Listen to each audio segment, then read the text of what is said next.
It's that time. Guess who's back? Back again. It has been about 8 months. I'm happy to be back. Hype is back. It's Wrestlemania, the show of shows, the showcase of immortals.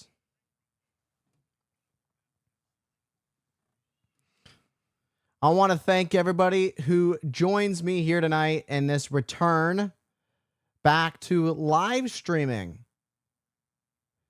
With the addition of Twitch and YouTube, we are adding TikTok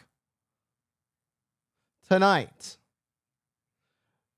You've seen a lot of content, whether it's full match YouTube content or posts on short form content on on TikTok, YouTube, Instagram, Facebook, X.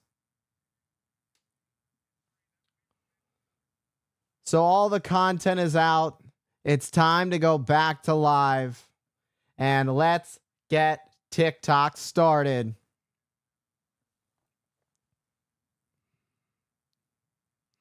We are officially live on TikTok. My first ever live stream on TikTok. It is time for Wrestlemania. Welcome in, everybody. Thank you for joining as we get ready for Wrestlemania. We're going to go over the show card as we lead into the 6 o'clock hour. Everybody's pulling up tonight.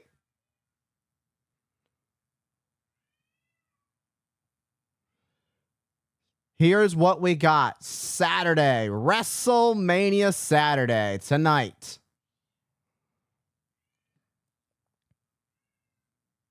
We're going to kick things off tonight with the Epic Showcase 6-man tag team match.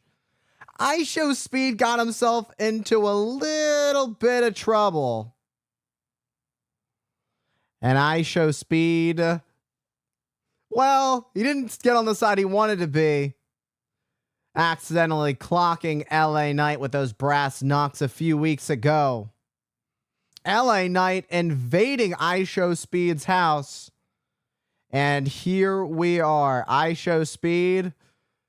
I don't know if he's going to be hiding behind Logan Paul and Austin Theory or if he's going to go full speed ahead.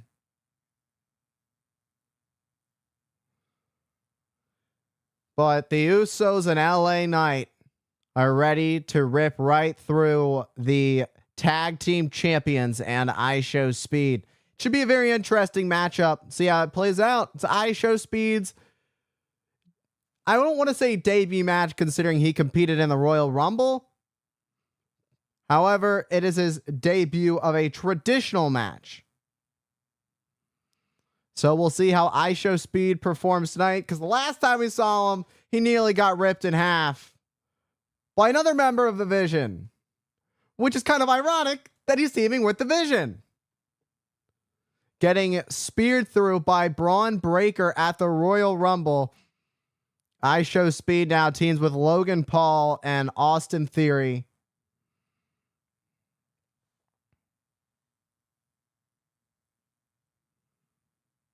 And then we come to the match that WWE didn't want any part of. They'll put it on their show, but they don't want any part of it. Jacob Fatu, the Samoan Werewolf, and the Scottish Warrior, the Scottish Psychopath, Drew McIntyre.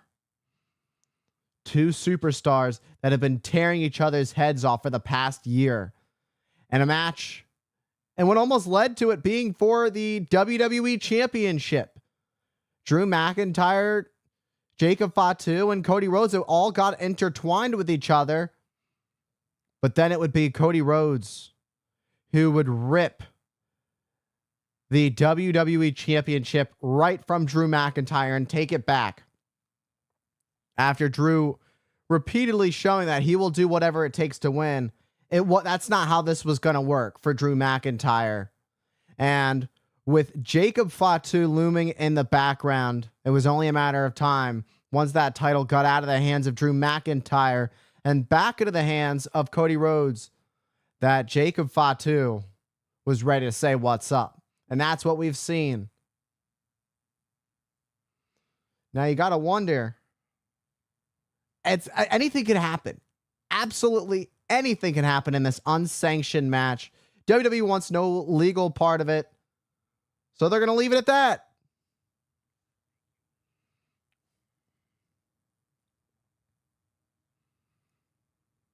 And both of these two matches that I mentioned, the 6-man tag team match featuring Logan Paul, Austin Theory, and ISHO Speed, taking on one of the greatest, if not the greatest tag team of all time, the Usos and LA Knight.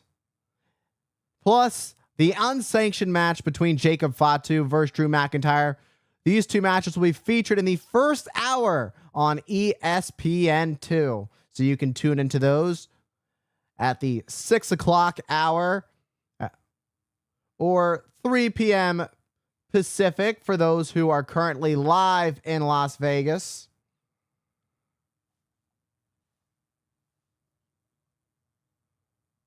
Then we get to some tag team action. It's a fatal 4-way match for the WWE Women's Tag Team Championship. The champions, Nia Jax and Lash Legend. They have laid out the entire playing field of the women's tag team division. Who's coming in? Who's coming in hot? Who is mentally prepared to take on Nia Jax and Lash Legend? We've got Charlotte Flair and Alexa Bliss, the former women's tag team champions.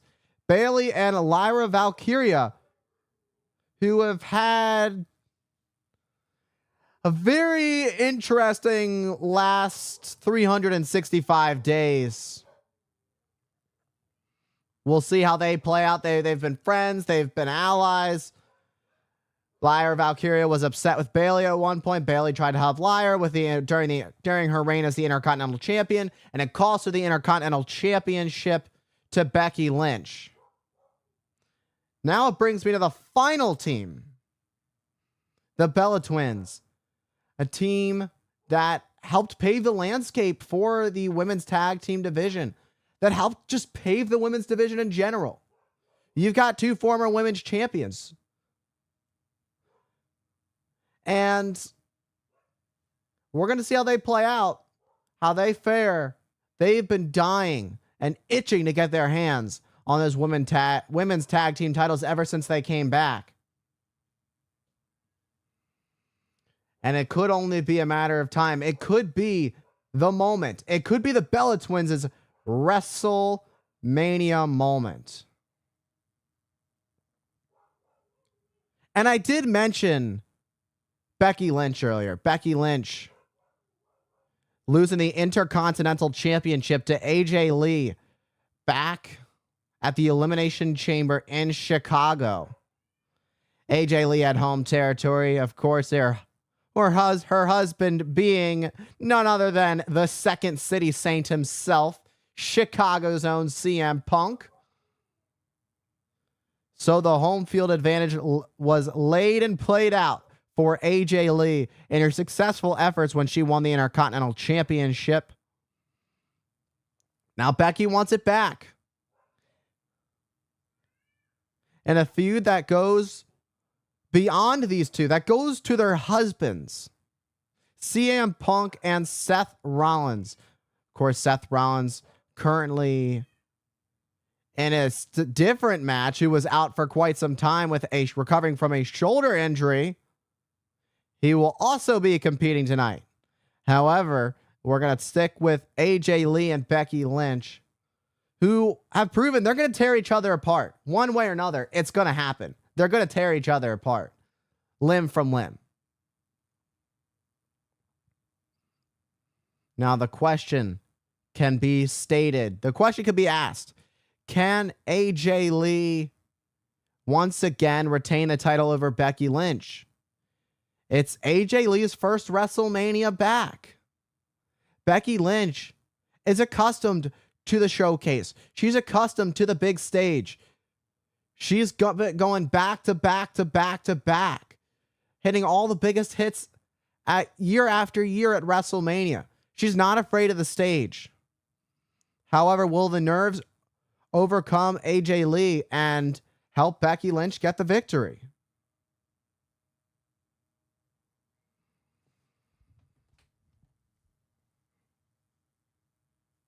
Then we get to the next match, and I mentioned Becky Lynch's husband, Seth Rollins. Seth Rollins has his hands full. What originally seemed like Seth Rollins and Braun Breaker were finally going to go at it. Due to unfortunate circumstances, Braun Breaker is currently out, recovering from a hernia. So the wise man himself, the advocate, a man of many monikers, of many occupations, Paul Heyman, pulled a trick up his sleeve and asked for a favor from the ring general, Gunther, the man who retired John Cena back on December 13th, when it was the last time is now tour for John Cena, the final stop. And John Cena tapped out to the ring general, Gunther, who is just racking up retirements from Goldberg to John Cena to AJ Styles back at the Royal Rumble, who last night became immortal by being inducted into the 2026 class of the WWE Hall of Fame. Gunther has taken out opponent after opponent. However, the last couple of years, Gunther's track record at WrestleMania hasn't looked very good. 2 years ago, Sami Zayn would capture the Intercontinental Championship, ending the 666 legendary reign of Gunther at WrestleMania. That was WrestleMania 40. And then last year, when the Yeet movement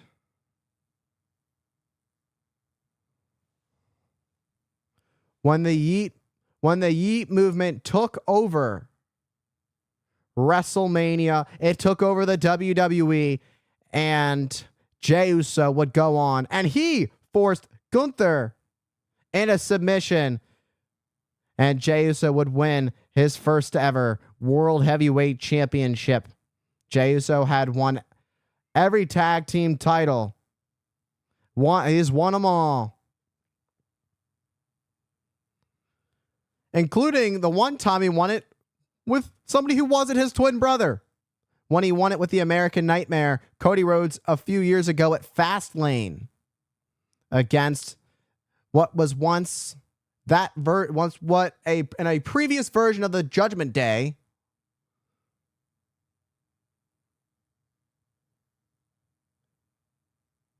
so it could be any man's game. Rollins, it's his first major match back after this shoulder injury. Is there going to be some ring rust in Seth Rollins heading into this match against Gunther? Gunther is not going to be an easy task for Seth Rollins. It's going to be hell on earth. And Gunther could ruin the return very easily.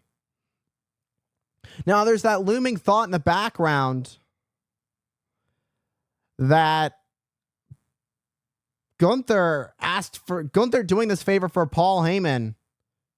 Gunther has a favor from Paul Heyman that he hasn't cashed yet. And you got to wonder what that could be, and when Gunther's going to use that. These two are going to collide tonight. Seth Rollins, Gunther. It's going to be hell. They're going to give each other the absolute most.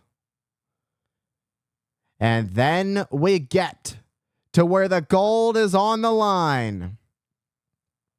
The 2026 Women's Royal Rumble winner, Liv Morgan, challenges Stephanie Vaquer for the Women's World Championship. It has been back and forth between these two. There has been hell to pay. Stephanie Vaquer leaving a bump on Liv Morgan's head more recently, just a couple weeks ago. What does tonight look like? Is it time for the Liv Morgan Revenge Tour to go into full effect? Is it time for Liv Morgan to once again be the Women's World Championship and be at the top of the mountain?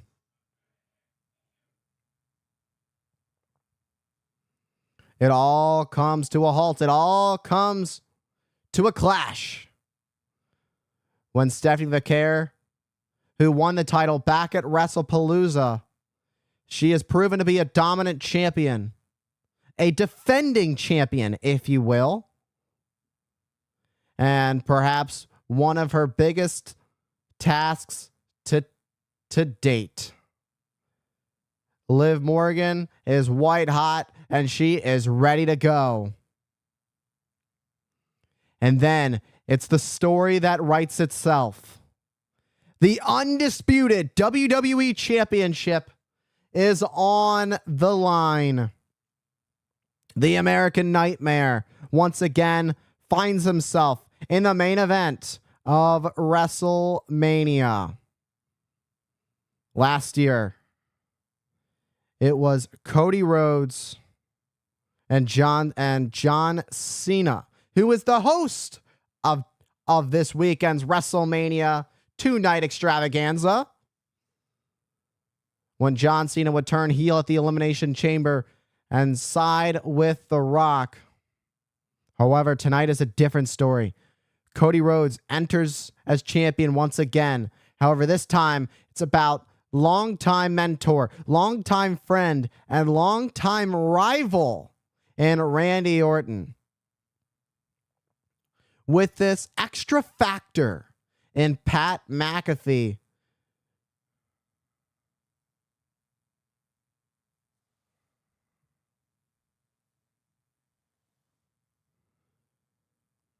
Cody Rhodes has faced the best of the best during his 3 reigns as WWE champion. What does tonight look like for Cody Rhodes? What does Randy Orton have up his sleeve with Pat McAfee by his side? Pat McAfee was the man on the phone, was the man on the other line when Randy Orton said there was more than one royal family. Pat McAfee is going to be quite the X factor in this matchup.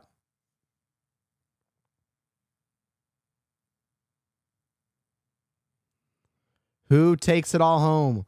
From 2007 to now, these two have been intertwined from the night Cody Rhodes debuted in 2007 when he lost to Randy Orton, to the legacy when Cody Rhodes, Randy Orton would be together. They would rule the WWE. Randy Orton was there that moment when Cody Rhodes finished his story at WrestleMania 40. Randy Orton has been there for the highest points, the lowest points. Randy Orton has been there for Cody Rhodes. Cody Rhodes, however, there's something that Cody Rhodes has that Randy Orton doesn't, and that's taking risks. Cody Rhodes took a risk in 2015. He dusted through the stars and took a chance on himself. When he left the WWE, took a shot on the independent scene where some of the all-time greats have made it through. Like that, including those that are on tonight's show. Jacob Fatu, a Drew McIntyre, LA Knight. Seth Rollins. They've been through it. They've been through the trenches. And Cody Rhodes, just like them, it's that extra layer that builds character. And we're going to see how that plays out. If Cody Rhodes has a trick that Randy Orton doesn't know about just yet, it goes to that old saying, when you lead a group, when you mentor somebody, in the eyes of Randy Orton, I taught you everything you know, but I didn't teach you everything I know. Now, the thing is, how true is that? Cody Rhodes has had many mentors along the way. Legends, Hall of Famers, the likes of Diamond Dallas Page, Arn Anderson, his own father, the legendary, late American Dream, Dusty Rhodes.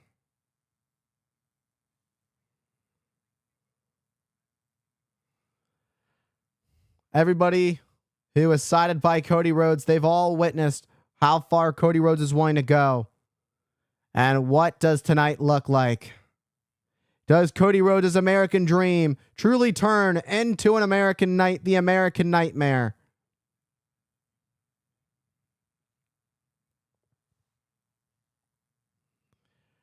There is so much to come tonight. As I mentioned, the matches that are on tonight's show.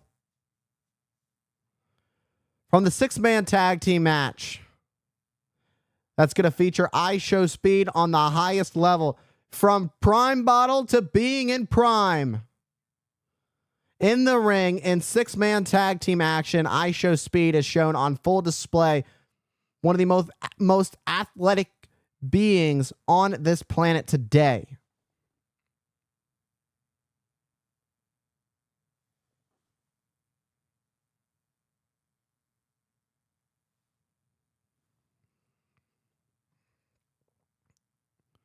We got Jacob Fatu and Drew McIntyre. Go back to that match. I want to dig a little bit deeper into this matchup. Jacob Fatu, it seemed that all eyes were on Jacob Fatu finally getting his hands on the WWE Championship. And Drew McIntyre took that from Jacob Fatu. And the irony that Jacob Fatu thought he was going to get the WWE Championship and rip it from the hands of Drew McIntyre. When Jacob Fatu attacked Drew McIntyre in that steel cage, attacked Cody Rhodes in that steel cage match, which allowed Drew McIntyre to secure the WWE Championship just before the new year.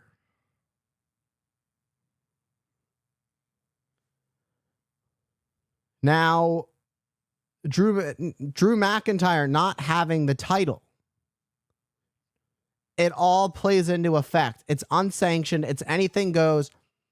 There is nothing that is going to stop Jacob. Jacob Fatu is a man who's done some time.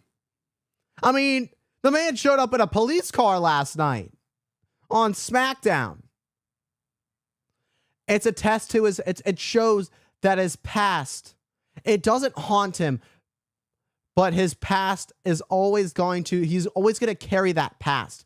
That's just how we are as human beings. We may carry our past. We use it to strengthen who we are. Jacob Fatu has a dark past, and there are times when you need to bring it out, when it needs to come out the most, when you've got to get down and devious, when you've got to get down to the nitty gritty, and you got to get dangerous. That's exactly what Jacob Fatu is going to have to do tonight. Drew McIntyre, a former 2-time, 3-time WWE champion, former World Heavyweight champion, Intercontinental champion, Tag Team champion. Drew McIntyre, when he won the world title, when he won his first ever WWE championship, he carried WWE through the pandemic era. Drew McIntyre fought year after year to relive that moment, to get that moment in front of the WWE Universe, only for it to eat him alive. And it turned him into a man that he doesn't even recognize. A man that is much more than who he used to be. Drew McIntyre setting himself to a new height when he realized by any means necessary. And that's what it's going to be all about. Unsanctioned, anything goes, by any means necessary. We've seen these two throw each other off stages. Chairs. I imagine we're going to see some chairs. We're going to see all kinds of explosions. If these two don't end up, one of these two don't end up in an ambulance, if not both of them, they both could end up in an ambulance by the end of this matchup. Nothing would surprise me at how much these two want to rip each other's heads off. And with those two matches being featured in the first hour on ESPN2, all kinds of chaos is set to occur.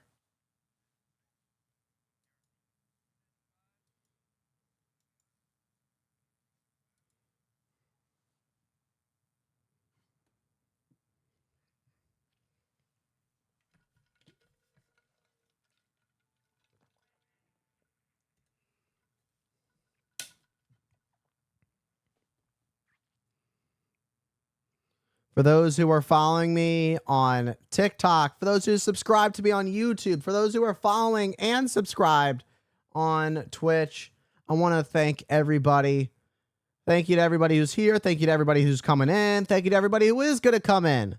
Thank you all in advance. We're going to have a great night tonight. It's also a birthday stream. My birthday coming up on April 23rd. I share a birthday with the Wrestlemania host, John Cena. So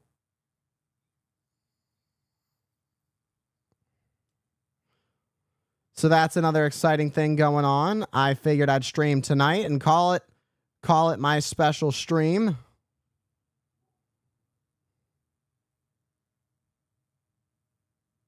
This is my first time ever on TikTok, so I'm still trying to figure this whole thing out. I now have the chat popped open, so I have no idea what I'm doing.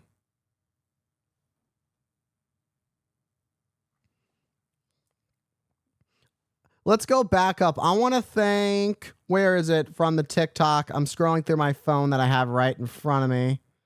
I want to thank the newest follower on TikTok, but I can't find the person.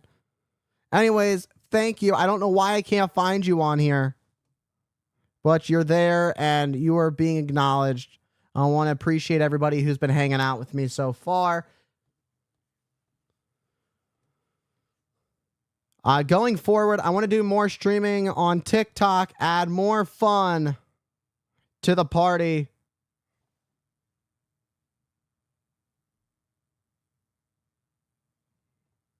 Well, there we go. I figured it out. I kind of know how to use TikTok. Isn't that fun? Oh, I just sent somebody an invite. I don't know how this works. I'm going to restart the stream.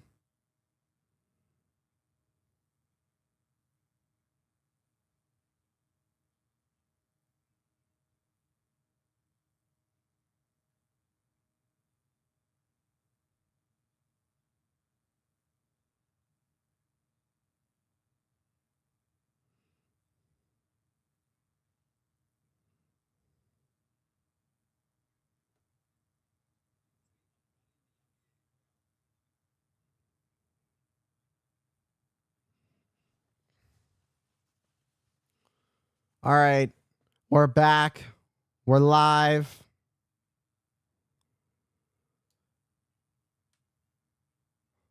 We are back. We are almost halfway through the 5 o'clock hour as we inch closer and closer to WrestleMania 42, Night 1. It's been quite the journey to get to this point. All kinds of twists and all kinds of turns. And I talked about Night 1 of WrestleMania. That's what's going on tonight. But let's give you guys a little taste of what's set to come, of what is yet to come, coming up tomorrow night to close out the 2-night extravaganza for WrestleMania. The Intercontinental Championship is on the line tomorrow night in a ladder match. Chaos will ensue. Bodies will be tossed around. Ladders will come into play. Whether it's the climber as weapons, it's all out and it's all fair game. Penta, the current Intercontinental Champion, he's got his hands full. Because that boy, he be flying, and he's going to fly high. Javon Evans is going to bring the height and reach the peak at WrestleMania. Will it be the young man's night? Such a young age, at only 21 years old, Javon Evans shocked the WWE Universe with his talent, what he is able to do. And he's only just beginning. Then we have Dragon Lee. Dragon Lee should be an interesting factor heading into this title match. Former tag team champion alongside newest WWE Hall of Famer, the phenomenal AJ Styles. Dragon Lee being under the learning tree of the phenomenal one and being able to team with AJ Styles, that experience can play out very well for Dragon Lee if he uses everything he's learned from AJ Styles into this matchup tonight. And then we get to the dark horse of the match, J.D. McDonough. How will J.D. McDonough fare in this matchup? Former tag team champion as a member of the Judgment Day. Now he's got a shot at the Intercontinental Championship. And speaking of people who have their shot at the Intercontinental Championship, Rusev, the Bulgarian Brute, a former United States champion. Rusev has slaved through the competition, the biggest man in the match.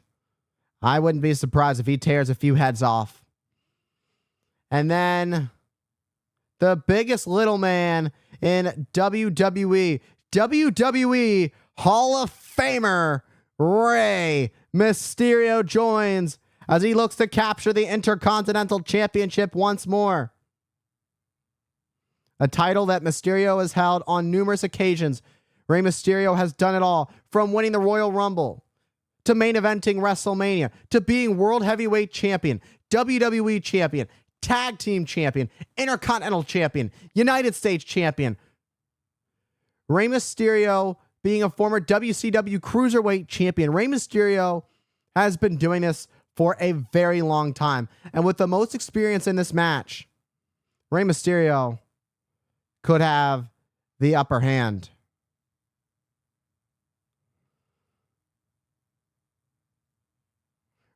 However, the one thing to note about Rey Mysterio, you got to love Rey Mysterio.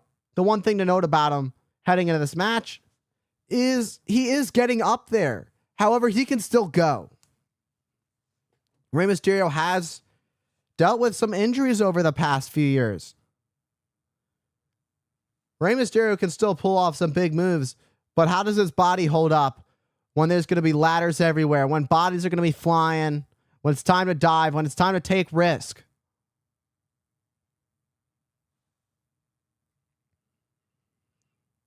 And that's coming up on night 2. That's night 2. And then the second match that will be featured on the first hour on ESPN, we've got the Roller, Obafemi, and the Beast, Brock Lesnar. The match that everybody has been talking about. Brock Lesnar issued an open challenge for WrestleMania. And a match that has sent shockwaves throughout the world. Everybody's talking about it. If there's a match that anybody's been talking about, of course, you've got your 2 world title matches. On the first night, you've got Cody Rhodes and Randy Orton for the WWE Championship. Tomorrow night, you've got CM Punk defending the world title against Roman Reigns. But if there's a match that could undoubtedly shock the world and steal the show, it's when 2 Goliaths collide, 2 behemoths, as Obafemi and Brock Lesnar finally go at it. We've seen Obafemi catch Brock Lesnar off guard on numerous occasions and get the best of Brock Lesnar. Tomorrow night, will Brock Lesnar be able to get the best of Obafemi? Brock Lesnar has done it all in the WWE. When it comes to big matches, Brock Lesnar has been a part of them all. He's done it all. And now it's Obafemi. Is it Obafemi's time to rise? Is it Obafemi's time to take the top, to reach the top of the mountain? If you work your way through Brock Lesnar, you cement your legacy. You get yourself that from here to here. It's that next level opportunity for Obafemi. And Obafemi hasn't even been on the main roster for a year. But the ruler could already send a major notice for everybody in WWE if he can overcome the beast Brock Lesnar tomorrow night. And then a very controversial matchup. The United States Championship match. Sami Zayn, who's had a difference in attitude as of late. Things seem to be changing. The United States Champion, Sami Zayn, it's not too many people are happy with Sami Zayn defeating Carmelo Hayes for the Intercontinental Championship. You can't ignore it. You just can't ignore the fact that the fans have been clamoring for Carmelo Hayes, because the truth is, at the end of the day, Carmelo Hayes is him. Carmelo Hayes, the former United States champion, tried to get back in this match, but try to get back into the United States title picture. However, Sami Zayn taking out Carmelo Hayes prior to this matchup. That will take place tomorrow night. Trick Williams has got all the momentum behind him. He's ready to whoop that trick, and that trick is going to be Sami Zayn. Sami Zayn could be taken out tomorrow night. We could very well see a new United States champion. Thank you for liking the live, the big dog. I appreciate it. Thanks for tuning in.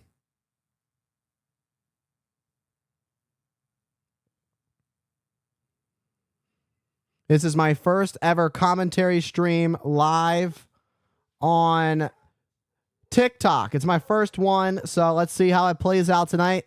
And then also coming up tomorrow, as I've already reviewed tonight's WrestleMania card. We're dabbling into tomorrow night's show, as I'll go into more detail tomorrow night when the Demon Finn Balor steps back into the ring. The Demon rises as Finn Balor goes to that place to get back at Dominic Mysterio, to get back at the Judgment Day for what they've done to him. Finn Balor, a man of compassion. He wanted to show compassion for his challenger when he was, or should I say, the man he was challenging, CM Punk.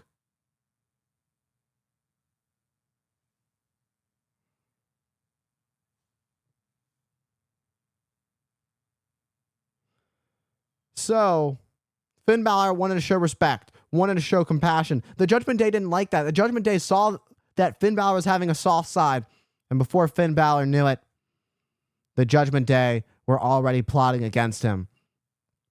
Never count out the Demon Finn Balor. Once you do that, it's game over. There's only been one man that has survived the Demon. That is the OTC, Roman Reigns. And that was during Roman Reigns' historic 1,300 plus day reign as the undisputed WWE champion. Nobody was stronger than Roman Reigns at that time, not even the Demon. And then we get to the clash that everybody's been waiting to see for the WWE Women's Championship. It all comes ahead when the reigning defending women's champion Jade Cargill and Rhea Ripley, words have been exchanged. Things have gotten personal. Rhea Ripley is looking to once again reclaim her spot at the top.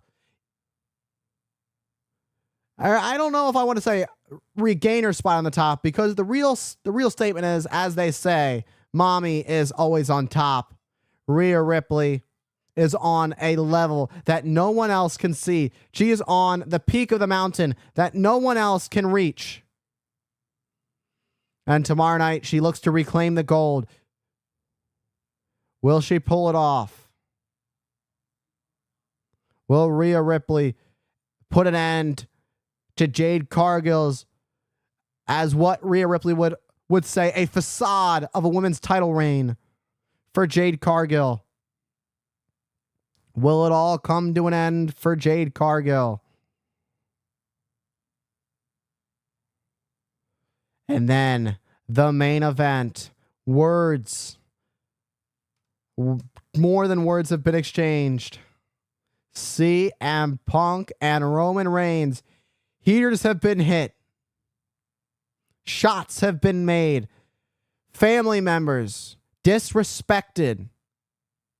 Pipe bombs dropped. And a match that is 14 years in the making, from the time that CM Punk had the Shield hired as the Hitman during CM Punk's historic 434-day reign as WWE Champion. At least that was historic for the modern era, but until Roman Reigns would surpass that, and his title reign would, of course, Roman Reigns' title reign would come to an end to Cody Rhodes a few years ago at WrestleMania 40. Roman Reigns looks to regain gold, looks to be back on top. He doesn't see CM Punk on his level. Roman Reigns sees himself on a level above all. He's not going to let CM Punk's little show continue on. CM Punk's little redemption story into the WWE. CM Punk and Roman Reigns' lives, he believes that CM Punk chose to walk away, that CM Punk never deserve to be back. Roman Reigns saying to CM Punk, who do you think they went to when they were talking about bringing you back in? And Roman Reigns saying that it was him. Roman Reigns was still the top dog at the time. Roman Reigns was still the undisputed WWE champion at the time of CM Punk's return nearly a few years ago, back at the Allstate Arena in Chicago for Survivor Series War Games. CM Punk would come out, and if there's anybody who was more frustrated than Roman Reigns to see CM Punk come back, it was CM Punk's longtime rival, Seth Rollins, who legitimately hates him. And I had already mentioned that earlier, going over night one's card.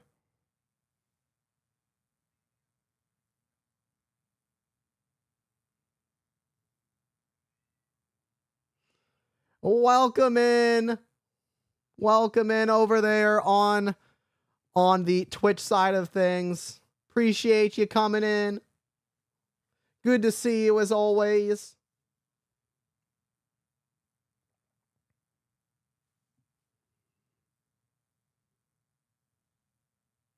I've been doing good. How have you been? I've been keeping up with the content on TikTok, YouTube, Instagram, Facebook. I've been keeping myself busy.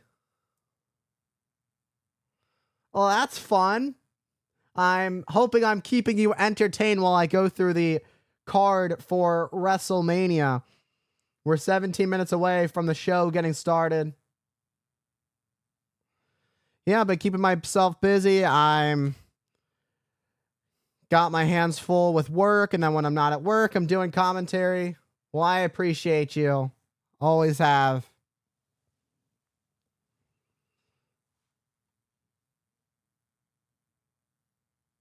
It's been a great night to come back. My birthday's in a few days, so I'm using this as my birthday stream since there's a good chance I probably won't be. since I probably won't be on live for my birthday since I'll be out and about.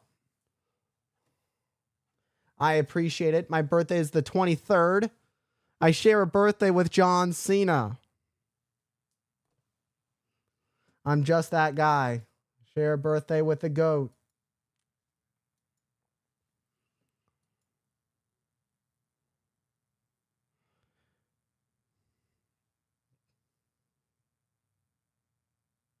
John Cena, the GOAT.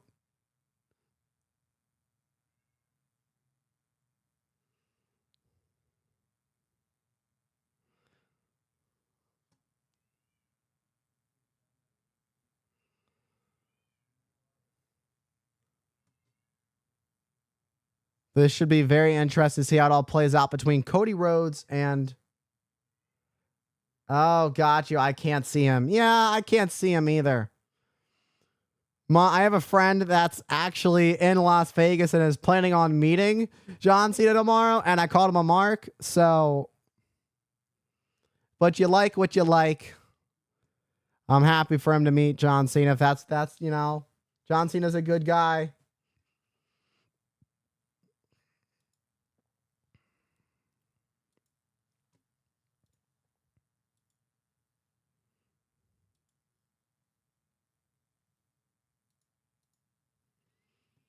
Cody Rhodes destroying Pat McAfee's stage, his setup at the Pat McAfee show to take back his WWE title.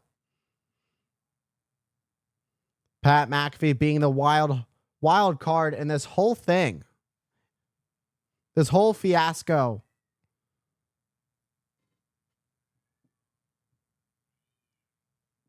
Cody Rhodes, 12 WrestleMania matches straight. WrestleMania main events, 39, 40 on both nights. Cody Rhodes main eventing WrestleMania 40 on both nights. Randy Orton with 21 WrestleMania matches, 3 WrestleMania main events, 25, 30. And now, tonight, WrestleMania 42, night 1. Orton would defeat Cody Rhodes in his first match back in 2007. They would be members of Legacy from 2008 to 2010. And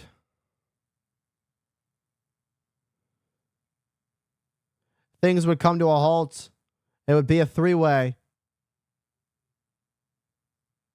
at WrestleMania 26 when the Legacy would collide in a triple threat. Nothing would be put past to see Randy Orton becoming a 15-time world champion tonight. That wouldn't surprise me. It could happen very well. Now, what I also wonder is what kind of tricks does Cody Rhodes have up his sleeve? Where is Cody Rhodes' mindset heading into this match? Is there something that we're not seeing from the American Nightmare? Is there a trick that he has?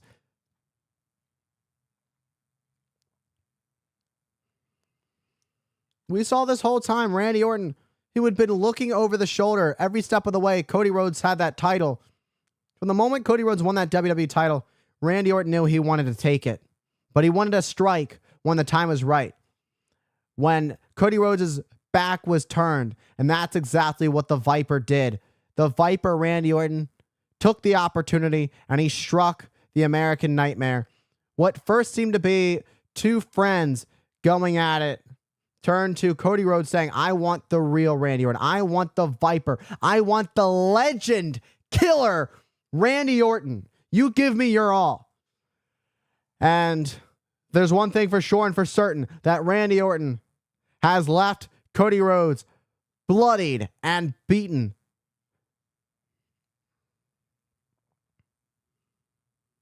With the most world championships in WWE history entering into WrestleMania 42, Hogan at 12, Triple H at 14, tied along Randy Orton, who looks to break the tie with the chief content officer, Triple H, and come in third in his own lane, perhaps could even one day pass the GOAT, the never seen 17 host of tonight's WrestleMania, John Cena. Randy Orton may have quite the journey to get there. First, he's got to win the title tonight to get to 15. And then he's got to go down and win them 2 more times.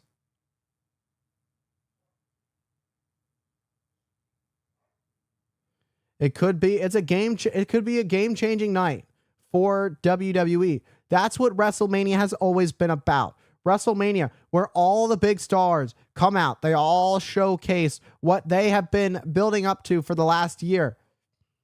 If there's anything, any trick, if there's anything they've ever wanted to try, tonight was the night. Tonight is the night to pull out all the stops, to give it their all.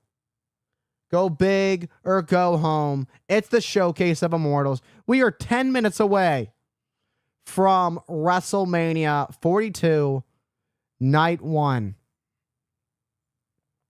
I want to thank everybody who has been joining me on my first ever TikTok live. I know I have my microphone in front of me and you can see that on TikTok, but the audio's going through my phone. My phone is set up in front of me. This was a last minute thing because I was trying to stream TikTok from my computer and I had some issues that occurred. So last night I ordered a phone stand. So that's what my phone is currently on. So that's why I keep looking down and up. If you see me looking up, it means I'm looking at the stream over on the Twitch and YouTube world. Thank you to everybody who's hanging out over there. Appreciate you. Thank you everybody who's hanging out down here over on TikTok. You're all killing it right now. TikTok, y'all are killing it.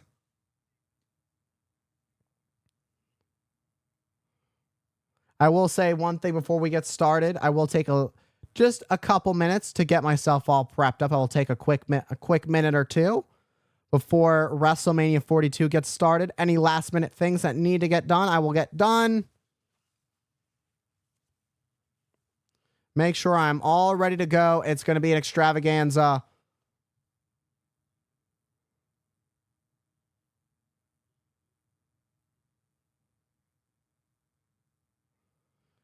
The first hour being on ESPN2, as I mentioned, at 6 p.m. Eastern. We are 8 minutes away from WrestleMania with the 6-man tag team match as The Vision and I Show Speed take on the former tag team champions, the Usos, at LA Knight. And now is that time.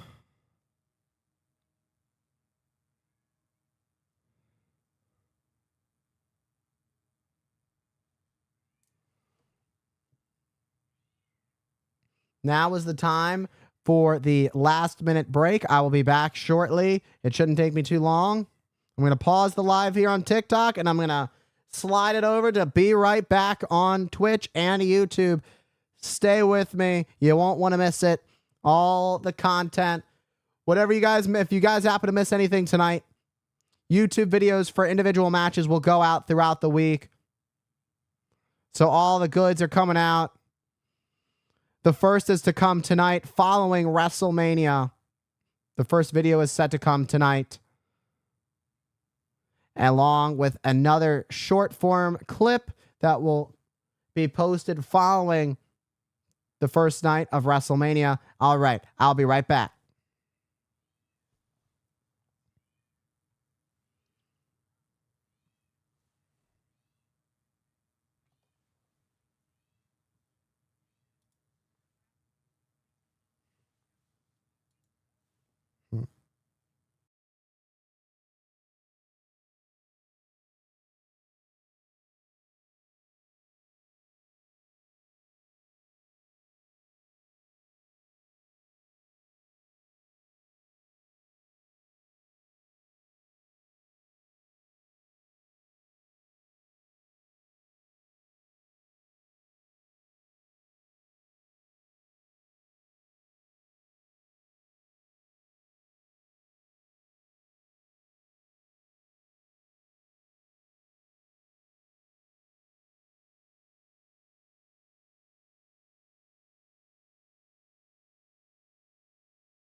All right, ladies and gentlemen, I am back. I want to thank everybody for sticking with me. We're back. We're going to resume back on TikTok. Welcome back to everybody on TikTok. I want to take the time to show my appreciation for everybody who's been tuning in. Tonight, I won't be taking any requests, at least just tonight. Tonight and tomorrow, when it comes to WrestleMania, I will be solo casting tonight as your commentator.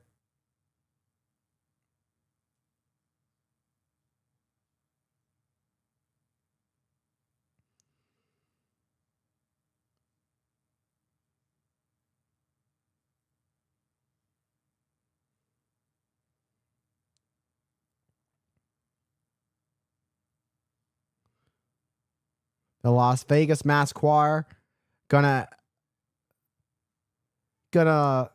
let us and have a taste of their talent as they share it with us, of their rendition of America the Beautiful.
An absolutely amazing job by the Las Vegas Mask Choir.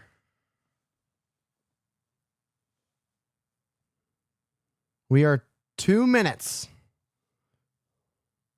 from history. We are 2 minutes away from WrestleMania. Now 1 minute. Everybody get ready. Grab your snacks, whatever you need. Everything comes at once.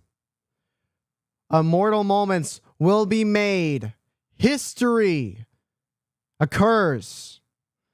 And tonight, names will be stated loud and clear. It's clear skies here in Las Vegas. We are in the home of the Las Vegas Raiders here at Allegiant Stadium. It's WrestleMania 42 Night 1. Look at this beautiful Allegiant Stadium. It is packed with merely 50,000 of the WWE Universe. Randy Orton looks for his 15th World Championship. However, Cody Rhodes, the undisputed WWE Champion, may just have a thing to say about that. With the stage, it's all set. It's all ready to go. The stars come out tonight. Welcome to WrestleMania.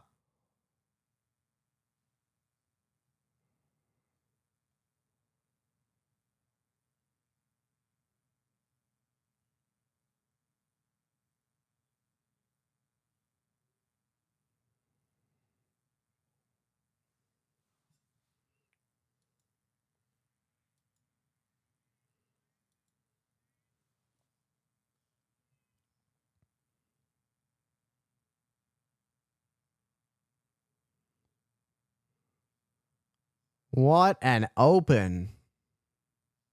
Oh, it's freezing. We just got started and the show's already freezing. Here we go.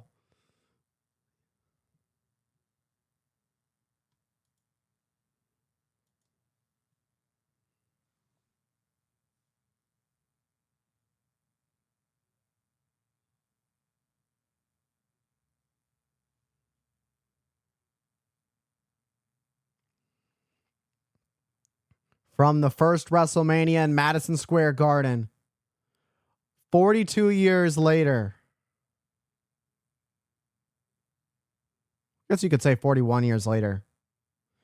Everything has happened, from streaks ending to the ending of the career of the Nature Boy Ric Flair, to the heist of the century when Seth Rollins won the title, to the return of the American Nightmare, to the American Nightmare finishing his story.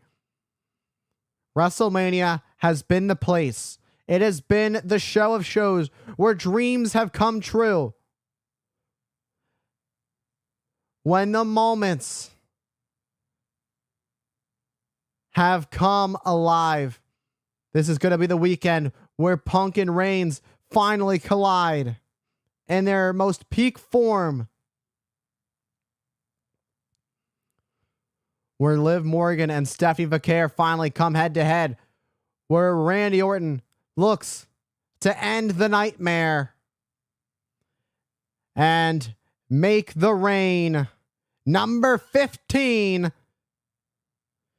to surpass Pumpkin Reigns. Come on, man. Punk and Reigns. Sorry, we can't be doing this. You can't get me tonight, man. Can't be doing this. In all seriousness, once the matches get started, I know you are. You're killing me. You're killing me. No. Don't apologize. We're not doing that. We're not doing that apology stuff. We've got 3 platforms rolling tonight. We've got Twitch, we got YouTube, we got TikTok. Thank you to everybody who's been hanging out with me tonight. Thank you for all the new follows. Thank you for the views. Thank you for the likes. You're all killing it. This is my birthday stream as well on top of WrestleMania. I'm streaming both nights to celebrate my birthday coming up on April 23rd.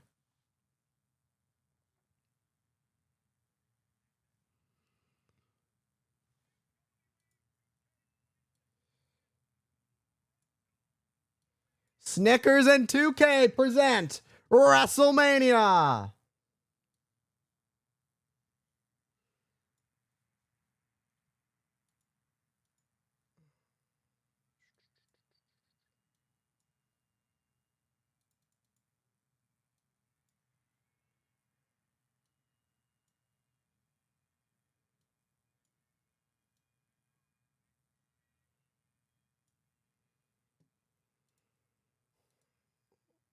I'm just working on something real quick. Just going to fix the split here.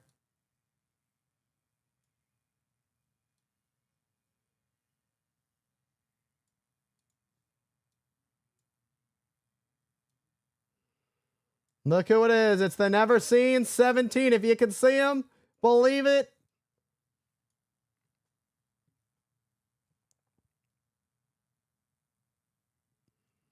John Cena promised one thing, is that the next time he would show up in WWE, you would not see him in his gear. You would see him in a suit.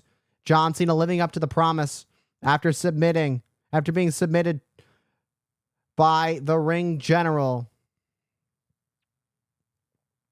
John Cena's time may be up, but the time is now for the current WWE superstars who are going to fight their hearts out on both nights.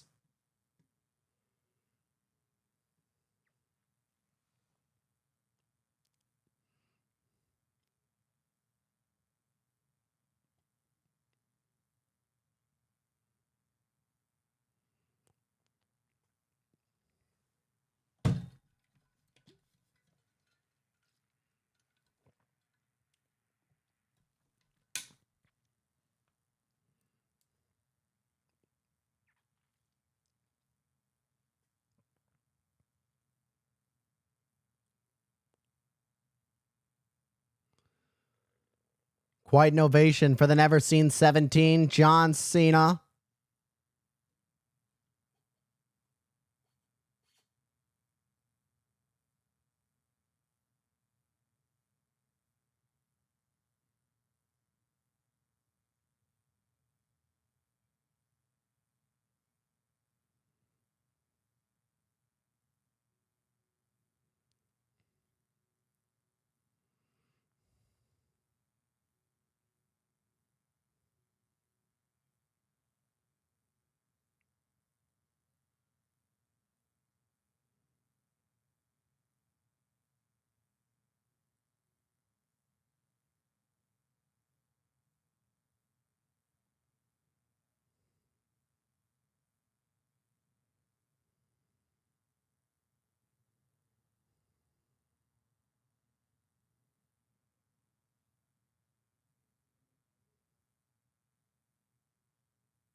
John Cena, the Never Seen 17, welcomes us to WrestleMania as we head into our first matchup to open up the show.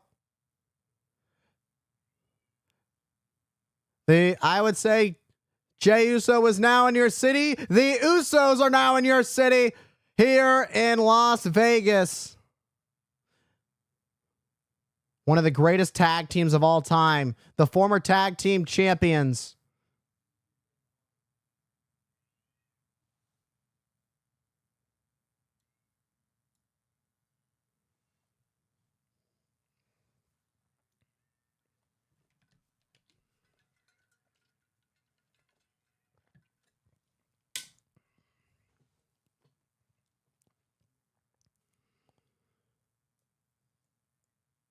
The Usos have a chance once again to steal the show at WrestleMania.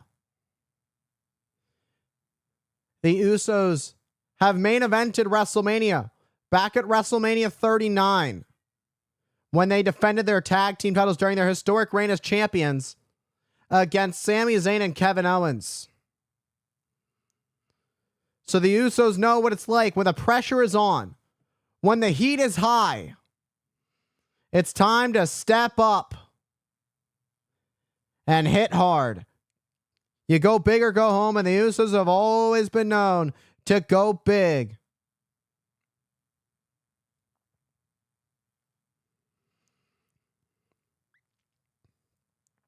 I am Sam, aka Hype the Commentator. I will be calling tonight's WrestleMania. Of course, night one of the two-night extravaganza. I want to thank everybody who is joining, whether you're watching on Twitch, whether you're watching on YouTube, whether you're watching on TikTok. Thank you to all of you joining as we get towards our first matchup of the night. The Usos yeeting the arena. Allegiant Stadium is getting hot. 622 days, breaking the record of Demolition as the longest reigning tag team champions. And you can't have a mega show without the mega star.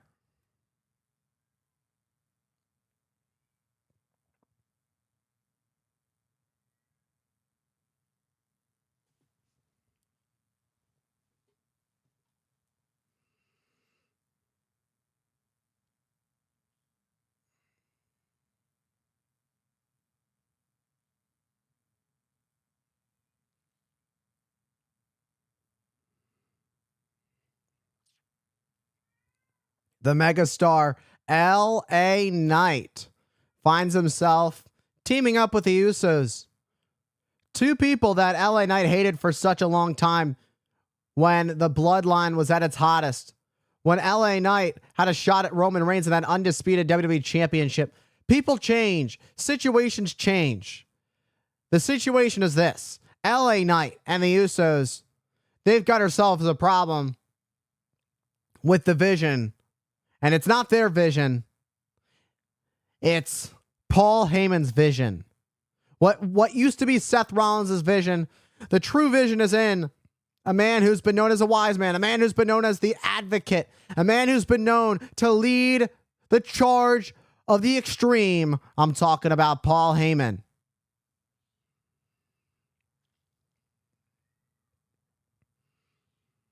LA Knight just a couple weeks ago would get his revenge on IShow Speed. IShow Speed accidentally knocking out LA Knight with the brass knucks a few weeks ago. LA Knight returning the favor by showing up to IShow Speed's house and attacking IShow Speed, sending Speed right into his stream setup. You never know what can happen and who's coming after you. Payback can happen at any time.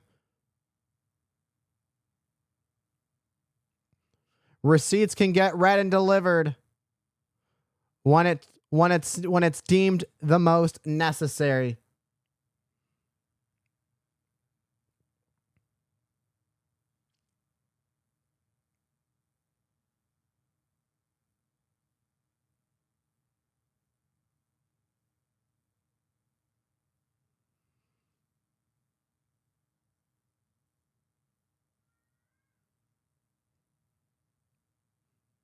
What a trio.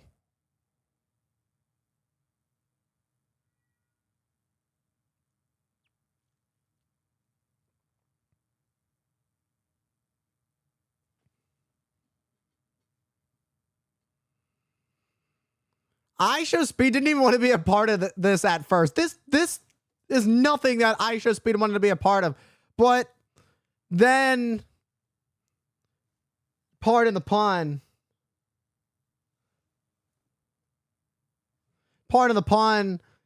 they showed IShowSpeed the vision, and he's all about it. IShowSpeed is here making his in-ring WrestleMania debut.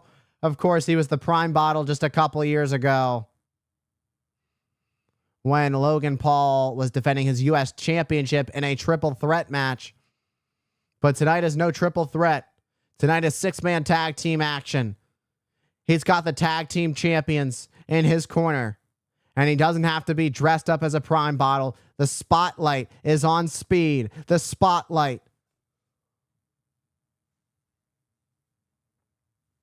This is Logan Paul's 5th WrestleMania. Who would have thought all these years later, from teaming up with The Miz at WrestleMania 38 to now?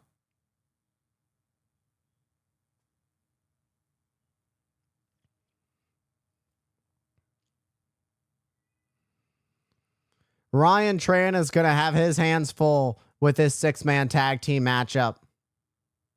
IShowSpeed is looking in tremendous shape. You had to know that already.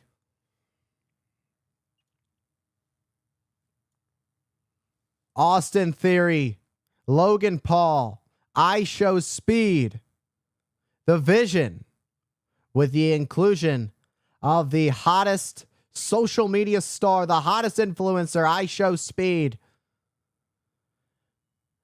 The bell is rung. The Usos take out the Vision, and their vision has been disfigured as this tag team match gets started. And right off the bat, let's get started with LA Knight and IShowSpeed. An unfortunate start. However, IShowSpeed looking to use his quickness early on in this matchup. LA Knight. Look at this. LA Knight holding his hands on his hips and just lifting up IShowSpeed. But IShowSpeed showing great athleticism, landing on his feet, jumping up quickly to the top, moonsault, landing on his feet as LA Knight was not there. And LA Knight is quick to lay out the young IShowSpeed. Logan Paul gets laid out on the apron. Logan Paul trying to lay the foundation of the distraction. However, the angry... Oh, look at that! IShowSpeed showing his power as he body slams LA Knight. LA Knight, though, is quick to get back up to his feet. LA Knight's in disbelief that... yeah, I don't know if I would have celebrated that quickly. He said, no, I'm out of here on that. IShowSpeed didn't want any of it. Logan Paul getting dumped into the ring by LA Knight. So far in this matchup, it's been looking really good for the Usos and LA Knight. The Usos were quick right off the bat to take out the Vision, the tag team champions, which left IShowSpeed all alone with LA Knight. And since then, the Vision have been having a hard time finding their way back into this matchup.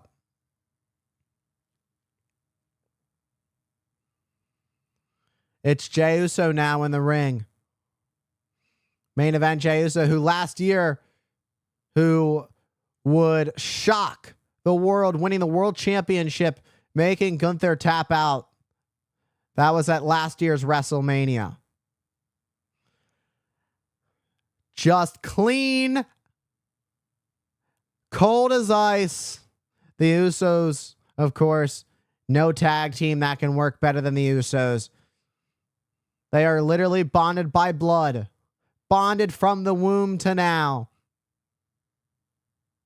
Oh! And Logan Paul got the boot up. Austin Theory. The tag was made. I don't know if Jimmy knows it.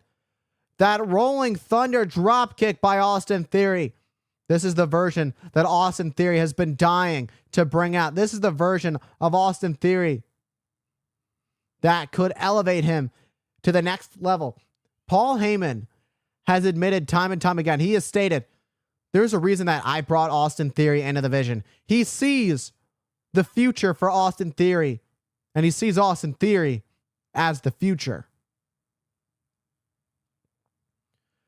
Austin Theory and Logan Paul work together as they suplex Jimmy Uso in the ring. Just like that, the Vision find a way to turn the tables into their favor to a disinterested Allegiant Stadium. And I don't want to say disinterested, but they are disinterested with the Vision. They don't like the Vision. ISO Speed got caught in an unfortunate circumstance. First, he wasn't too happy about being part of the Vision. He didn't want to get involved in this whatsoever. It was an accident. He apologized to LA Knight repeatedly about the brass knucks.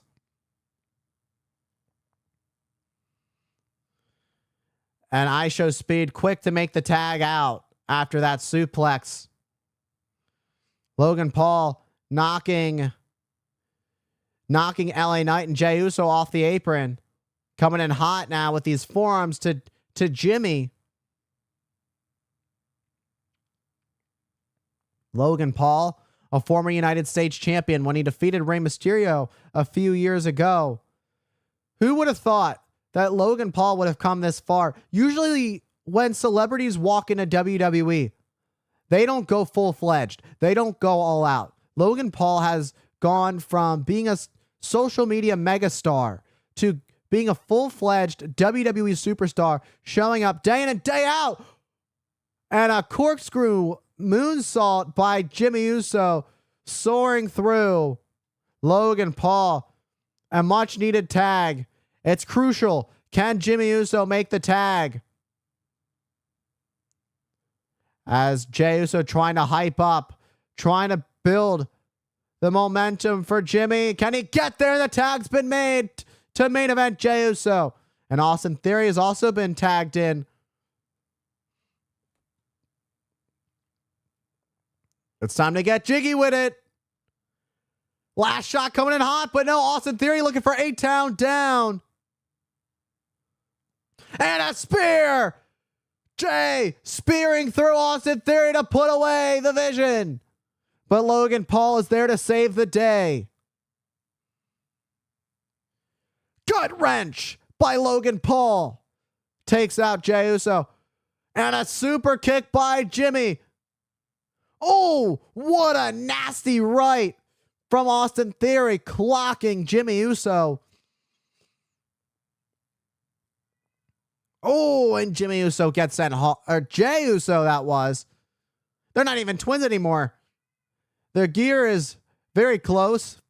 Of course, there's never been a night where they haven't matched in some way or another. Look at that Hurricane Rana. ISO Speed. Better watch out. BF nope, but knocked into Logan Paul. ISO Speed sent LA Knight in the ropes, but LA Knight went and hit Logan Paul. And Austin Theory is pissed.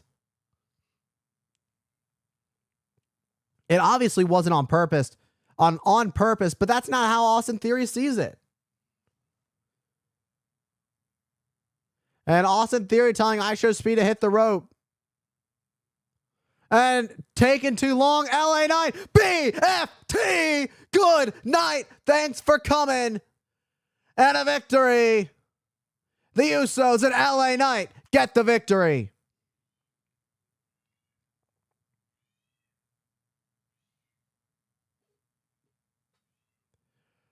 What an opening matchup here at WrestleMania. There seemed to be some dissension there with ISO Speed at the end of it. From someone who didn't even want to be involved in this thing in the first place to the dissension at the end. But it doesn't matter. The plan didn't get executed properly. Logan Paul is furious with ISO Speed. Oh, screw you, Logan Paul. Logan Paul with that titanium plated right, knocking out I Show Speed, telling I Show Speed that he ruined the WrestleMania moment. I Show Speed doesn't deserve that. LA Knight and the Usos are watching on in the background. You could see them on the other side of the ring just watching.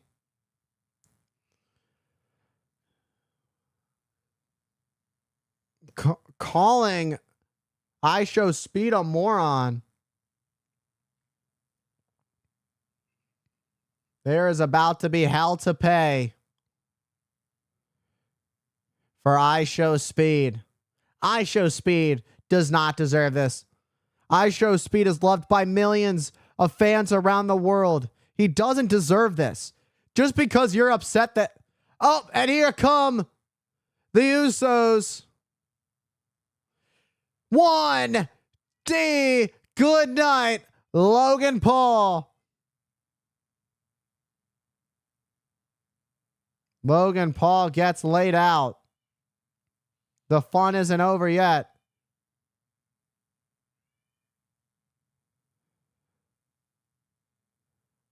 And they saved I Show Speed, I think.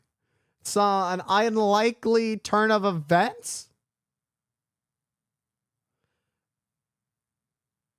It seems that they're going to hype up I Show Speed to get his revenge on Logan Paul. It's come to an understanding that all is forgiven and that it was all just a big misunderstanding. Encouraging I Show Speed to get his lick back. Get your revenge. You don't stand for that mess. Gonna go high risk, high reward off the top of the post. I Show Speed is gonna have a WrestleMania moment. The whole world's watching. It's time to go high risk. Sword and scored. A frog splash off the top of the post. Lay it out. Logan Paul through the announce desk. What a moment for I Show Speed at WrestleMania. LA Knight lifts up I Show Speed. Celebrating with the Usos and LA Knight. May have come out on the losing side of the match, but I Show Speed still gets a WrestleMania moment.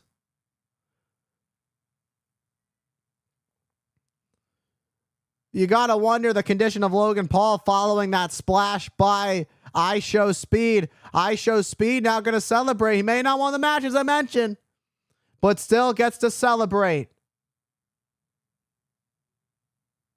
Welcome to WrestleMania I Show Speed. Anything can happen the moment that becomes immortal.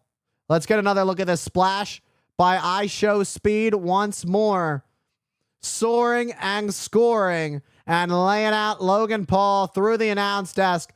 The height is unreal by I Show Speed. If you're going to do it, you do it here, and you did it now. WrestleMania is the time and the place to go big.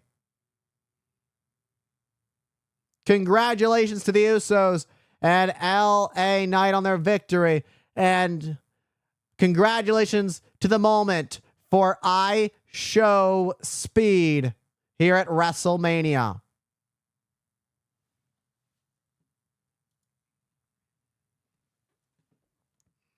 What an opening matchup for WrestleMania. Thank you all for tuning in. It's heading into a commercial break. I always film the content for my matches. So that will go out as a future YouTube video.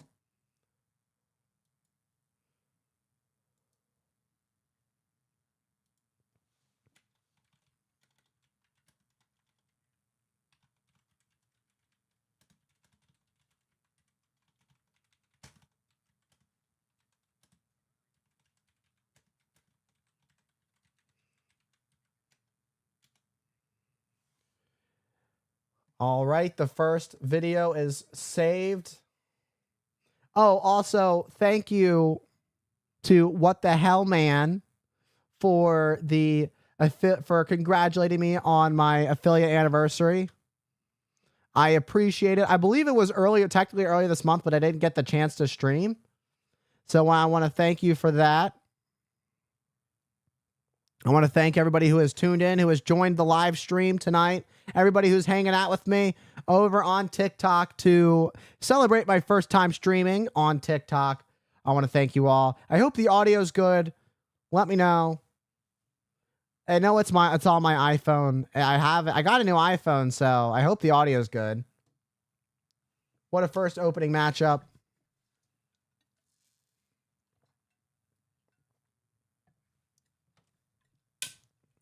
And don't forget, coming up, things are going to get unsanctioned. Things are going to be anything goes. WWE doesn't want any responsibility for what is to come next when we come back. And it is time for a quick little break in between.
All right, we are back.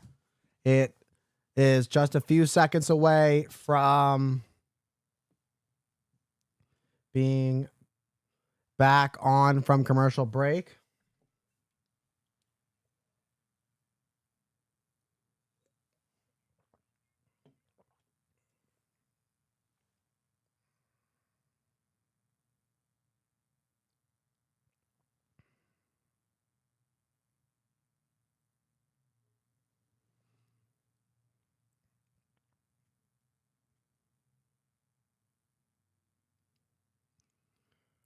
I thought the ads were going to end. I guess not just yet.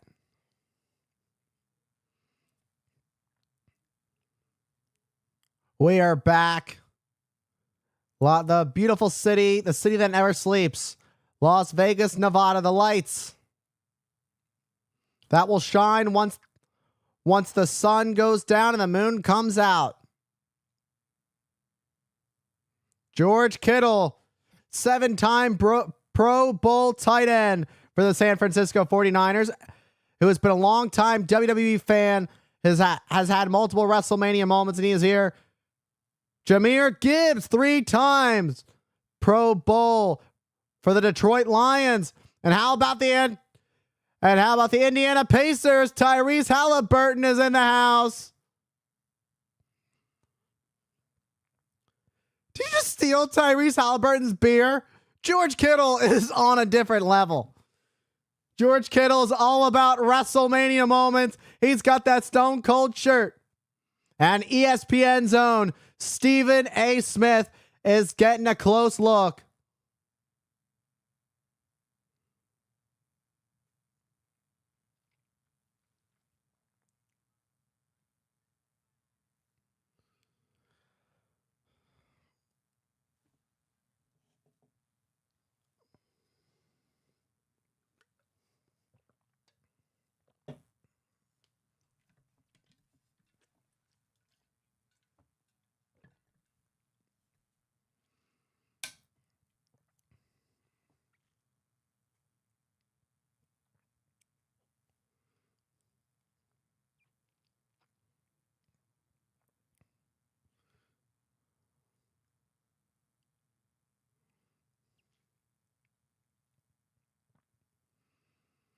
What an entrance for the Samoan werewolf, Jacob Fatu.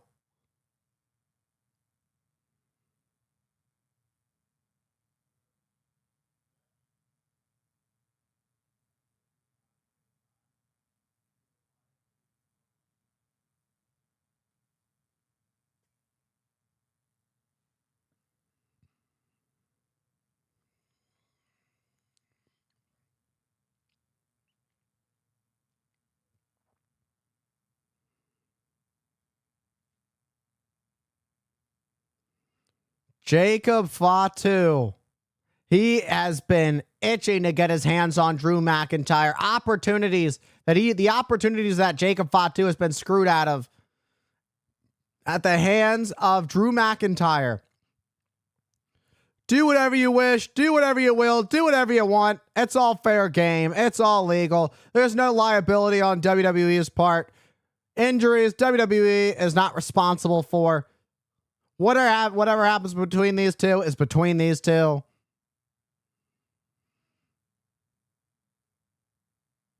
This is about family, for Jacob Fatu. It's about showing them about what's up, showing them.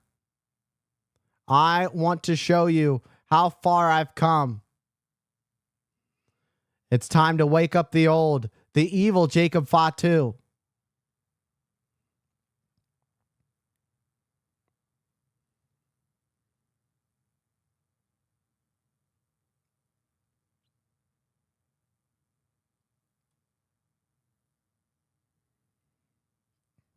A man who's all gas, no brakes.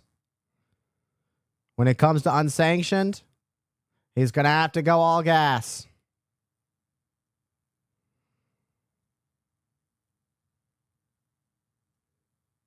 You got to wonder if there's fear. The fear that is in both of these men heading into this match.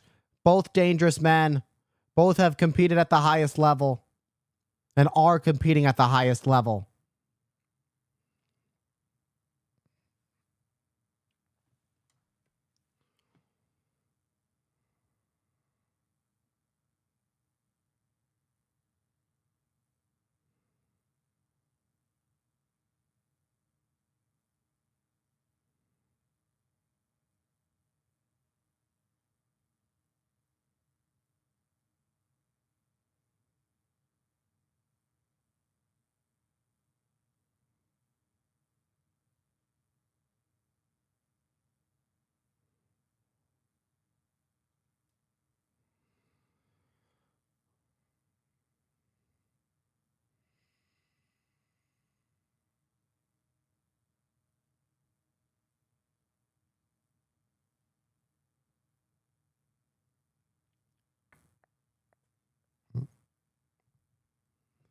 Drew McIntyre poised in his eyes as he's ready. Last year, overcoming Damian Priest at WrestleMania. This year's different. This year's another opportunity.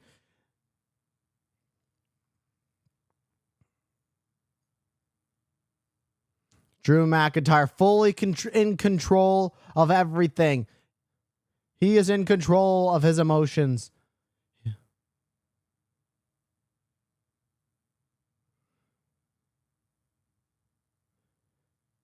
The thing about it is when Drew McIntyre lost the WWE Championship, Jacob Fatu played a part in that. You got to wonder if Drew McIntyre's going to use that sword and literally slice Jacob Fatu in half. I mean, it could happen. WWE isn't liable for whatever happens in this match. And Jacob Fatu doesn't waste any time as he soars through the middle rope to take out McIntyre. McIntyre still has his entrance gear on. He's still got those gauntlets and his entrance coat. The ref is only here to count to 3 or check on the submission.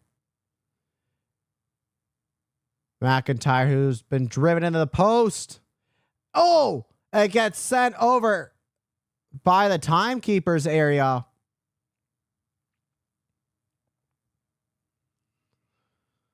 Already coming into play. Here comes a table. And here comes another.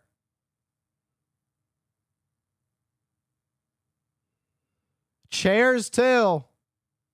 Wonder if he's setting up for a dinner party. Probably not. It's certainly going to be a party. But it ain't going to be the party that Drew McIntyre is going to like. It's going to be a beatdown party. Chairs, tables involved. And takes a shot at McIntyre. What does Jacob Fatu have in mind? He's got the toolbox. And the smirk, that devious smirk of Jacob Fatu as he clears out the toolbox. Went to clock it on the skull of McIntyre. That was a close call. McIntyre fell down, begged for forgiveness. McIntyre was quick, though, to kick at the leg. Now it's McIntyre. Oh, he had the toolbox in hand only to toss in the ring. He realized he was in deep trouble and wanted to quickly get that out of the way.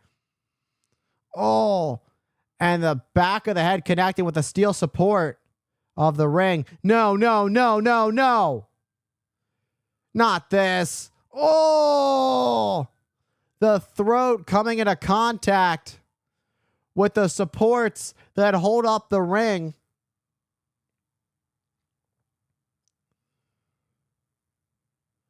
Drew McIntyre setting up the table now that Jacob Fatu introduced into the match. McIntyre's always a man who's always prided himself on his viciousness. A man who's always prided himself on being the man that will always go to the next level when it comes to destroying his opponents. Jacob Fatu able to break free when he needed it the most, sending McIntyre into the post. Oh, what a clothesline on the floor that turned Fatu inside out. Oh, it's time for social media. And now beating Jacob Fatu with his phone. That's Drew McIntyre's brother, who flew down to tune in and be up and close.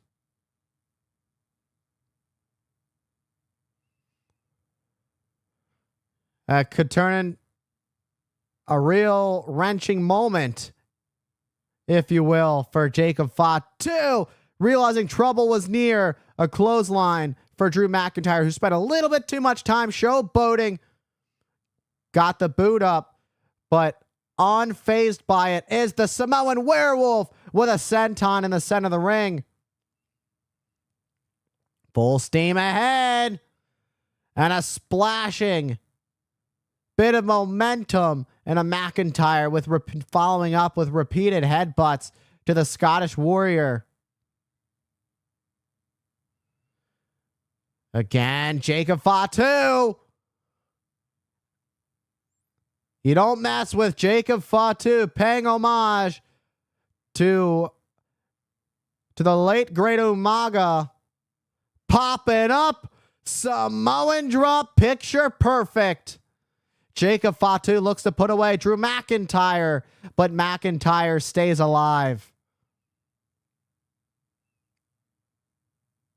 Just popping up and powering down the 280-pound Scottish Warrior. Look at this pop-up as Drew McIntyre got sent high into the air and crashed and burned into the mat. And the steel chair in a hand, but just a head start, literally a head start on that Glasgow kiss by Drew McIntyre. Just flying at Jacob Fatu. Now wedging that steel chair in between the turnbuckle bars. Drew McIntyre's always got a trick up the sleeve.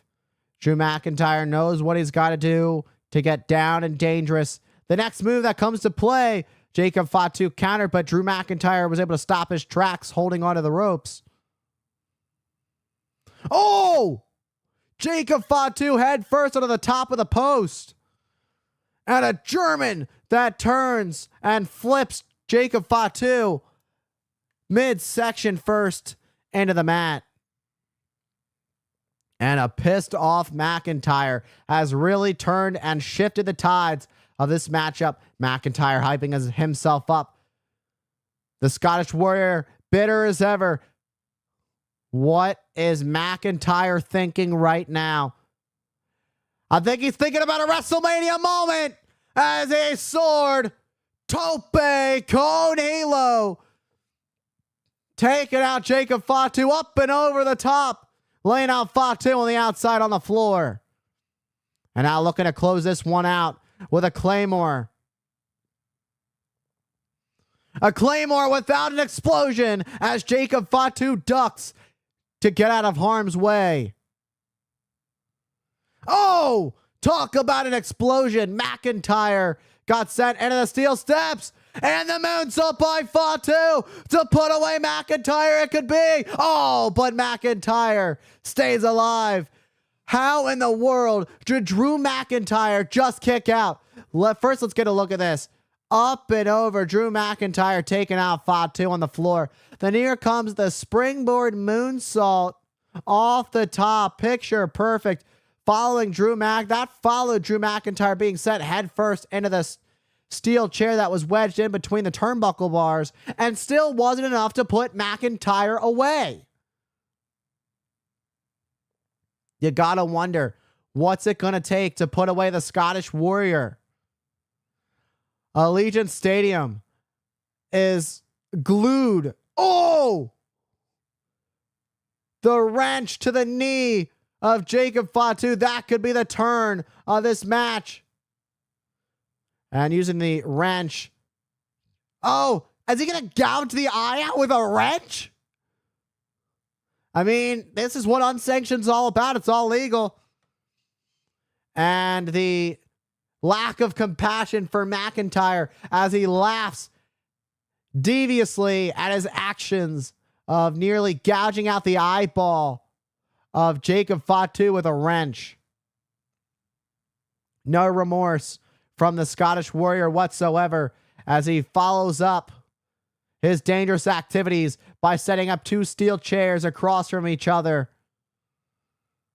And it's only going to get worse for Jacob Fatu as a suplex could be near for the Samoan Werewolf and gets driven through the chairs. McIntyre hooking the close leg to put away Fatu, but it's just not enough to put away Jacob Fatu. McIntyre thought he had it won. You got to stay level-headed. Dan Engler, the official, he's been having a great week after being uncursed by Danhausen. Drew McIntyre yelling at referee Dan Engler to hand him the belt. This is very similar to what transpired a couple weeks ago. Dan Engler, his face displeased by having to give his belt away. Looking to humiliate Jacob Fatu. A good old-fashioned belt whooping. But a super kick from Jacob Fatu blocks the belt. Swinging that chair and just driving into the spine of Drew McIntyre. Oh, and again. Now, how the tables have turned. Look who's got the belt. And Jacob Fatu has the belt. The first shot connects. And just whipping away at Drew McIntyre. With each shot, they get harder and harder. The welts will start to form. Chaos that has ensued was all expected. The limits to which these two men have been willing to go has been foreseen. And Jacob Fatu has that steal. Oh, Claymore! Claymore! Too much time from Jacob Fatu.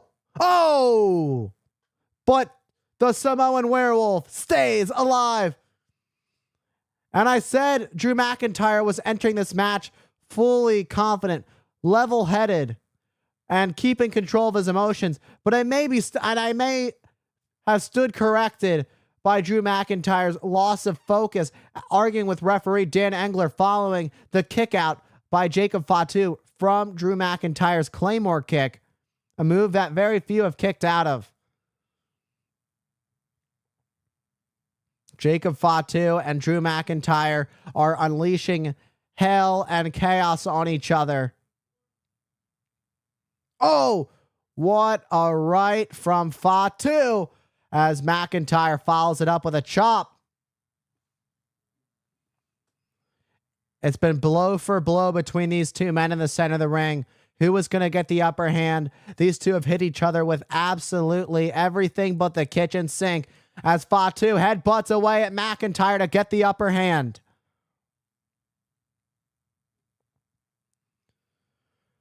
Who wants hell? Who wants the chaos? Who wants the taste of fury? There comes the table. This is the other table that Jacob Fatu brought into play.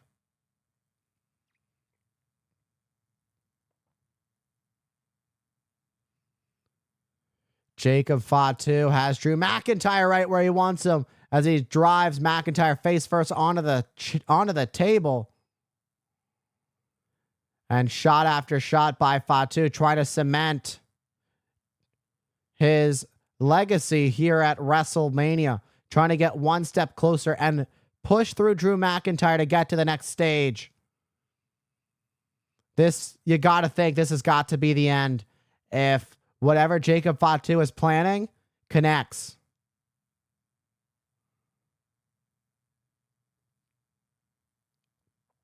McIntyre is quick to get off the table and just launching the chair that was in front of him at the head of Fatu, only to follow up with a steel chair to the spine. Oh, and pushing Fatu off the top through the table. The danger zone.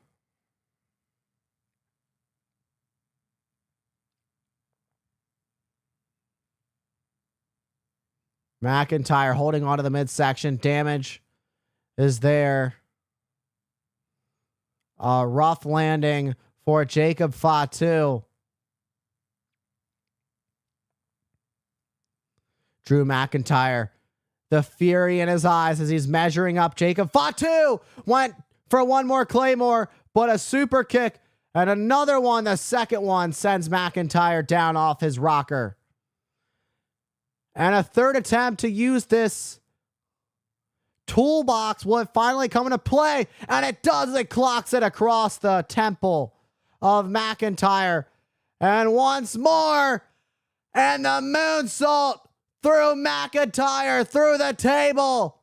And it's all over. The Samoan Werewolf, Jacob Fatu, is victorious.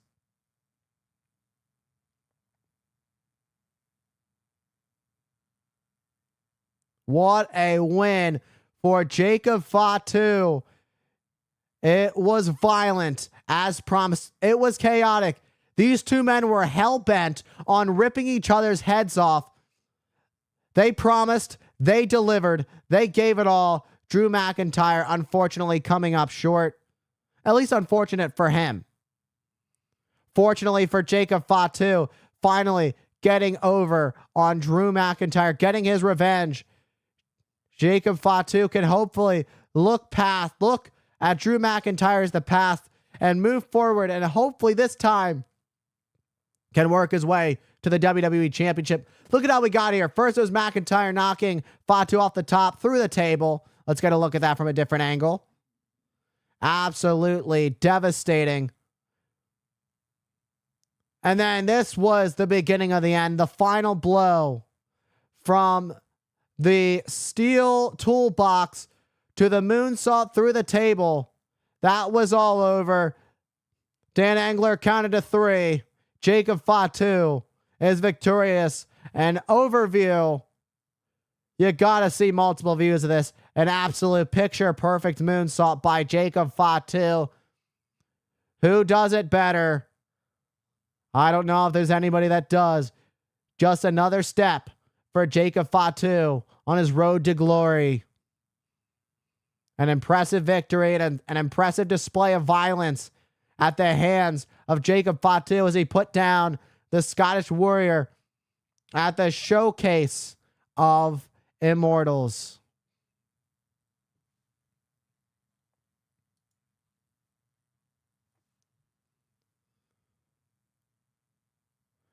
And Jacob Fatu saying that he's locked in.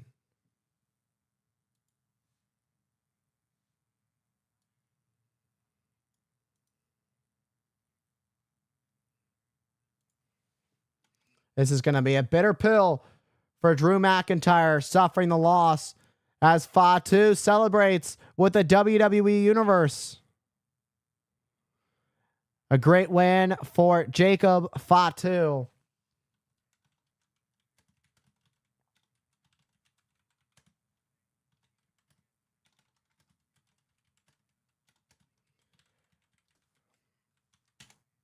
Head over to ESPN, download the app, get ESPN Unlimited to tune in to the rest of WrestleMania 42. And we'll see y'all on the other side when we head to ESPN Unlimited.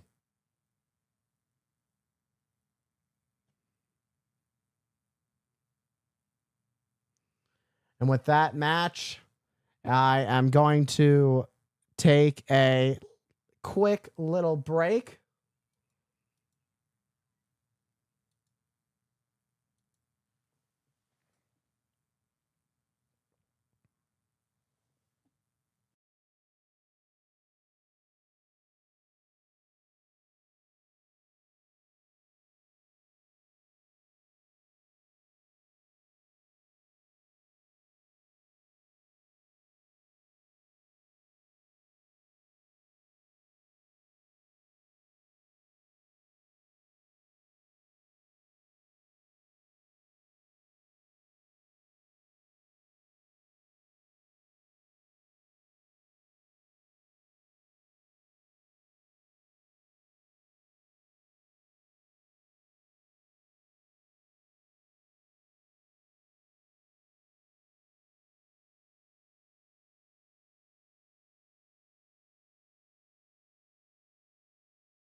Enter back in. We are back live on Twitch, TikTok, and YouTube. I want to thank everybody who has joined me here tonight as we get ready following the first hour of Wrestlemania that was free on ESPN2. Wrestlemania is now heading to ESPN Unlimited. If you have the ESPN app, don't forget to subscribe to ESPN, at least nationwide.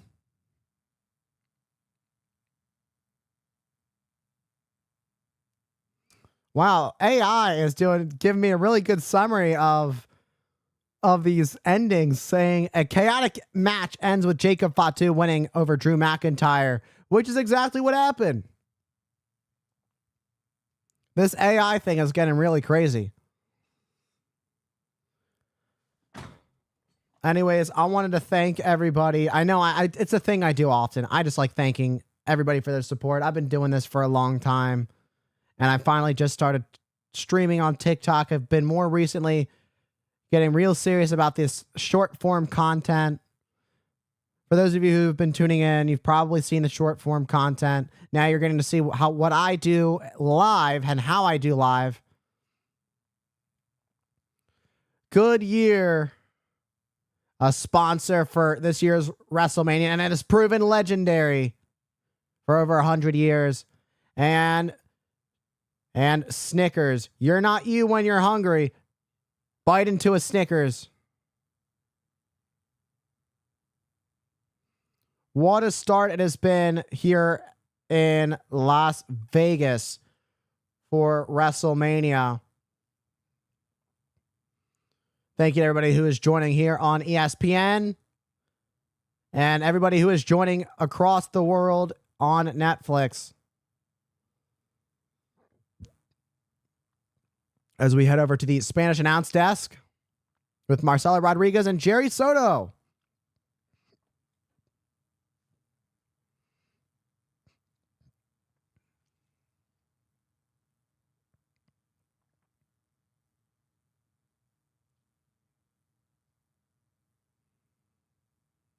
It's time to get ready.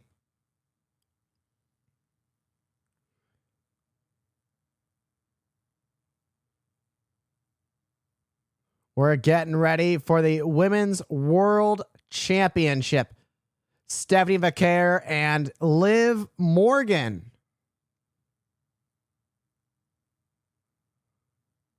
And then we've got Seth Rollins and the Ring General, Gunther. The king of retiring. And what's set to come later for the Women's Intercontinental Championship. AJ Lee looks to retain the Intercontinental Championship against Becky Lynch. It's been heated for a very long time. A feud that spans beyond them to their husbands that seem to be in different directions right now, but a long hatred for each other. And then in our main event tonight, 14-time world champion Randy Orton looks for number 15 as he takes on the undisputed WWE champion, the American Nightmare, Cody Rhodes. Pat McAfee is certainly going to somehow be involved in this thing. There's no doubt about that in my mind.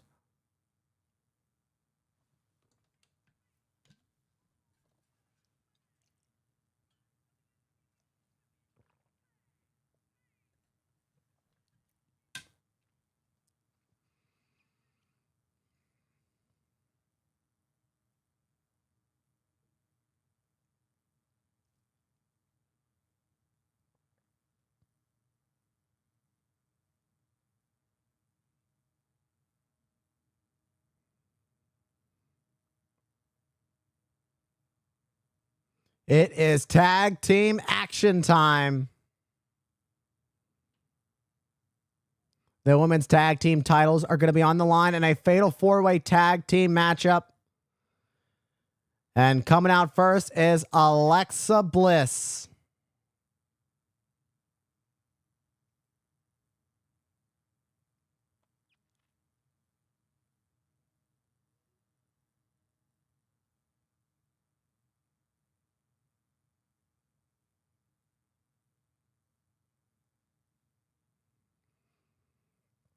And of course, her tag team partner, the Queen, Charlotte Flair.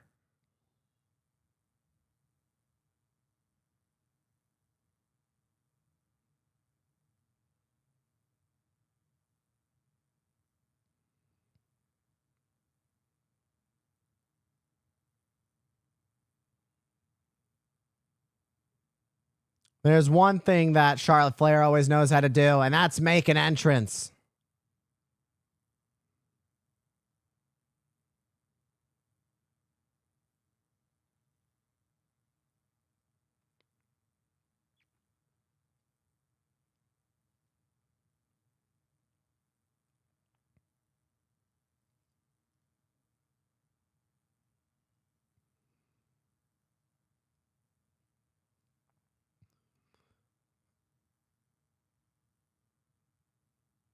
They've got quite the outfits tonight, and there's nobody else that can pull them off the way these two do. These two are looking to win back the women's tag team titles. They feel a rip from them. They're ready to go at it, take them back.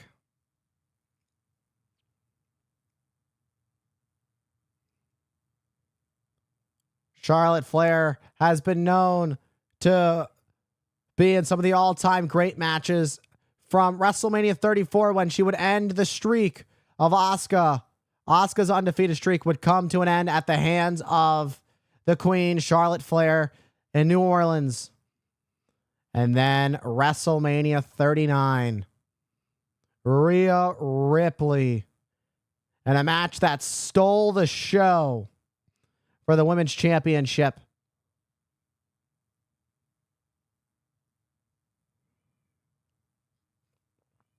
This match is brought to you by The Mandalorian and Grogu. Only in theaters May 22nd. You loved the series on Disney Plus? Now you can experience the movie in theaters coming May 22nd. Just a little over a month away. This should be an interesting duo as Bayley and Lyra Valkyria come out.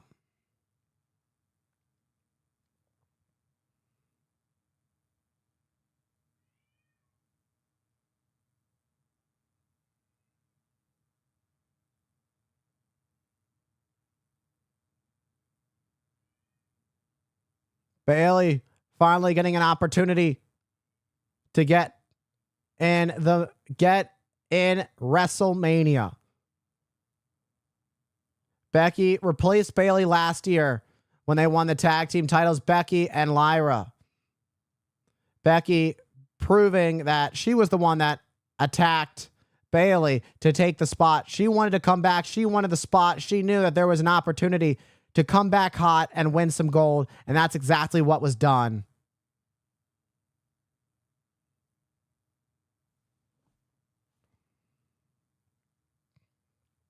Just a couple of years ago, Bayley, who won the Royal Rumble and would go on to defeat Io Sky to win the WWE Women's Championship.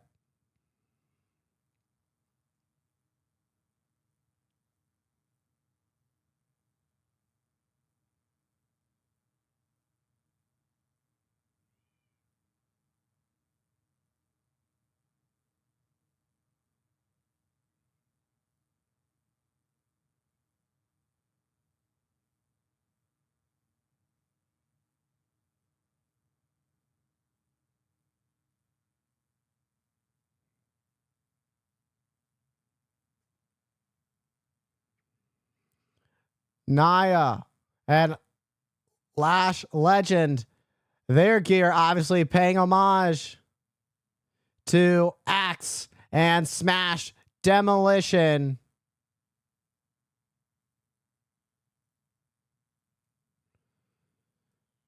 The Lasher and the Slasher.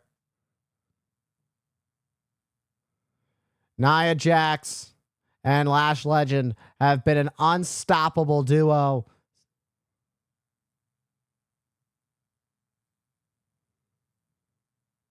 They, of course, knocking off Io Sky and Rhea Ripley.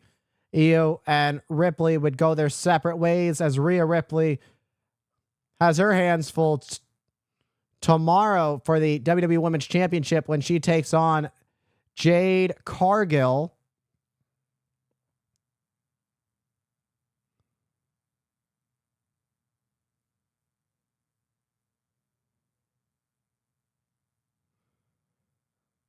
And the final team,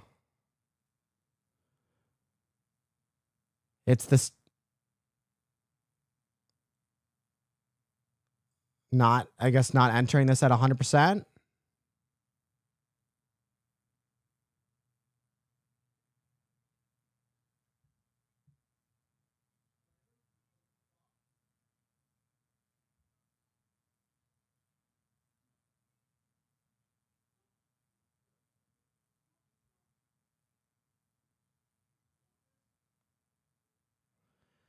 Who's the old friend?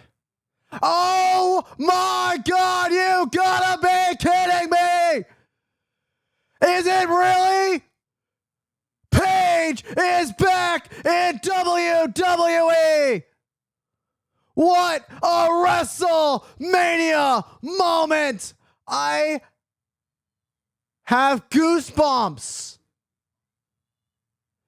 Paige is back. Paige is back in WWE.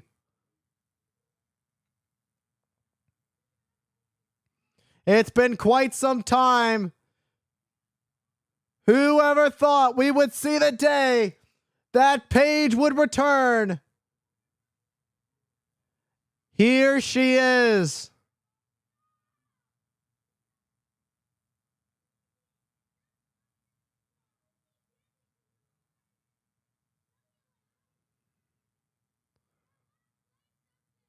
Absolute chills. Of course, Paige and the Bellas are longtime friends. Who would have thought that Paige would be here at WrestleMania? A surprise.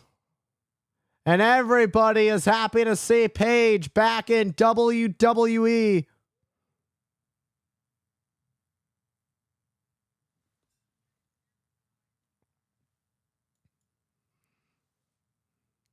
Paige gonna team with Brie Bella, Nikki Bella, making sure that Brie Bella can still have her WrestleMania moment.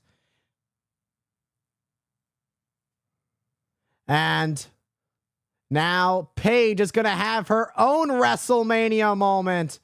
It's all about the gold.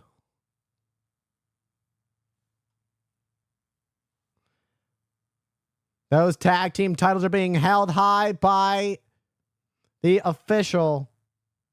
I am still in absolute shock. And the match is officially underway. One member from each team will start this matchup.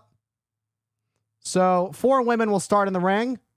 There's Alexa Bliss from behind going after Lash Legend. Lash Legend, of course, one half of the WWE Women's Tag Team Champions.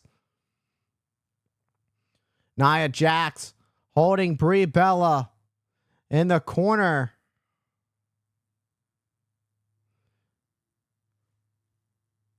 Oh! And the Irresistible Forces working well together early as they take out Bayley. Alexa Bliss thought she would be able to take down Nia Jax. Let's not forget about the history between Nia Jax and Alexa Bliss. Those two have teamed in the past.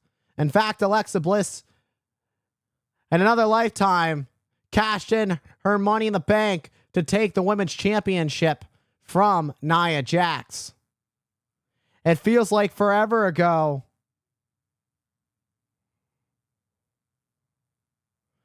Here comes the Nightwing. Roll up by Brie. Charlotte able to kick out. This 4-way matchup is leading with all kinds of chaos, blocking the kick of Lyra. And Brie sent the leg into Charlotte, went for an enziguri. It seemed that nobody was home. what does this do for for Brie's mentality? Brie was expecting to have her sister in her corner. An unfortunate turn of events. You got to feel for her sister and fellow Hall of Famer Nikki Bella. However, a heartwarming return for Paige.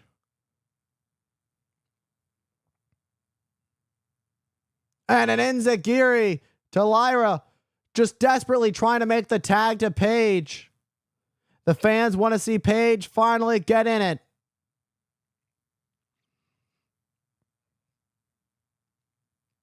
Nia Jax makes the tag to Lash Legend. Lash Legend has taken the WWE by storm. An absolute powerhouse. So there's a reason they call Nia Jax and Lash Legend the irresistible forces, and a massive pump up kick laying out the queen.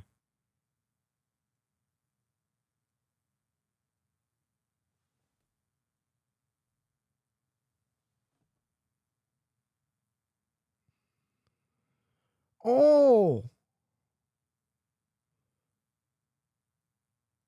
And Alexa Bliss coming off the top. Tornado DDT planting Lash Legend into the mat. Now here comes Lyra Valkyria back into the mix to pick things up. Tags being made to Bayley. Lash Legend, who's now out of the picture. It's doing very well for Bayley and Lyra Valkyria. Oh, backbreaker onto Bliss. Lash Legend pulling Bayley off of Alexa Bliss. A Lash Legend blocking the tag. Brie Bella has been trying to make the tag to Paige.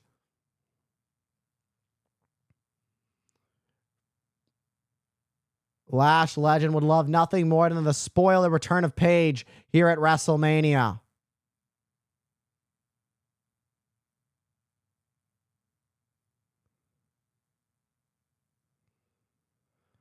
And it seems that Alexa Bliss and Lyra Valkyria are going to work together to take down Brie Bella.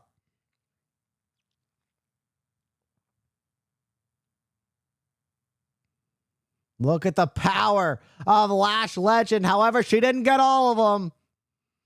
Brie Bella stood up on the top. And a missile drop kick from Brie Bella. And it's desperation. It is now or never.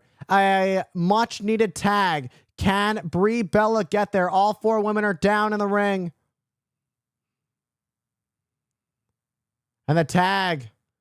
Lash Legend making the tag to Nia Jax. Bayley gets tagged in. Charlotte is also tagged in. However, Brie Bella, the only woman in this match who has yet to make a tag. Finally, here we go. Here comes Paige coming in hot. Two-time Divas Champion Paige helped set the women's revolution all throughout the world of professional wrestling. And a fisherman suplex to Bayley. Paige better than ever. Once upon a time, it seemed like everything was over for Paige when she broke her neck. However, things are different. Paige looking the best shape, looking in the best she's ever been, but Lyra rolls through on Paige. Looking for Nightwing. Paige able to counter. Paige. Turner. New tag team champions. But Bayley is there to save this matchup. And here comes Nia Jax. And a Samoan drop lays out Bayley. And Brie Bella gets shot with a boot to the midsection. Trying to dump Brie to the floor, but Brie holds on. And knocking Jax to the floor as well. Lash Legend from behind. Lash extension. And Paige and Charlotte are there to save this matchup, save the day. And a double super kick. And a double clothesline. These two know each other very well, dating back to NXT. An old friend and an old foe, an old rival, if you will. Paige and Charlotte Flair come face to face. They broke the barriers of the industry, breaking glass ceilings. A revolution that was started by these two women. Paige and Charlotte. Charlotte going after the leg, perhaps looking for figure eight. Paige rolling through, cover, roll up. And Charlotte able to kick out. And natural selection laying out. Paige, the tag is made to Alexa Bliss.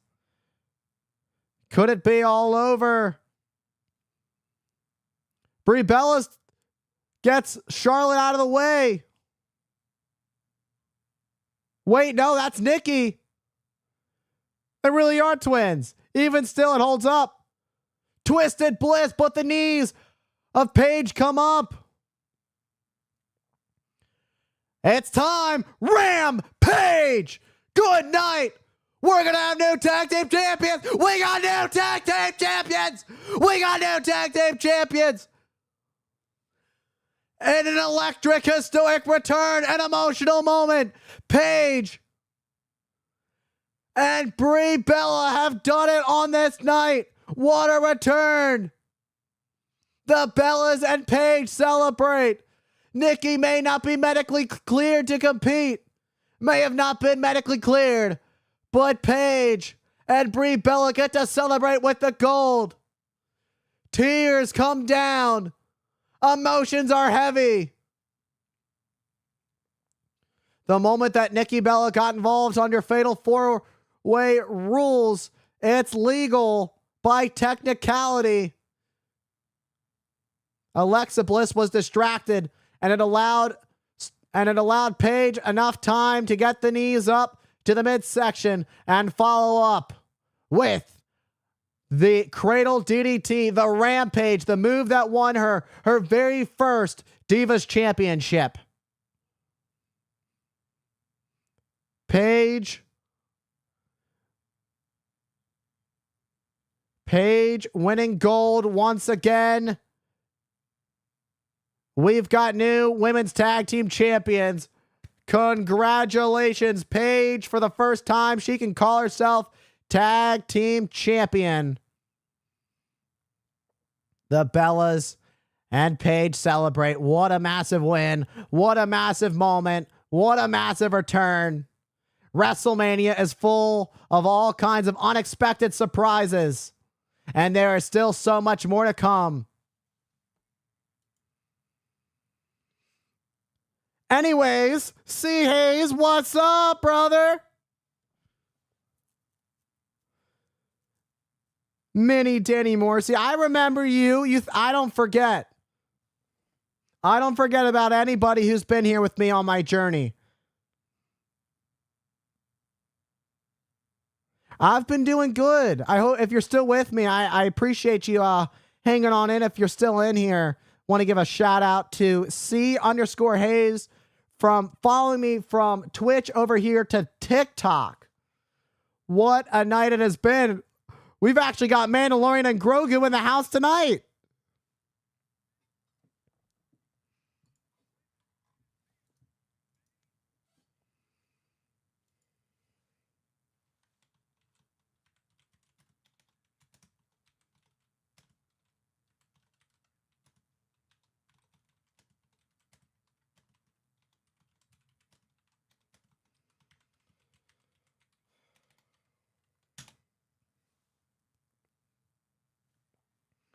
What a match we just witnessed. What a moment. Who would have thought that Paige would ever return to WWE? It happened.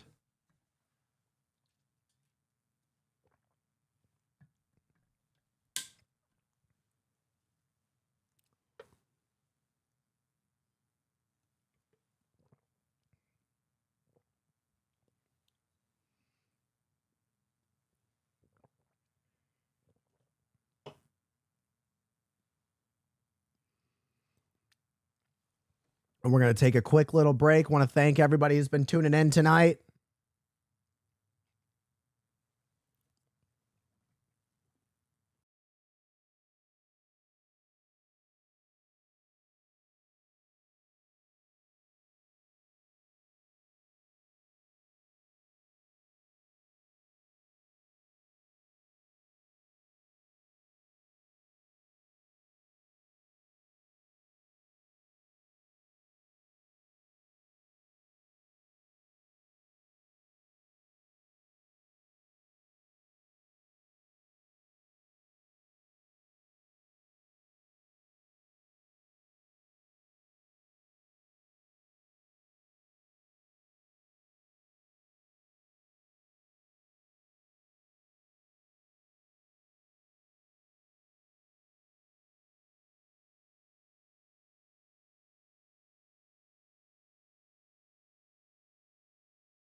The Cone Zone.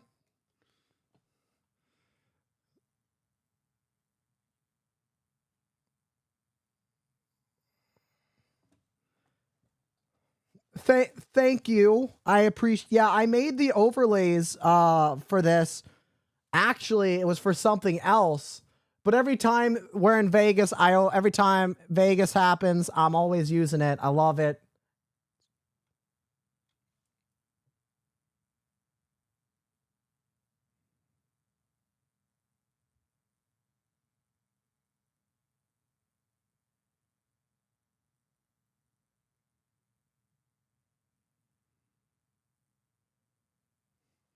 I appreciate it. Yeah, I always take into consideration where location whenever I'm making overlays. I appreciate it. And by next year, what you guys are witnessing, what everyone's witnessing now is me prior to WWE, but I'm a man that doesn't really change by the big stage. I'm going to get there. I've got a year. I promised myself I'd be there by 25. I'm turning 24 on Thursday. By the time I turn 25, I'll be with the World Wrestling Entertainment, or as they used to say, the World Wrestling Federation. I'll be there one way or another. I'm throwing it out into the universe, and hopefully you all will help me get there.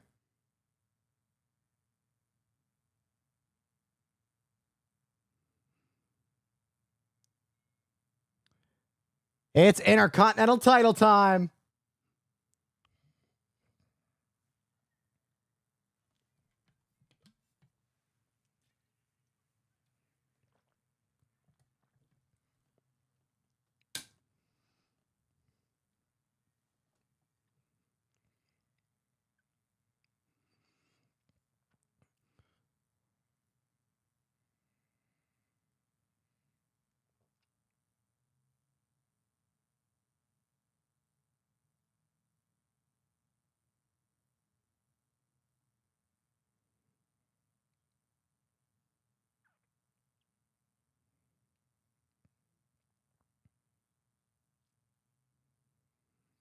A big opportunity for Becky Lynch to win back the Intercontinental Championship that she lost to AJ Lee back at Elimination Chamber in Chicago.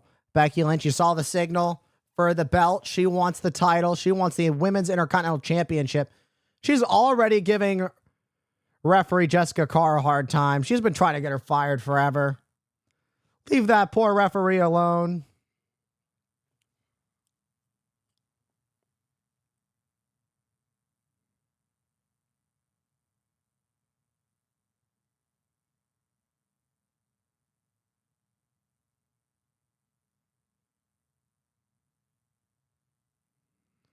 Skipping through.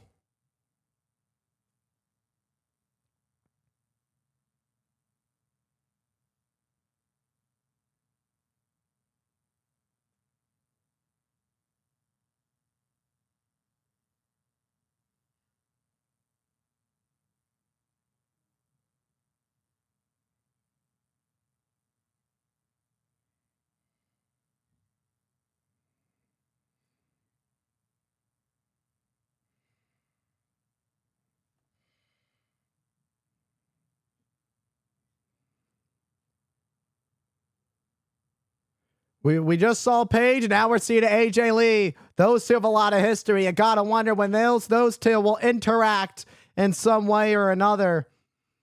However, it's AJ Lee's time as she is set to defend her Intercontinental Championship against the former Women's Intercontinental Champion, that being the man, Becky Lynch.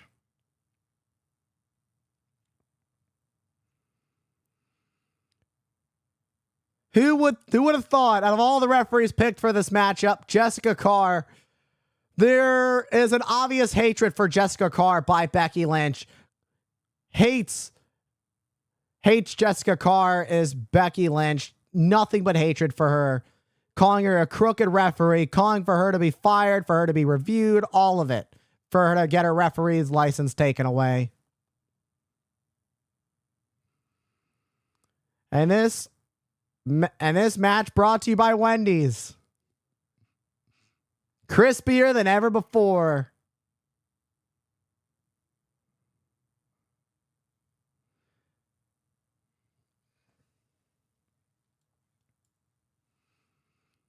Jessica Carr holds up that Women's Intercontinental Championship. AJ Lee defends the title. Becky Lynch wants it back. This feud comes all about because of the hatred that their husbands have between each other. Of course, Becky Lynch's husband has a match later tonight, that being the visionary, the revolutionary Seth Rollins, who is set to take on the ring general Gunther, and AJ Lee's husband, who will defend the World Heavyweight Championship against Roman Reigns in the main event tomorrow night. It all started between them. And since then, it has gone on to build a hatred between these two now. From their husbands hating each other to these two hating each other. It's all built up. AJ Lee taking the Intercontinental Championship from Becky Lynch back at the Elimination Chamber. It was a technicality home advantage for AJ Lee, being her husband, the Second City Saint, is Chicago's own. When Elimination Chamber took place at the Allstate Arena in Chicago, AJ Lee winning the Intercontinental Championship for the first time in her career. Becky Lynch with a fallaway slam taking out AJ Lee, sending her into the guardrail. Becky Lynch, year after year, always finds a way to elevate herself up to the top, up to that next level. Becky Lynch going back to WrestleMania 35, where she would win the first ever women's WrestleMania main event. Leg drop off the top, but not enough to put AJ Lee away. You gotta wonder how Becky Lynch's feelings towards referee Jessica Carr will come into effect. I mean, as long as things go her way, it shouldn't seem to be a problem. But what happens when the frustration builds in for Becky Lynch? Bexploder connects and crawls quickly to the cover as she hooks the far leg of AJ Lee, but not quite enough, as she just shoving and slamming AJ Lee's head repeatedly into the mat. Becky Lynch trying to remove the top turnbuckle, and she does. The top turnbuckle pad has been removed. And now Jessica Carr is quick to tie it back up. You don't see this too often, where the referee is quick to tie it back up. She is specifically taking the time.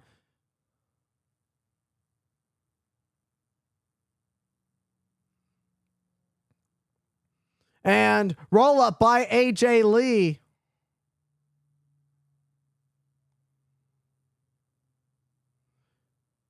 These two trading blows. It seems that AJ Lee is getting the better of the exchange now. Oh, and AJ Lee gets the knee up. From the middle rope. Thinking tornado DDT, but blocked.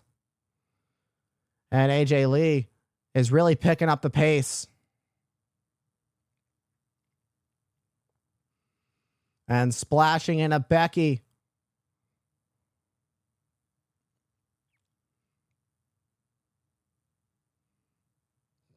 Went after the knees of Becky Lynch to try and drop her down. At first, it didn't seem like it was going to work. It seemed that Becky Lynch was going to stay up on her feet. But in the end, it didn't work out for Becky Lynch. With a missile drop kick by AJ Lee. Looks to put away her challenger.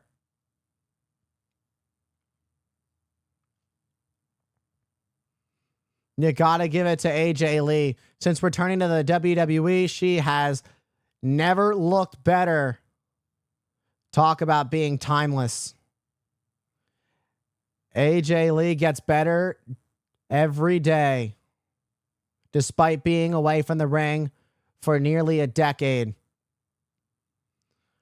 And sliced bread for AJ Lee. Let's think it's Shining Wizard, but Becky Lynch picks up AJ Lee and spiking her with a power bomb and stacking AJ Lee, but not quite enough to pick up the victory right then and there. Becky Lynch finding out the resilience of AJ Lee on what it's actually going to take to put away AJ Lee to win back the Women's Intercontinental Championship. We're not talking about an easy task here. The champion could be in trouble following that power bomb by Becky Lynch. AJ Lee, though, with a slap to Becky Lynch, only infuriating the man. Was thinking the manhandle slam, blocked and ducked, but an arm drag by AJ Lee, who gets the roundhouse kick. It's the quickness of AJ Lee that's working very well. Looking for the octopus lock. But just swinging AJ Lee into the turnbuckles is Becky Lynch. Could it be over? And now the end could be near. And we could be seeing a brand new Intercontinental Champion find the manhandle slam. But AJ Lee's efforts to kick out prevail. Let's get another look at this. The octopus lock and just driving AJ Lee into the turnbuckles. And then full effect on the manhandle slam, hook in the far leg, and AJ Lee still managed to kick out. Becky Lynch now just driving her boot into AJ Lee in the corner. The last thing Becky Lynch can afford is to be disqualified as she gets into the face of Jessica Carr. You do not mess with the referee. That is the quickest way to get yourself disqualified in this matchup. Oh, Jessica Carr pushing Becky Lynch back. You did deserve it. You better keep your emotions in check. And AJ Lee with a manhandle slam of her own. And a kick out at 2 by Becky Lynch. Try to take out Jessica Carr. Jessica Carr ducked. Becky Lynch is way too focused on referee Jessica Carr and a little too unfocused on AJ Lee. AJ Lee is not someone to overlook.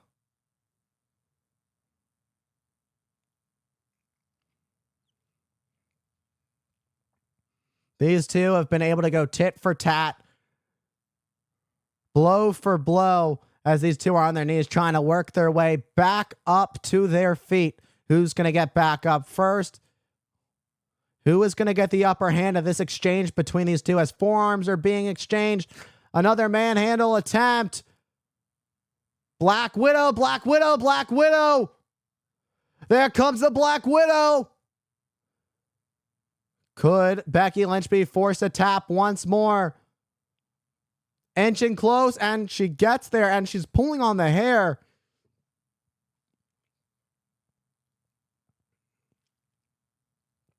And again, Becky Lynch removing that top turnbuckle, and AJ Lee doesn't know it.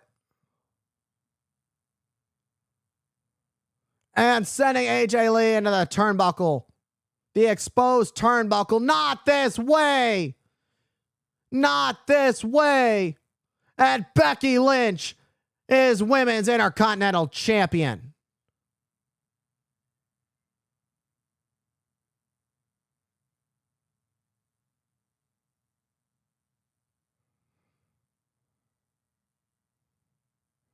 Becky Lynch knew how to outsmart her opponent. And once again, Becky Lynch is Intercontinental Champion, and she holds onto it tightly and dearly. She doesn't want to let it go whatsoever. AJ Lee coming up short in an unfortunate turn of events. We saw a shoving match between referee Jessica Carr and Becky Lynch. Emotions almost costing Becky Lynch this match. Jessica Carr ducked, and a manhandle slam of her own by AJ Lee, stacking up Becky Lynch, who would not take that disrespect. Black Widow was caught pulling the hair of AJ Lee to force the break. And Becky Lynch was quick to remove the turnbuckle, pull Jessica Carr into the way. Jessica Carr was stunned and not focused after being caught up. AJ Lee went face first into the exposed turnbuckle. And a manhandle slam to follow up, and a brand new Intercontinental Champion. Becky Lynch can once again call herself the Women's Intercontinental Champion. A heartbreaking loss for AJ Lee. You can see the emotions, the down expression of AJ Lee. You got to think this isn't over. Truly heartbreaking for AJ Lee. And a massive victory for Becky Lynch.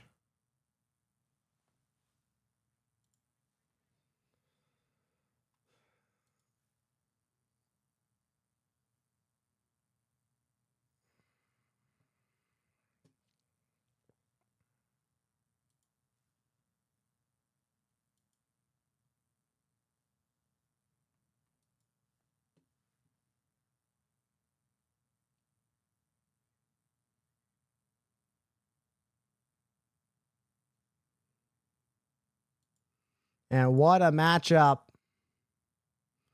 Time to take a little break following that matchup.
WrestleMania sponsored by Goodyear. Legends aren't born, they are proven legendary. Chuck Zito, actor and boxer. Another beer for George Kittle. He's killing it tonight. Talk about his WrestleMania moment. Makes sense. He's wearing a Stone Cold t-shirt. And Terrence Crawford, who recently retired, but former boxing heavyweight champion.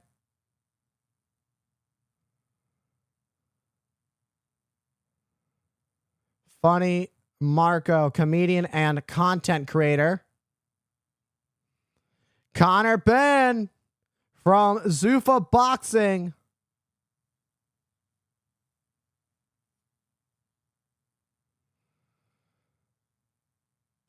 The General is in the house.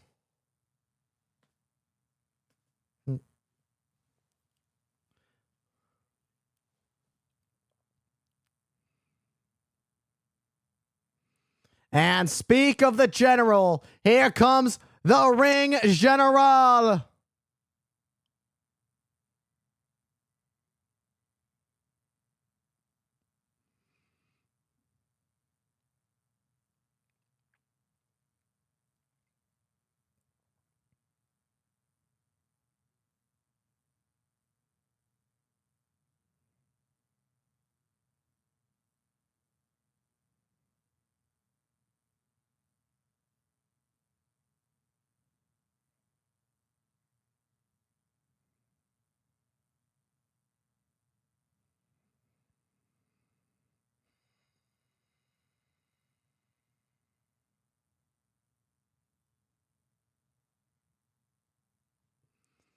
Gunther, the career killer, the Ring General, former two-time world champion, the longest reigning intercontinental champion at 660 days. 666 days, an all-time record. He would lose to Sami Zayn 2 years ago at WrestleMania. Last year, losing the world title to Jey Uso. While Gunther has an impressive overall track record, his track record at WrestleMania could use a little bit of work. Ending the careers of Goldberg, John Cena, and recently at the Royal Rumble, WWE's newest Hall of Famer, the phenomenal AJ Styles. This match is brought to you by the General Insurance. Go to the General and save some time.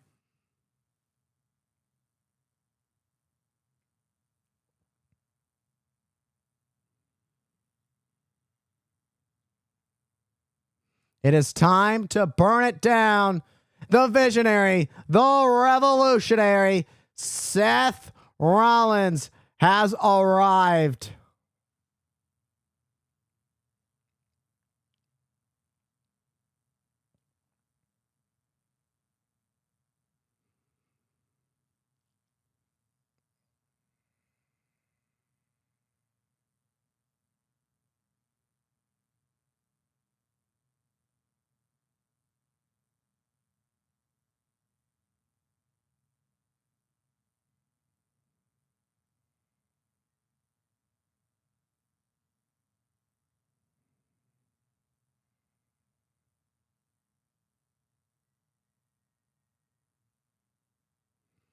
Seth Rollins is a 6-time world champion.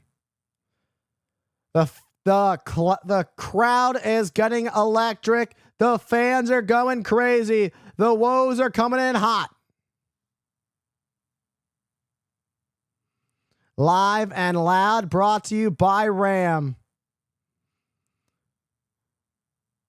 Rollins looking like a villain. Not WrestleMania number 15 for the Visionary.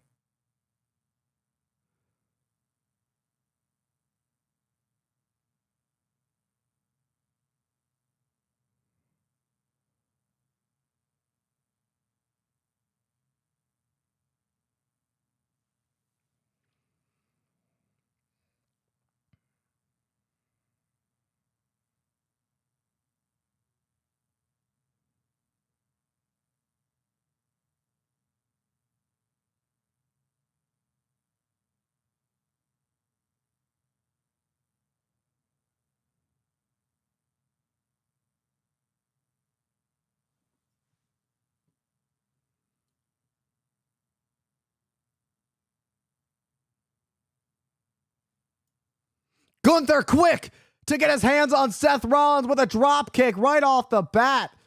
You already knew right off the bat Chad Patton was going to have a hard time keeping these two apart. Gunther is quick, looking to put away Rollins immediately. You just know that Seth Rollins isn't 100% heading into this matchup. The one thing about Seth Rollins is he's overcome the odds. Rollins has been a King Slayer. Rollins has been a Beast Slayer. Rollins has had the heights of the century. Rollins has had 3 big moments at WrestleMania and many more. From being the soldier that Cody Rhodes needed when Rhodes needed it the most to finish his story, Rollins was there.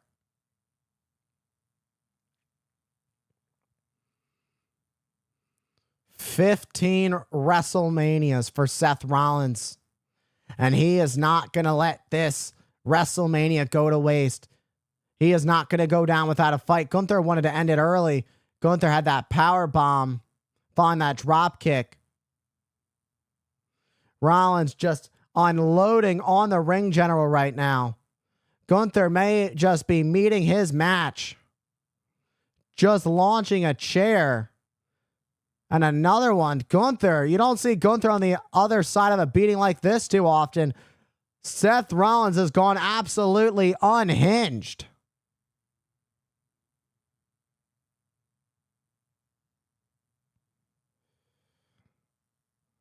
Seth Rollins.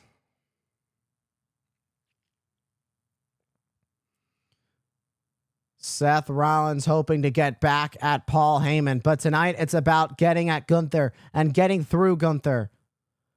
Rollins had a couple birds for Gunther that made it. And here we go. The match has officially begun. The bell has officially rung. Oh, what a nasty chop. Those patented chops by Gunther. But Rollins follows up with a boot. And Gunther repays the favor with one of his own. Rollins has been motivated more than ever to get his hands on Paul Heyman, incensed with just destroying Paul Heyman for the way he destroyed the Vision and blindsided him. It was last year at WrestleMania that Rollins won what was undoubtedly one of the greatest, if not the greatest triple threat match, one of the greatest matches I have ever witnessed, that I've ever had the pleasure of calling. When Seth Rollins defeated CM Punk and Roman Reigns in a triple threat match.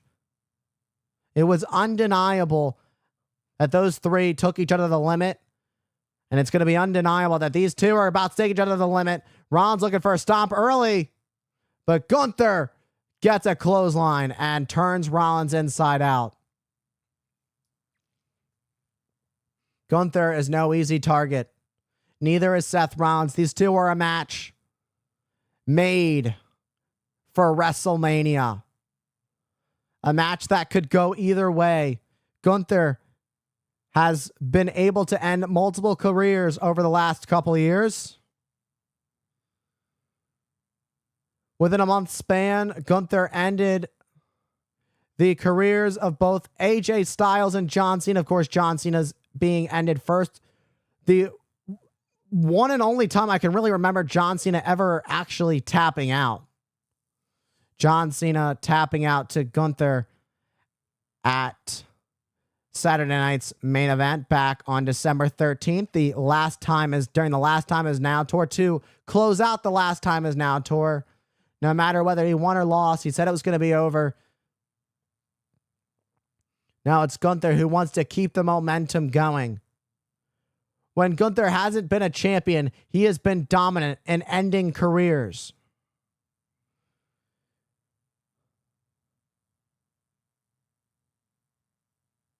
These two have only ever had one match, and there was no proper conclusion to it. So tonight is the night where that could be a different story.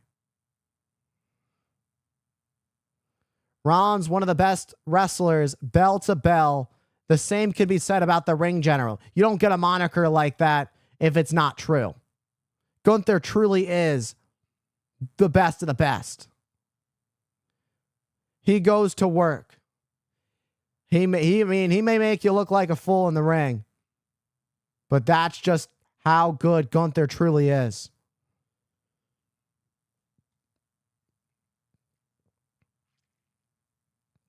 Gunther has Rollins out on the apron with a nasty forearm to the Visionary, but Rollins fights back with one of his own.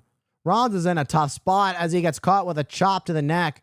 It's been noted Rollins has had some back and neck and shoulder issues. There are a lot of points that Gunther can attack in this matchup.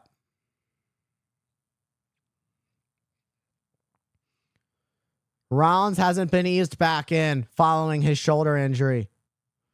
So this is this could be an unfortunate night for Rollins' comeback. Let's not forget Rollins' comeback when he fought Triple H to be a Kingslayer at WrestleMania 33. He would overcome the odds. Tonight could be the exact same story. Rollins has Gunther. Oh no. Gunther even knows he's in trouble. That facial expression says it all. And Rollins gets the buckle bomb on the ring general. How much did that take out of Rollins in the process? Looking for the stomp. Gunther sidesteps and a German suplex to counter. Sidestep. And now it's Rollins with a German off the rope. And a nasty clothesline. Flesh on flesh. And Rollins returns the favor with a clothesline of his own.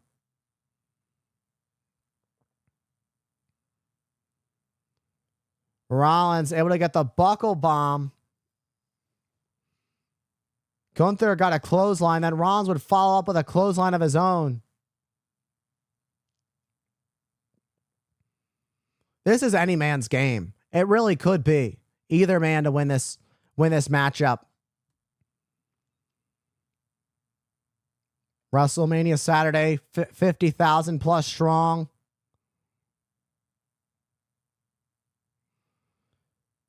Seth Rollins looks like he's feeling a bit of the exhaustion, the wear and tear, coming back, doing everything he can to get so close to WrestleMania. And he cut it really close from his return to recovery.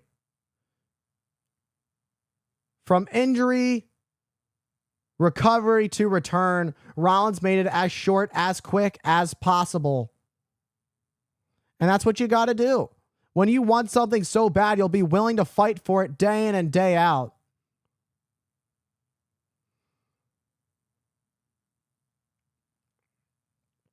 And Rollins with a shot to Gunther's shoulder. Oh, what a nasty chop to Rollins. And Rollins comes back with one of his own.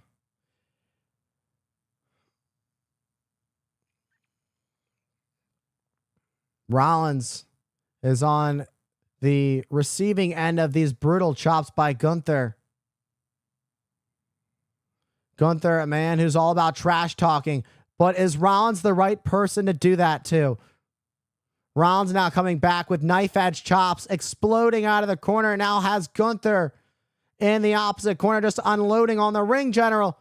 Gunther quick to follow up, and a power bomb. Gunther just pulling that one quickly, pulling the rabbit out of the hat.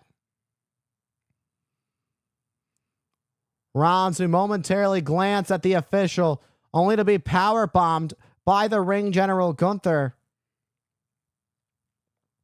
Gunther is quick to explode with power. At the snap of the fingers.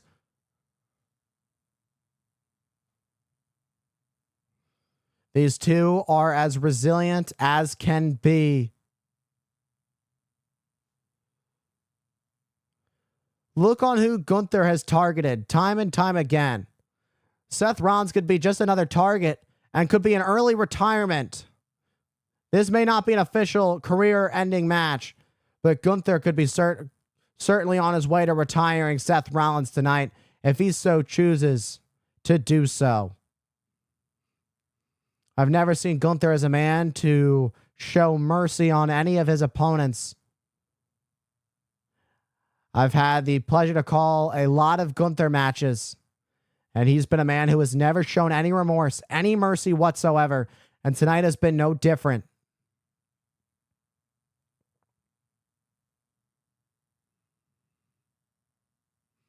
And just turning Rollins inside out.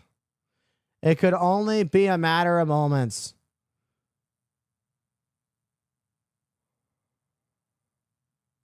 Gunther continues to get better and better every single day. Seth Rollins. Wait.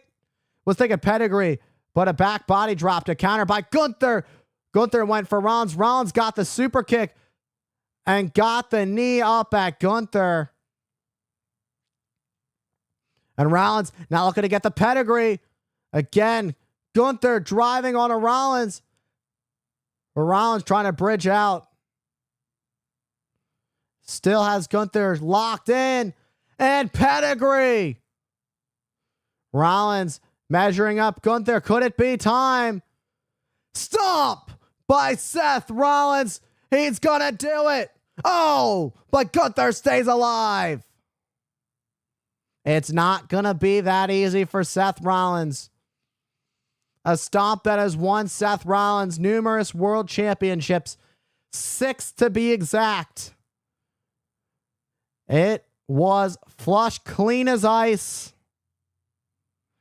cold, and calculated by Rollins, but not enough to put away the ring general. Where do you go from here if you're Seth Rollins? What's next in the playbook? Rollins has to do everything he can, and he definitely has to keep his emotions in check. Rollins was for that quick split second was grasping onto that knee. You gotta wonder. We know many years ago Rollins had that injured knee. Rollins came down on that knee earlier, and once again dropping on that knee. Rollins standing switch. Rollins stacking up. Oh, no. Uh-oh. Rollins gets caught in the center of the ring with the sleeper. It could be night-night time for Seth Rollins. Rollins could fall asleep in the center of the ring on the grandest stage of them all. Gunther has got Rollins right where he wants him. However, Rollins is trying to fight back. Rollins is doing what he can to fight back up to his feet.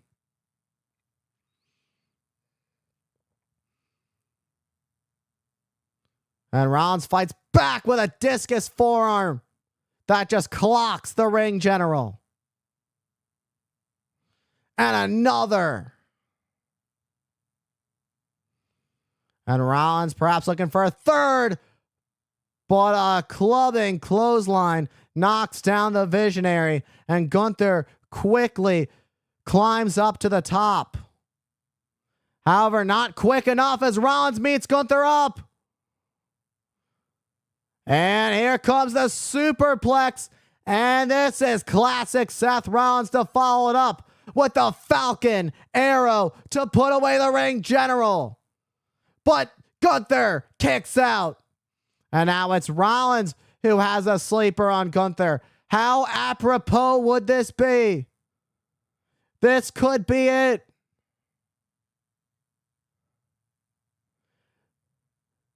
Could Gunther tap? Gunther could be fading up, but Gunther finds the bottom rope. Gunther able to find the bottom rope to force the break on the submission. Seth Rollins and Gunther, they have thrown everything at each other. What's it going to take for either man to get the upper hand on the other? Rollins shaking his head, trying to hype himself up, trying to get the adrenaline pumping through the veins for a second wind to send him through for the victory. Rollins has been a man who has always found a way to get the job done. Is tonight gonna be any different? As Rollins looks to take flight, Rollins soars and Rollins scores. And Seth not done yet, as once again taking flight, laying out the ring general. As Rollins calling for a third. And put your pedal to the metal. Keep your eye on the ball, but Gunther's quick and power bombs Rollins on the apron. That's a play out of Kevin Owens' playbook, and power bombs Rollins on the table. Gunther looking to close this one out. Looking to end it here and now. He's not looking to beat Seth Rollins. He is looking to end Rollins' career, but Rollins able to counter. Rollins counters, looking for the pedigree onto the announce desk. Right on the Spanish announce desk.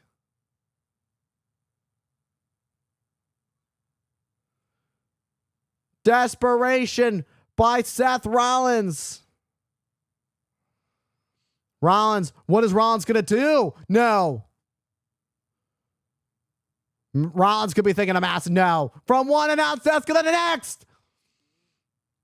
Rollins stomping Gunther on the other announce desk, running from one desk to the next. Gunther could be done. Wait. That's Braun Breaker. That's Braun Breaker. Braun Breaker has just arrived. Braun Breaker's back. Braun Breaker's back. The Vision Zone. Braun Breaker has returned. Braun Breaker, who's been dealing with a major injury. Braun Breaker just spearing through Seth Rollins.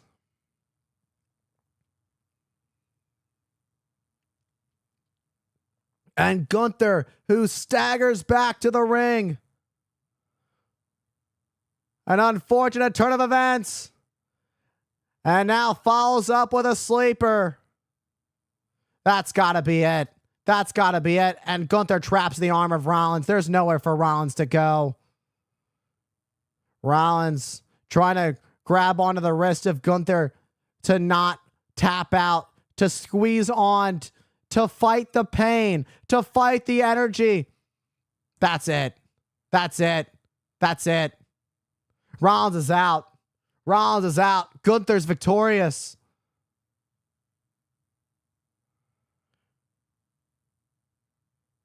While Gunther took out Seth Rollins and forced him to pass out, we saw an incredible matchup. And then Braun Breaker, that's the real story, is the return of Braun Breaker.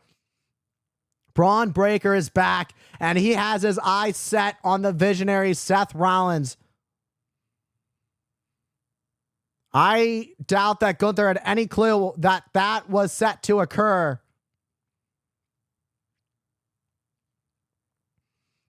Gunther was quick to take command throughout the match. However, Rollins would get the pedigree on the reinforced announce desk. And then a stomp from one desk to the next. And that's what seemed to be the big turning point. But then what would really shift everything and lead to the end for Rollins was the return of Braun Breaker, who nearly broke Seth Rollins, cutting him in half with that spear. And then Gunther would pass out Rollins, center the ring. Rollins did not tap out.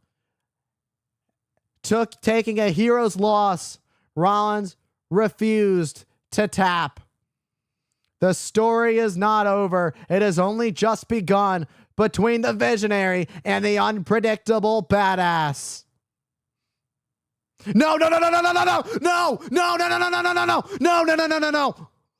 Full speed ahead down the entrance ramp, and one more for good measure. And the dogs are barking in Allegiant Stadium.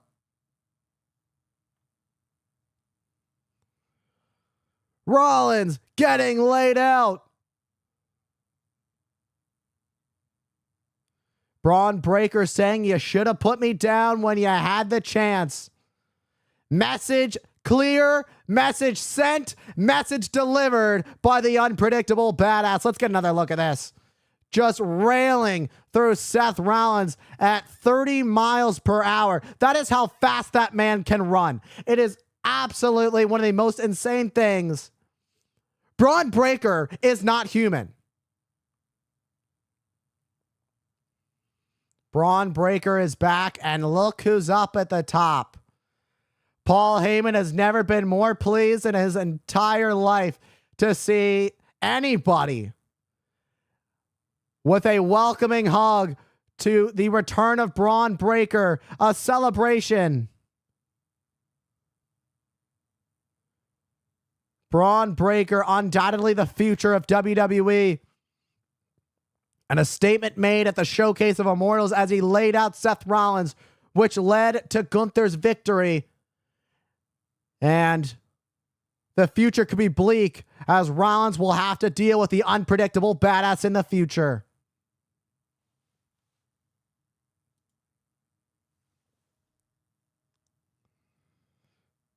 I want to say thank you to Jason Ben for the follow over on TikTok, mentioning we got Rome. That I sound like Seth. My voice is starting to get shot. I'm definitely like putting my whole voice into this thing right now. That's the first time I've ever heard that. Roman versus Punk tomorrow. They're going to kill it tomorrow. Paige with an electric response to her return earlier tonight. The Wrestlemania moment of the night. All right.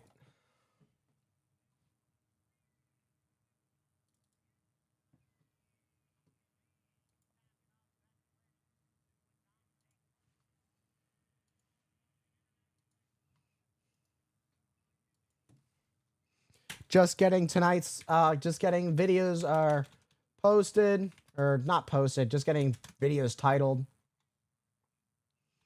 Lever Switch, WM42.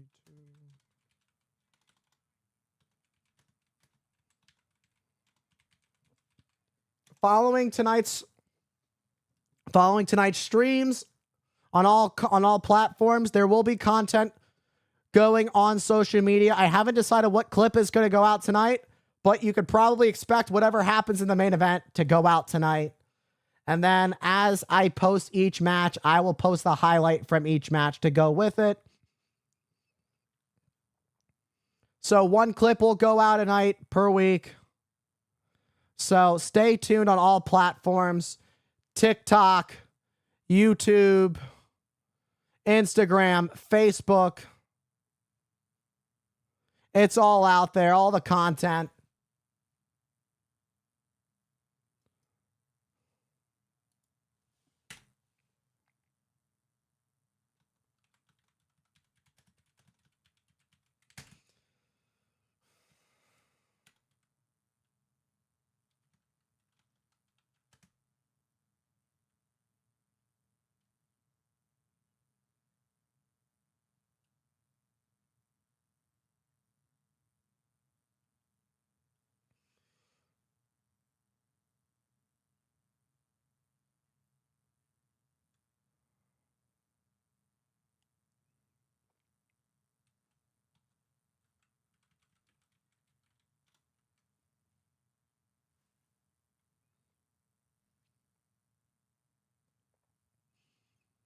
Axe and Smash being in the Hall of Fame was so overdue.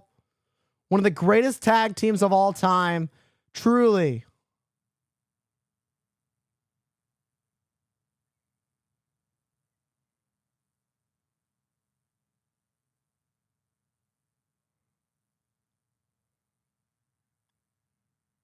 And here comes the phenomenal one.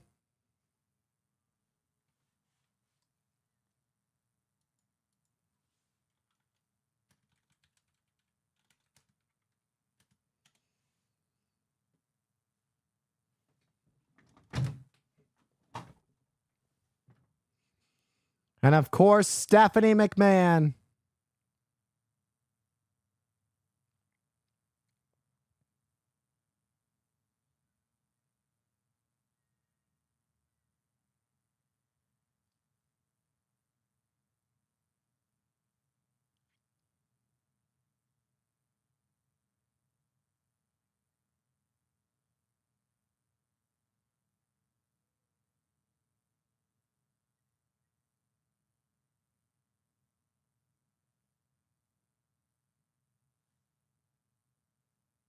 What a show it has been so far. I am certainly losing my voice. I am certainly going to do my best to keep it up.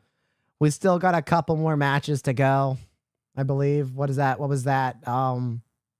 We have the women's world title match. And is that all we have left? The women's world title match and the WWE title match? I think I'm missing something.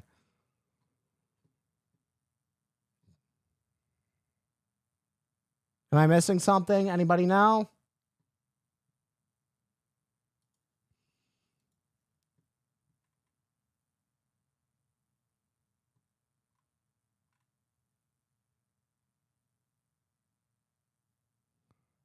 One, two, three.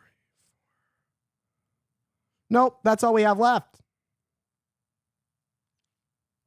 We've got 2 matches left, and they're both world title matches.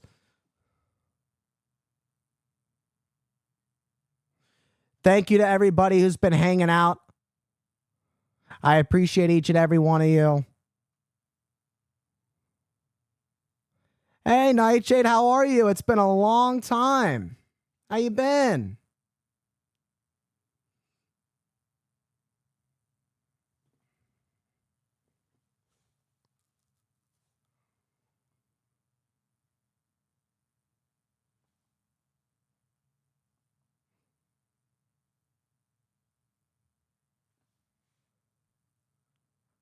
It's WrestleMania 42.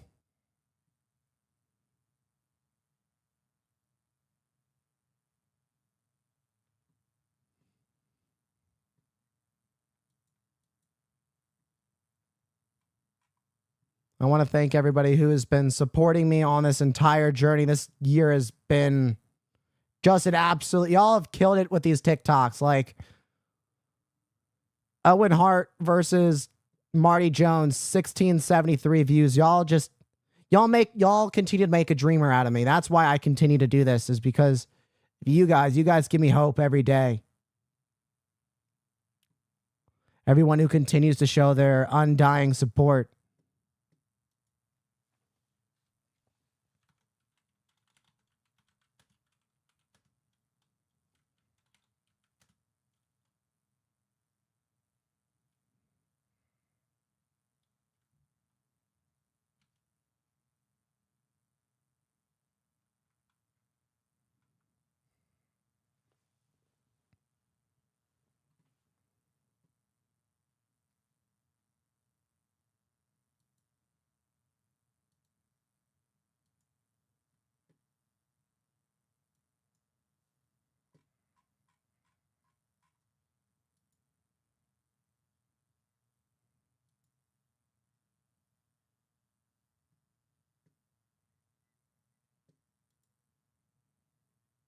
All right, I'm going to take a quick break. I know I'm just kind of sitting here just trying to catch my breath. I'm certainly losing my voice. I haven't streamed since August, and usually I'm good about maintaining my voice when I record. I usually record like 5 to 6 videos at a time when I'm recording for YouTube. By the way, for those who don't know, I'm coming up on 1,000 days coming up in November of posting every single day. 1,000 days straight. November 12th, I will have posted my 1,000th video in a row. Daily, of course. The day before will be my 1,000th video because I posted on the 14th of February, 2024.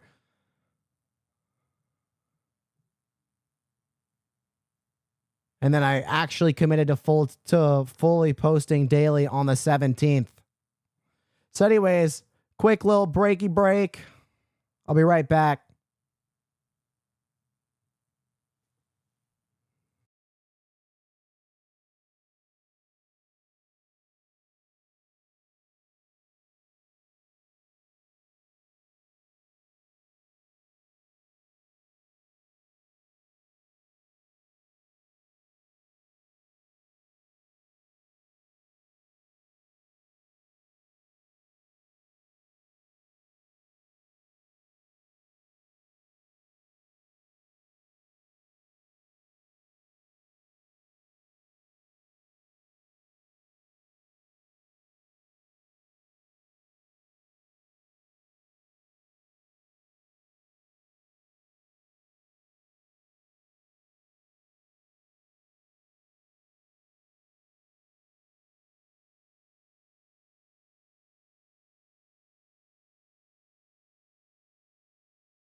Welcome in, Heretic.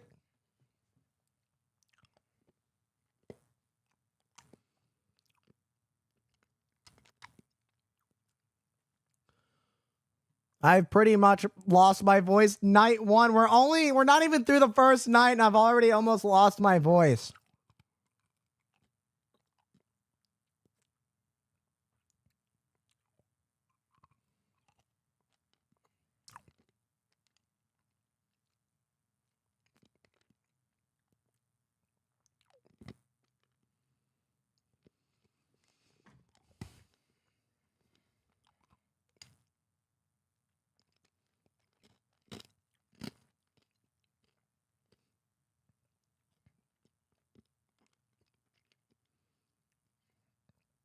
I want to thank everybody again. Of course, that's yeah.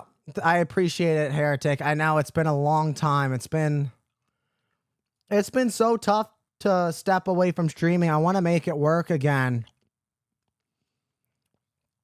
Even if it's like once a month, I want to make a big deal out of streaming once a month. When I do it, I want to do it for like a while. I'm going to try and stream as much as I can up until I get hired by WWE, which is going to happen by next year because I'm speaking it into fruition. So if I speak it into the universe, it'll obviously happen.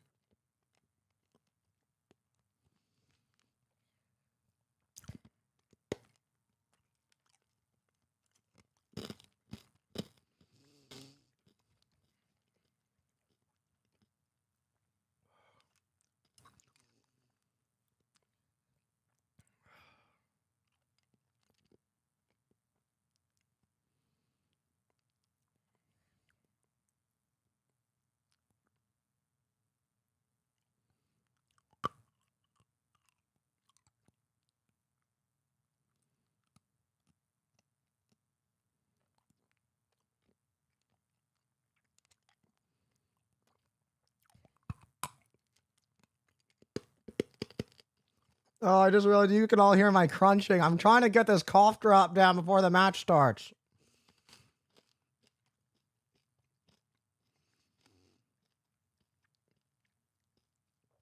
Ugh, that was like the worst idea to crunch down on that.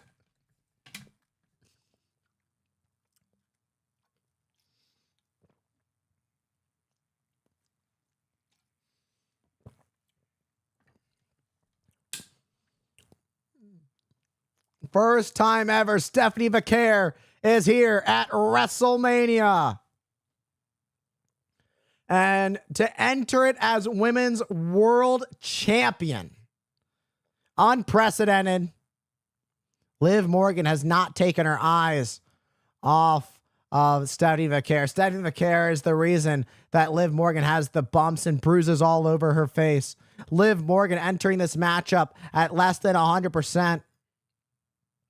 Liv Morgan earning this match by going the distance and winning the Royal Rumble.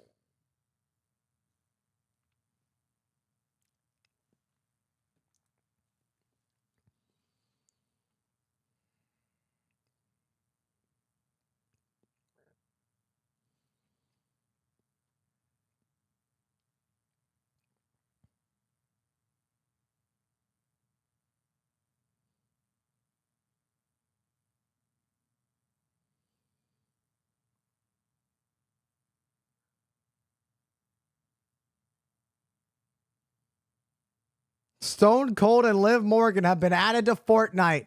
Fortnite times WWE. Once again, WWE teams up with Fortnite.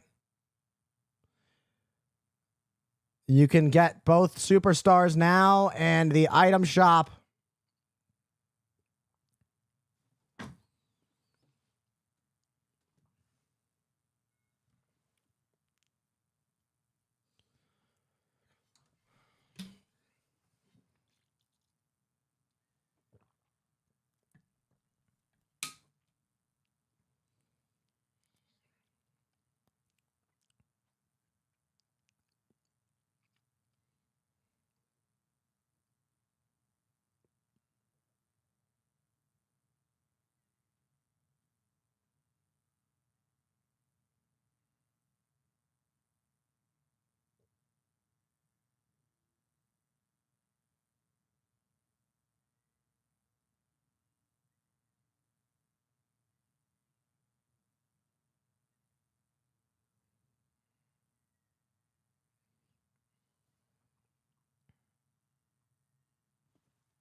Two of the biggest stars in not just the women's division, but in WWE.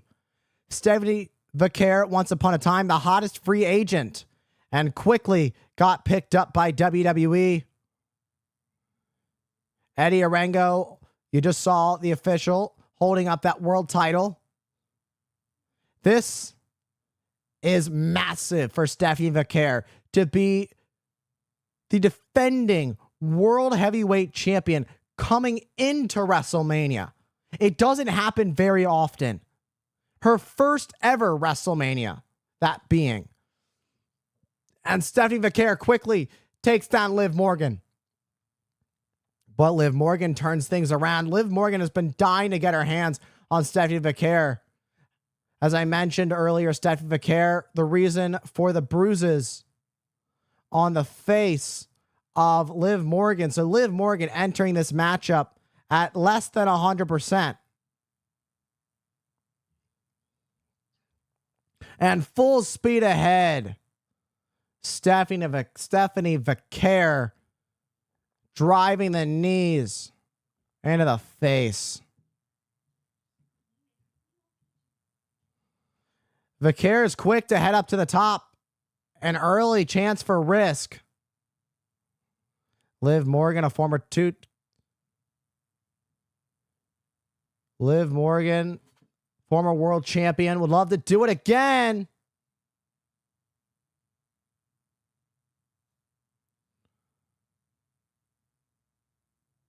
Liv Morgan just tossing and toying with Stephanie Vaquer. Is the Liv Morgan Revenge Tour going to come into full effect? Is Liv Morgan going to be able to take out Stephanie Vaquer and regain the Women's World Championship? It's been quite some time since Liv Morgan has had the gold. Paying homage to her boyfriend, Dominic Mysterio, but really, the real homage is to the late, legendary Eddie Guerrero. Oh, what an enziguri knocking down the champion. Liv Morgan, the thing that Liv Morgan needs to do the most is really keep on the ball. Do not lose focus heading into this big matchup. If Liv Morgan is going to walk out as champion, she has got to have Stephanie Vaquer's number at every angle. And Vaquer with the smirk. Now, the thing about Stephanie Vaquer is, I'm as mentioning this being her first WrestleMania. Oh, Devil's Kiss coming in hot.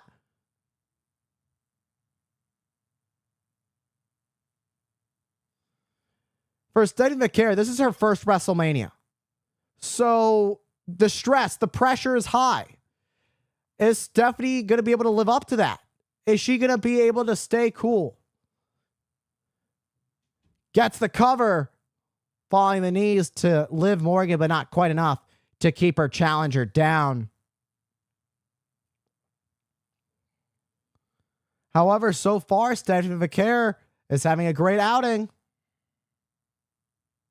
And could be thinking package pile driver, it seemed it was looking like at first. But instead of backstabber by Liv Morgan. That backstabber paying homage to a previous Judgment Day member of Days Past. What does Liv Morgan have in mind? Oh, it seemed that Liv Morgan may have had a devil's kiss of her own in mind. Quick roll through enziguri, nobody home. Package up into a backbreaker by Stephanie Vaquer. But not enough to keep Liv Morgan down. A kick out by Liv Morgan keeps herself in this matchup.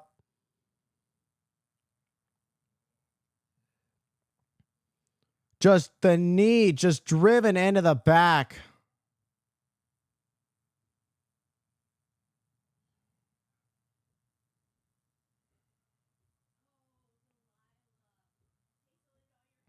And it's a big point for both of these women who are working their way back up to their feet.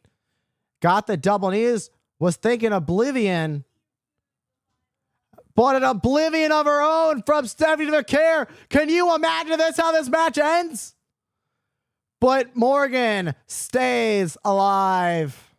It doesn't end that way. Liv Morgan is not going to let that one happen. Liv Morgan got caught by her own move. However, if there's anybody that knows how to have the resilience to get out of it, it's Liv Morgan.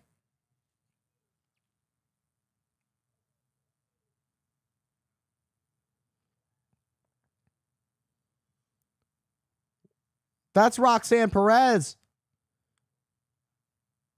Setting the care was Raquel Rodriguez getting involved. And now Oblivion. And that's gonna do it. What? Stephanie McCare just kicked out. As God is my witness. That had to be it.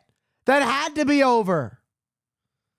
First, Raquel Rodriguez comes and drives Stephanie McCare onto the ropes. And then quick to follow up with an Oblivion as Liv Morgan, and had a really decent grip on that pinfall, but still Stephanie McCare not gonna quit.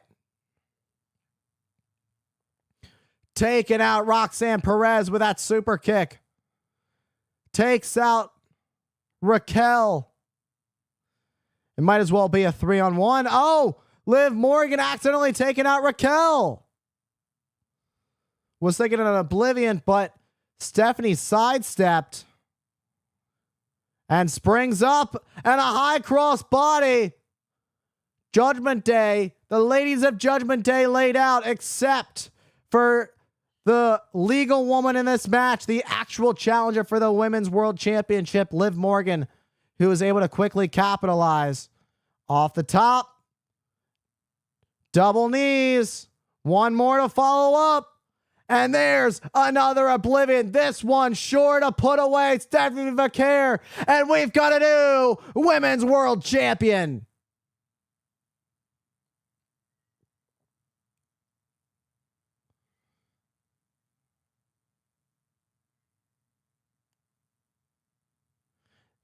Dirty Dom is quick to come and celebrate. Handing the title to Liv Morgan. Liv Morgan can once again call herself the world champion, and she and Dom celebrate.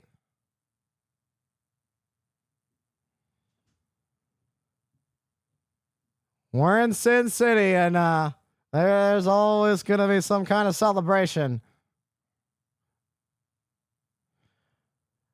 Dominic, you could celebrate Liv Morgan tonight, but I can't say the same about tomorrow when you face the Demon Finn Balor. Stephanie McCare, it might as well have been a 3-on-1 against her. She had a tremendous 210-day reign as Women's World Champion. However, Liv is back. She came back at the Royal Rumble. Now she's once again Women's World Champion. The Liv Morgan Revenge Tour begins with success, from Royal Rumble wins to WrestleMania.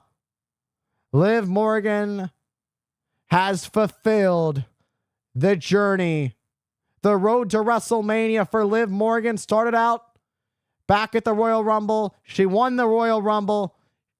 She chose to challenge Stephanie McCare. And now Liv Morgan is once again World Heavyweight Champion. Congratulations. Whether you love her or you hate her, Liv Morgan's champion.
All right, all videos are set for so far from tonight. They're all labeled.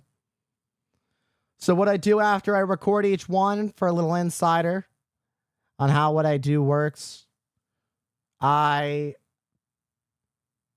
start the recording through OBS while I'm streaming, and then I just label the video whatever the match is, and then it gets edited, posted, and then a clip gets made from the video, depending on if I think the video's worth it. It depends on if I like it, and so far, each match is going to get a clip, and it'll go out throughout the week. Coming up next, it's main event time. The American Nightmare, Cody Rhodes and Randy Orton, the undisputed WWE Championship, the match that everybody has been waiting for, with the oddball of Pat McAfee. You gotta wonder how this thing plays out.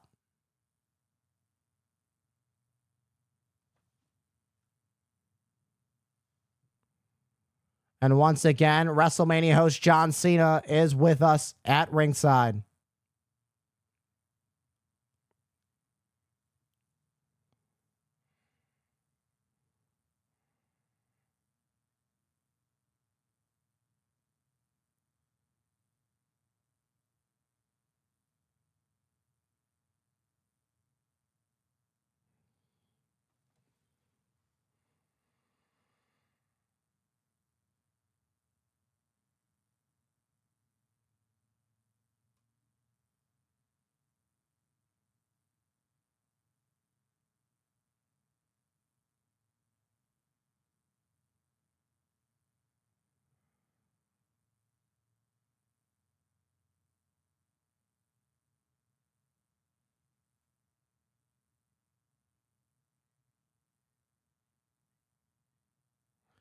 $50,816 here at WrestleMania tonight.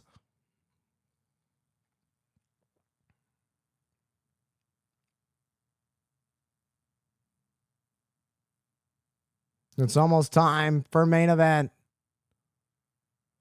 Oh! Bianca Belair's back! WrestleMania is filled with all kinds of surprises.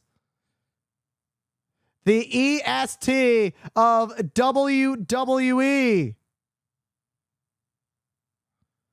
making her presence known here at the Showcase of Immortals.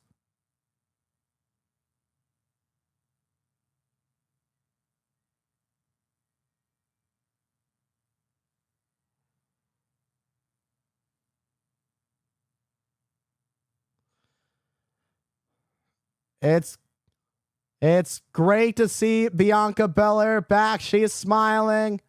She is happy to be back. And we're just as happy to see her back. It's been quite the journey for her to come back.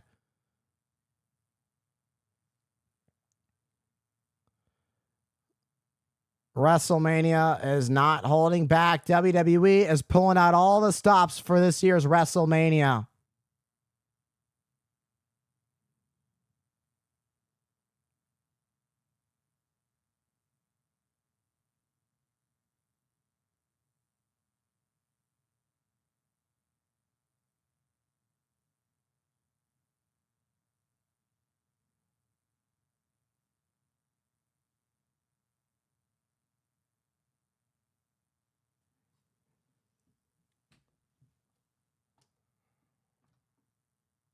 What a feel-good moment.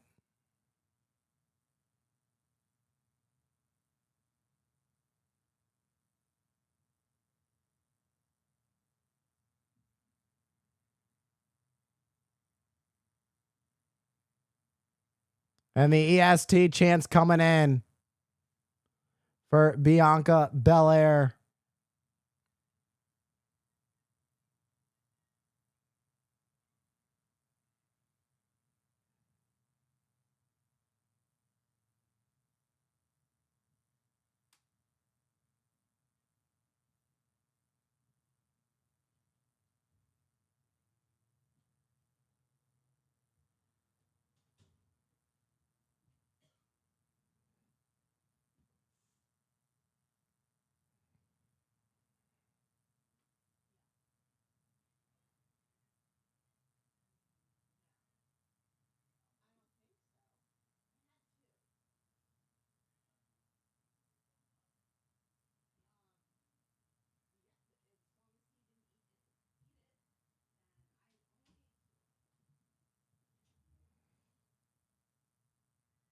Oh,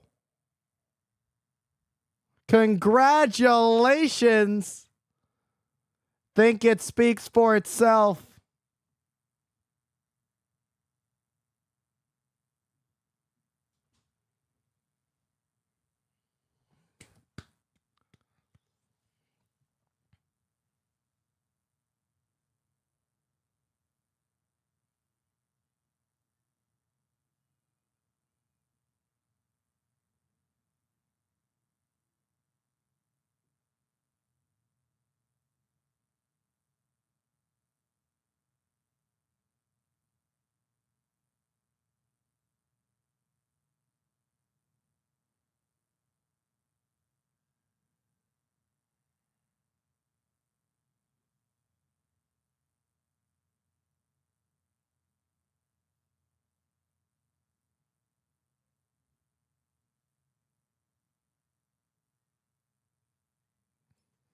So 50,817 are in attendance.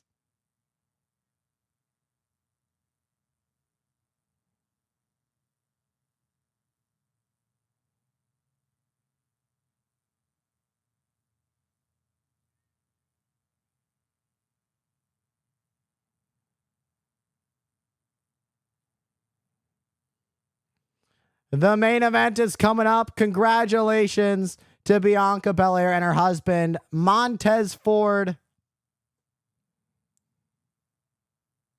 All kinds of surprises coming tonight. You never know what you're going to get. It's like a box of chocolates.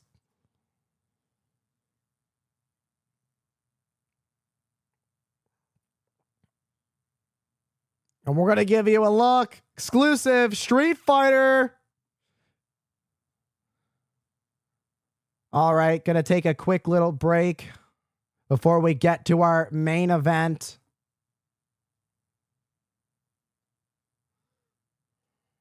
Listen, Isaac, I'll come up with anything. You know what? I'll come up with anything.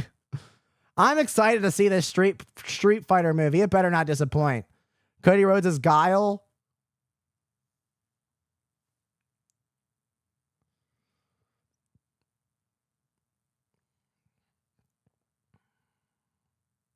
Roman Reigns as Akuma.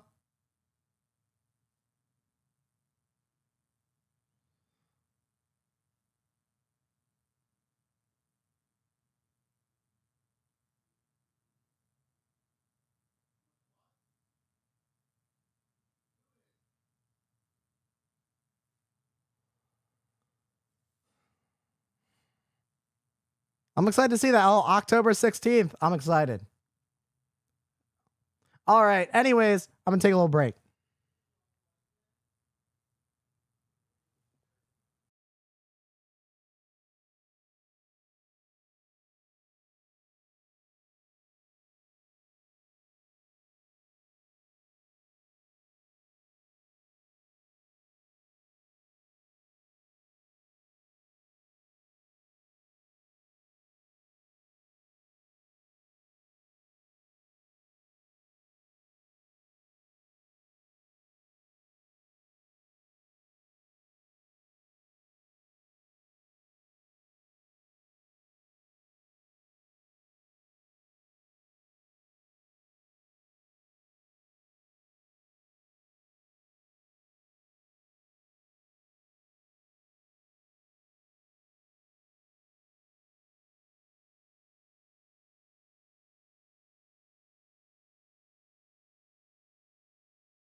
Oh.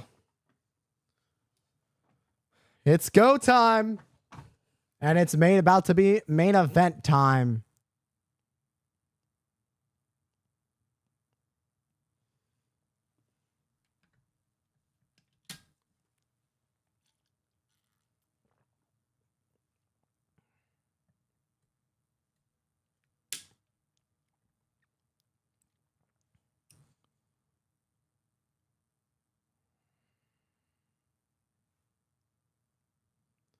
I'm not sure. This first TikTok experience has been interesting, seeing that it will like you have to like it'll give you 5 minutes to restart the stream.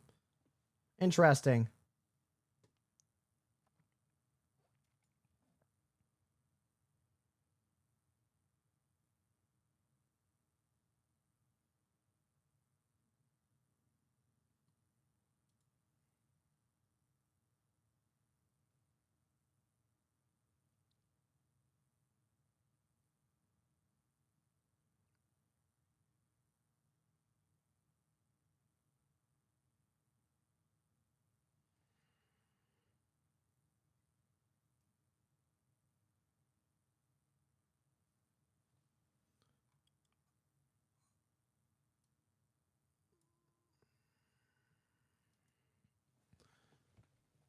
Grab your popcorn, grab your snacks, grab a Snickers, of course. It's main event time.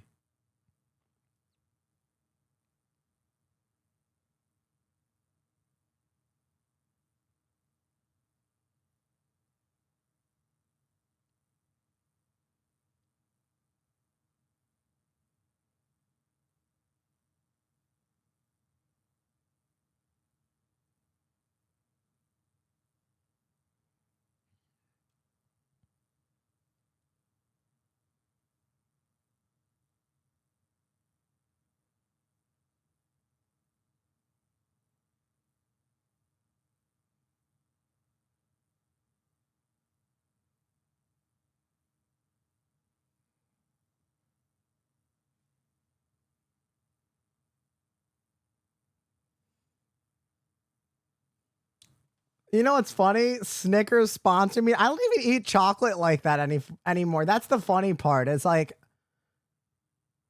I wouldn't say I'm on a diet, but I'm trying to put on muscle and stuff. So like I've been trying to avoid the chocolate. Don't get me wrong. I'll eat a Snickers bar and I will enjoy the heck out of it. Don't get me wrong.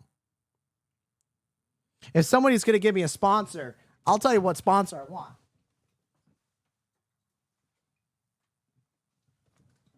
If it wasn't for this sucker giving me the extra protein I needed, not sponsored. If it wasn't for this sucker, I probably wouldn't have the extra protein I need to keep my stomach in check for tonight and not growling. 24 grams of protein, 2 grams of sugar. Bear Bells. And it tasted delicious.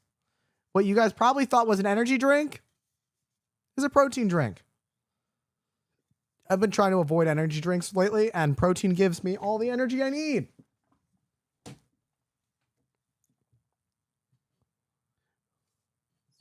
So yeah, Bear Bells, if you're out there, would love to partner as the official sponsor of my stream. If you'd love to work, please hit a brother up.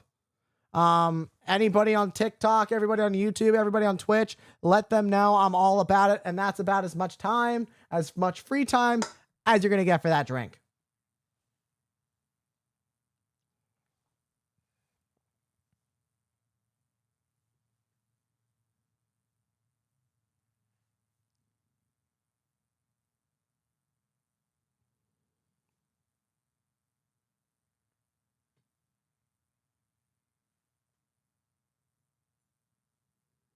Yeah, Heretic, I'll send you a link after the show.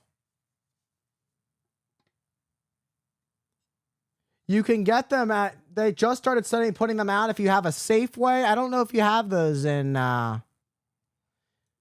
Indiana. Sorry, did not mean to dox.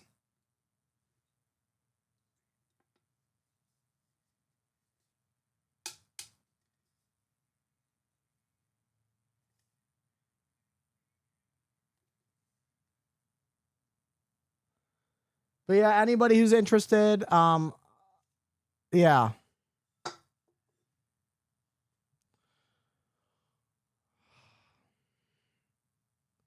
We're all sick of Pat McAfee.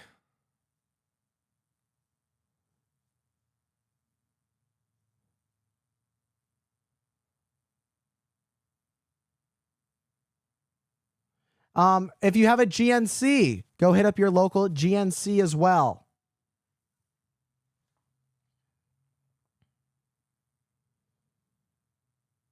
I'm sick of Pat McAfee.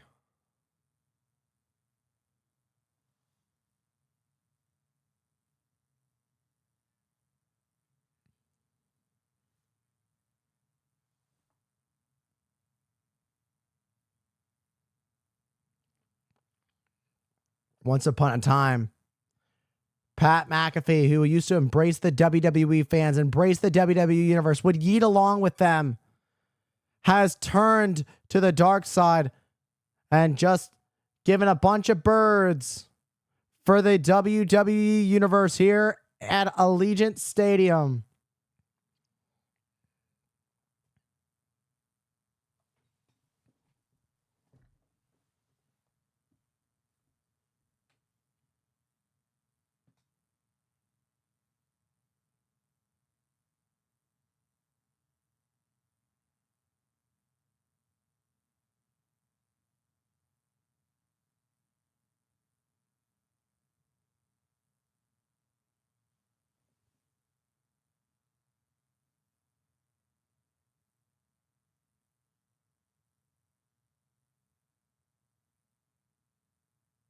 So I guess GNC is your best bet then.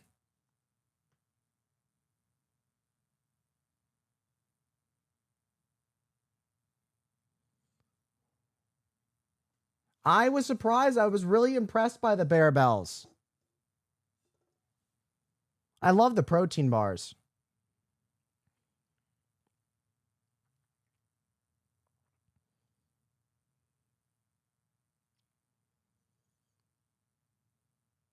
Somebody better put out Pat McAfee because I'm trying to stay neutral here. But the way he's disrespected the WWE universe, and be gone from happy-go-lucky to being this cocky, I know it all about pro wrestling, it doesn't work for me. It doesn't.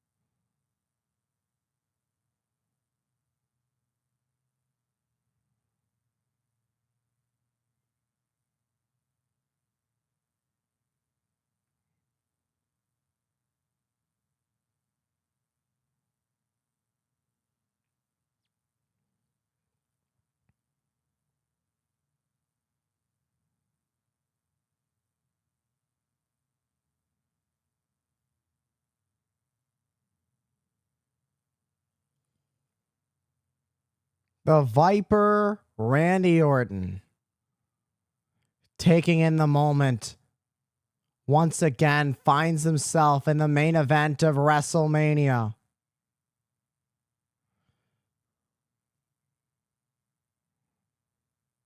A man who has given everybody a reason to hate him, yet the WWE Universe still chants and sings his song.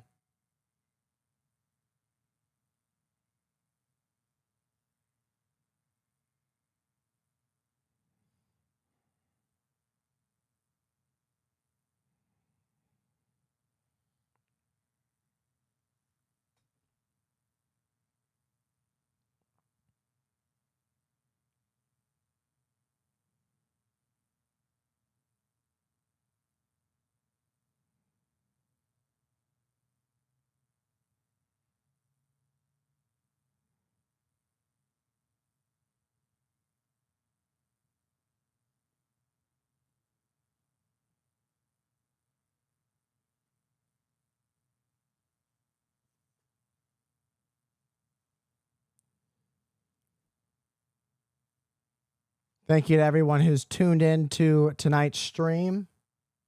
Tonight's stream, should I say. Randy Orton winning the 2026 Elimination Chamber 21st career WrestleMania match, which is the third all-time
Randy Orton signaling that he wants the WWE Championship.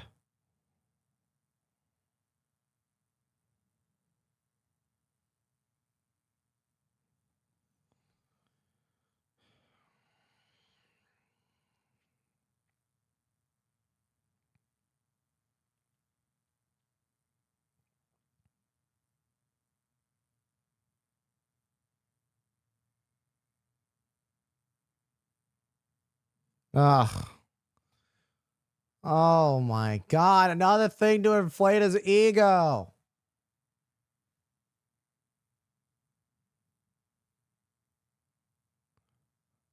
There's so many things I could say about Pat McAfee right now.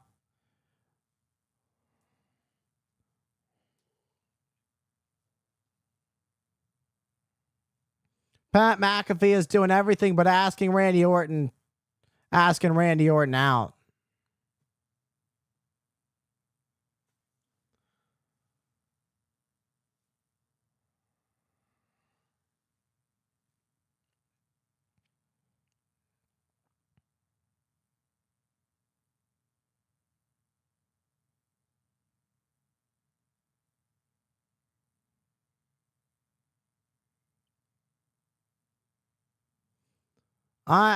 This doesn't even make sense. The fans are getting electric for Randy Orton, and he has given them every reason to not like him whatsoever.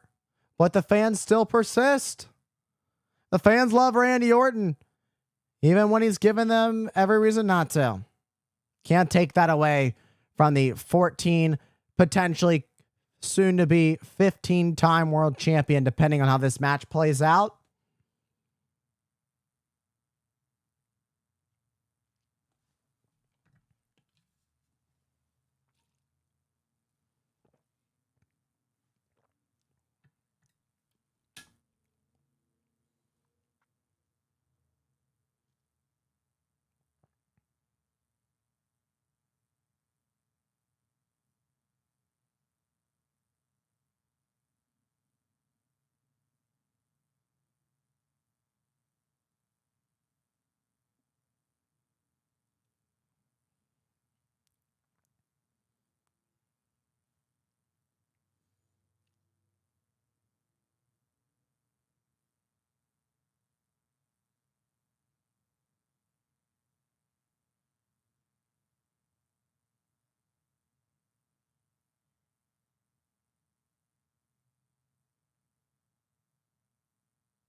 What a showcase for the American Nightmare.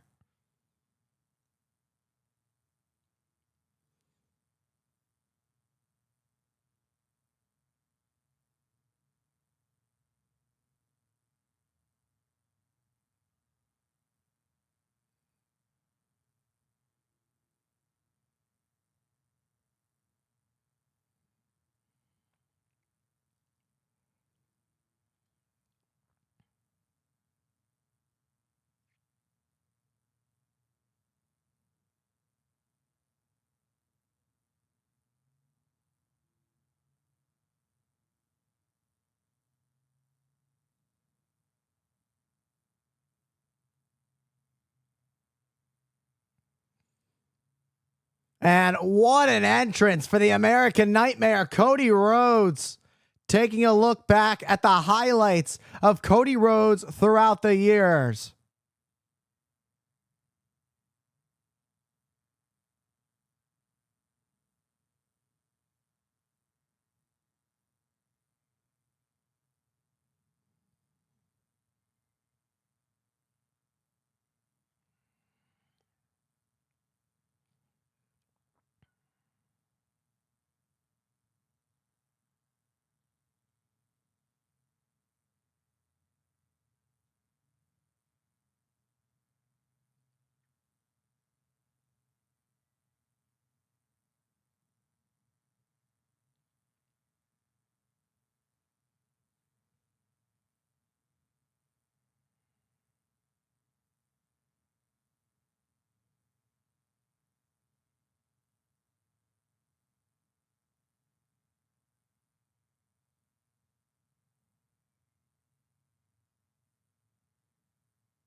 Cody Rhodes getting to share this moment with his wife and daughter.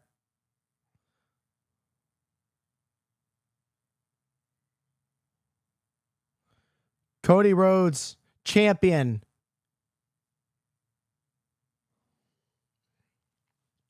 3-time undisputed champion. 2-time Intercontinental, 8-time Tag Team Champion, 2025 King of the Ring, 2024 Crown Jewel Champion, and 2-time back-to-back Royal Rumble winner. Cody Rhodes has done it all since making his return to the WWE.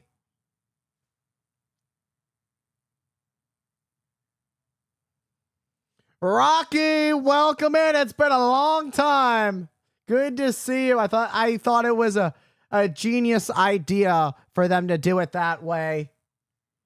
I just want to let you all, it is almost time to start the recording for this main event match, which means all comments will be responded to with the conclusion of tonight's main event.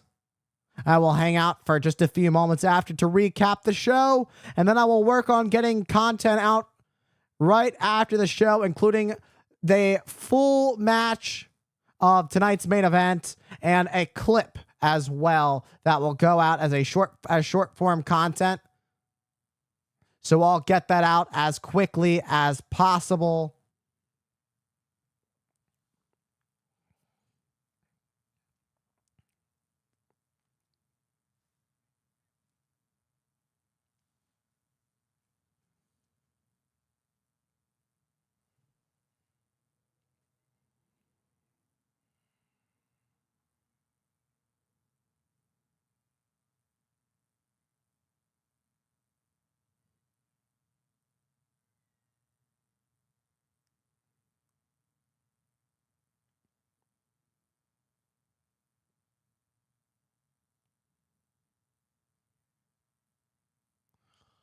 Oh, brother. Just grabbing the microphone out of disrespect.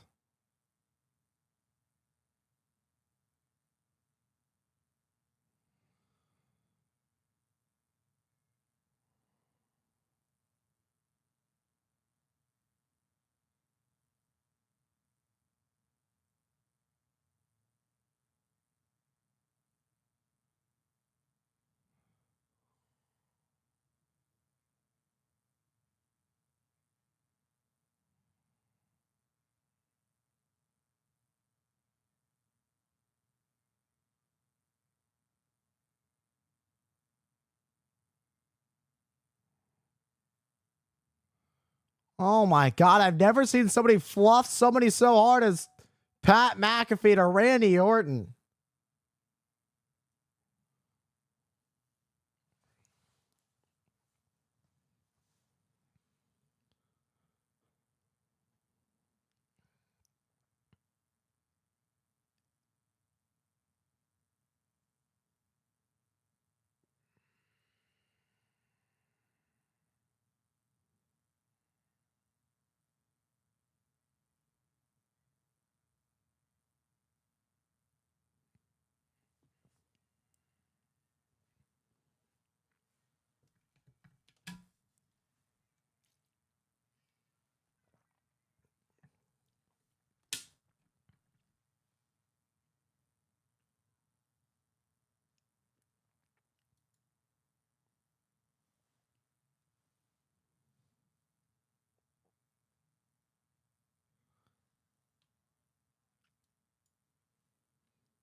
Senior official Charles Robinson set to referee this matchup, showing Randy Orton the undisputed WWE Championship that could be his if he can pull out the win for number 15.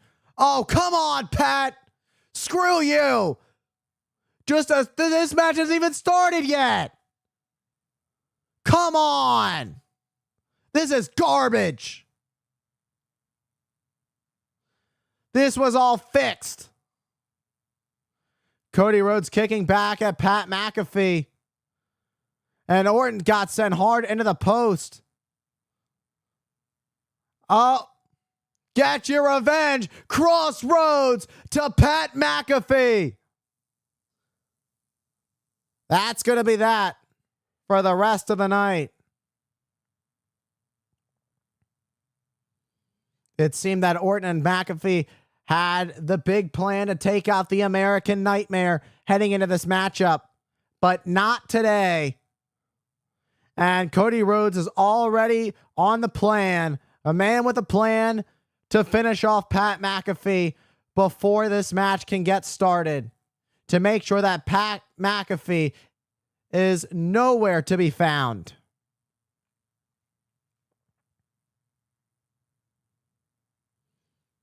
And Jelly Roll is here. Oh my God. Jelly Roll. That's right, Jelly Roll. And driving through Pat McAfee, crashing through the table.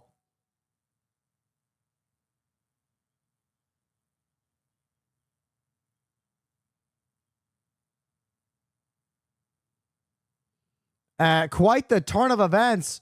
Not expecting to see Jelly Roll get involved in this. Jelly Roll, a history of being on Orton's side, teaming back at SummerSlam.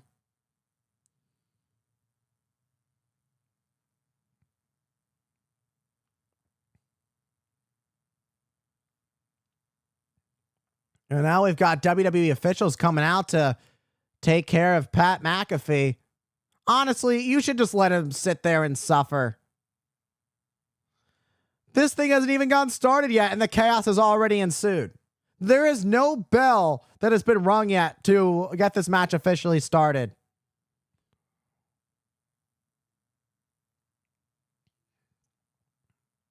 With Pat McAfee out of it, it's going to come down to one-on-one.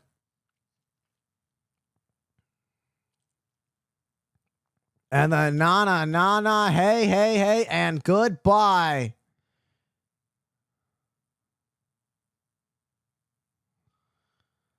Have a good night, Pat McAfee. Enjoy the hospital, because you've earned it.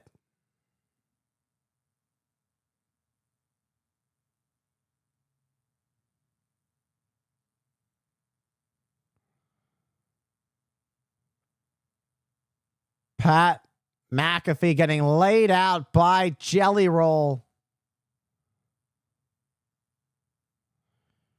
Randy Orton. You got to wonder the condition of Randy Orton heading into this match. Is Randy Orton 100%? We know Randy Orton has that underlying back issue that a few years that he returned from not even a few years ago.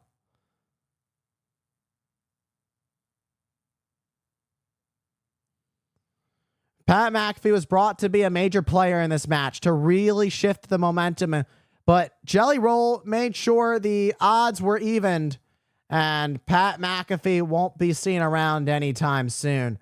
That's for sure, and that's for certain, as he is on his way to the hospital. Good riddance. He puts the thumbs up as if he's okay, and then flips off the crowd. How great. What a great guy Pat McAfee is. Cody Rhodes is ready for Randy Orton to get in the ring.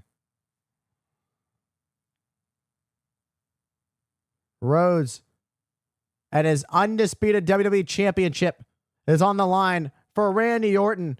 If he wins, he will surpass Triple H as 14-time world champion and become a 15-time world champion, being the sole third place holder of all-time world title reigns. Second is a mentor of Randy Orton and the Nature Boy, Ric Flair, and of course, one of Randy Orton's all-time opponents, all-time feuds, and the Never Seen 17, the host of WrestleMania, John Cena. But this match is about the American Nightmare and Randy Orton, and it's finally underway. The match that everybody's been waiting for, I would say 20 years in the making. Just about. Cody Rhodes in his debut in 2007. He and Randy Orton would come face to face. Orton would also disrespect the late great American Dream, Dusty Rhodes, slapping him across the face, was trying to get in the head of Cody Rhodes. Randy Orton would defeat Cody Rhodes in his first matchup on his first night. Cody Rhodes would then go under the wing of Randy Orton just a couple years later as part of Legacy. Legacy would then go on to have a triple threat match that would end the trio once and for all, WrestleMania 26.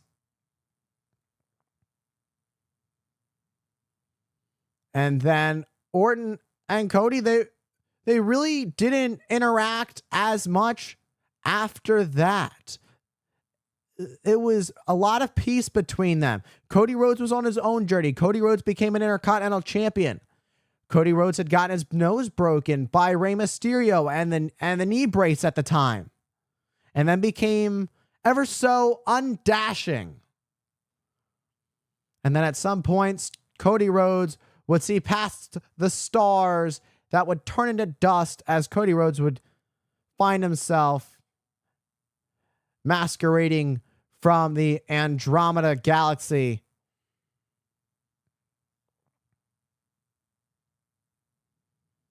Oh, what a shot to Randy Orton. Randy Orton, however, has taken different paths from world title after world title. Randy Orton has always been, throughout his career, up until Cody Rhodes' return, in a different level from Cody Rhodes. Cody Rhodes couldn't break that barrier prior to his departure from the company in 2015. Cody Rhodes went out on his own, made his name for himself, literally from undesirable to undeniable, went for a Cody cutter, but Randy Orton, with that backbreaker, that Randy Orton doesn't pull that out of the bag too often, largely in part due to Randy Orton's back injury, and you can definitely see that Randy Orton's back is playing a role in this matchup. Oh, but a cheap shot with a thumb to the eye.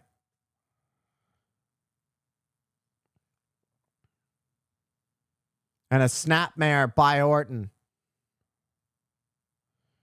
Randy Orton, years ago, major back surgery, would return to be the fifth man for the 2023 Men's War Games match. Cody Rhodes needed a fifth man. Randy Orton was there to save the day. Randy Orton, having suffered the injury at the hands of the Bloodline. When the Bloodline was at their peak, they took out Randy Orton. Randy Orton is hurt. He's hurt bad.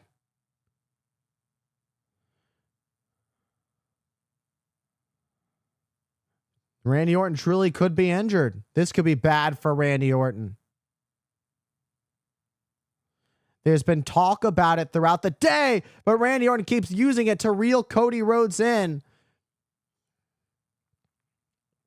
You think you're going to have Pat McAfee in your corner to be the difference maker. Oh, what a shot to the face of Randy Orton. And driving Orton's spine first into the turnbuckle. And then a drop toe hold is quick for Cody Rhodes to follow up.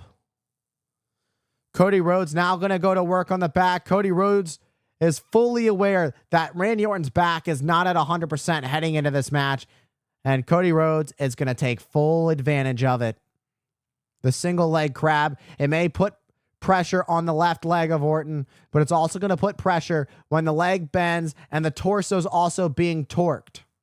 It's bending as well, so it's putting pressure.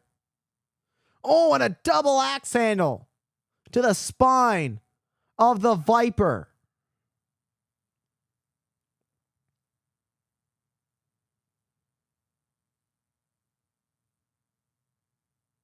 Oh, and a shot to the spine. Cody Rhodes is not holding back.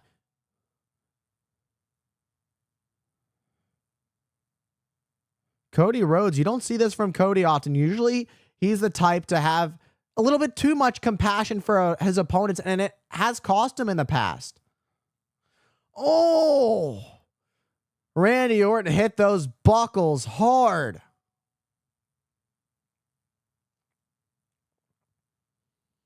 This is going to leave and could potentially be a rough night for Randy Orton.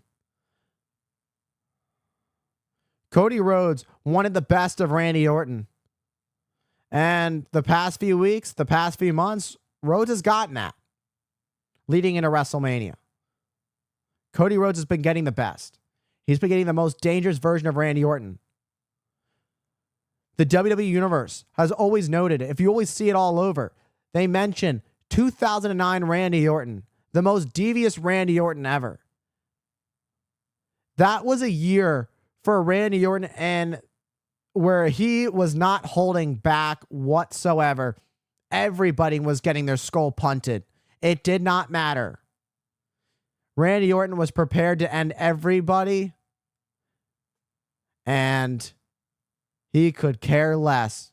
Randy Orton, a man with no compassion, but also tonight a man not at 100%. And that could be a detriment to the strategy of Randy Orton. Cody Rhodes rolls through and stacks up Orton. Could put away Orton right here.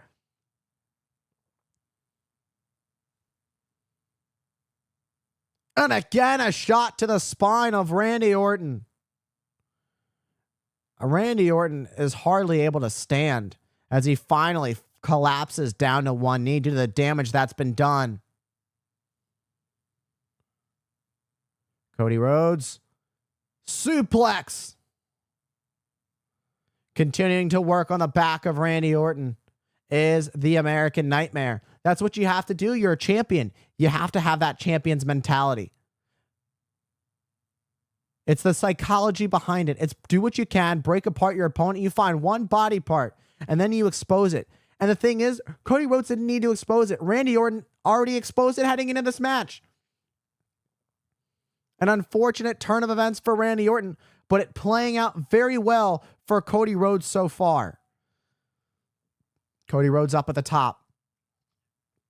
Randy Orton just chopping the leg and stopping Rhodes in his tracks. And the Rhodes family jewels aren't doing so well.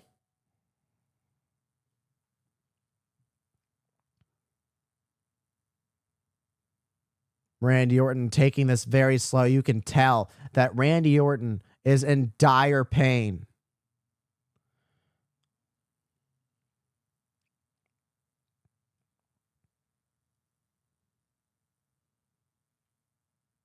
When they exchange blows tit for tat.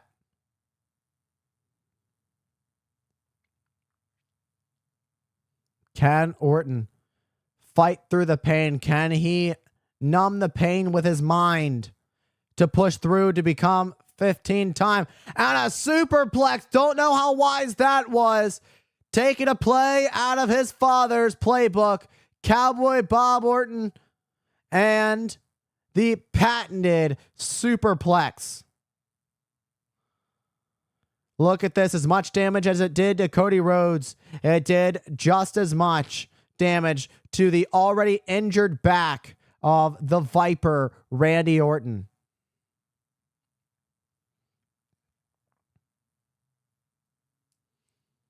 However, this gives Randy Orton a time to really pick up things and turn things around. That's classic Orton with the power slam. Randy Orton may not be at his best, may not be at 100%, but he's going to give 100% of what he has to offer.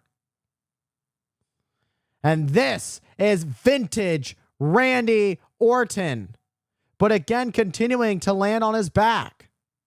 Every shot that Orton takes, it continues to play a role on his back. Randy Orton's like even going down.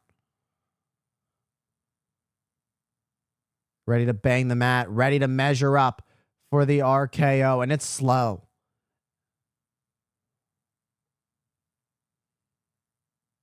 Went for an RKO. And Randy Orton tossed to the floor as Rhodes looks to dive.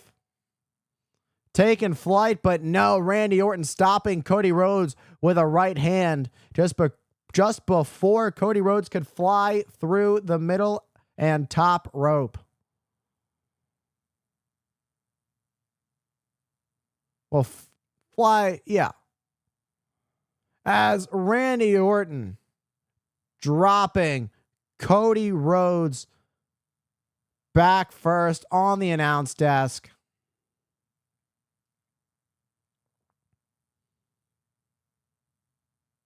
Cody has champion's advantage entering into this match. So Randy Orton cannot afford to be disqualified or counted out in this matchup. Could have taken a quick break. Take a quick swig of some water there to keep the hydration flowing.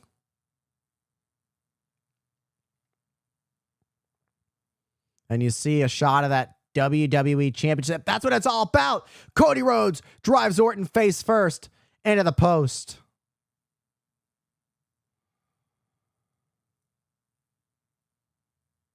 Cody Rhodes may have to do what he's got to do. So far, been a very physical battle between Randy Orton and Cody Rhodes since the get-go.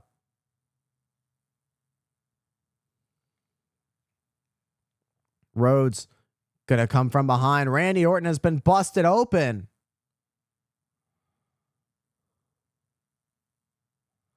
Oh! And just gonna sink it in even deeper with these clubbing rights. And just driving Orton into the mat.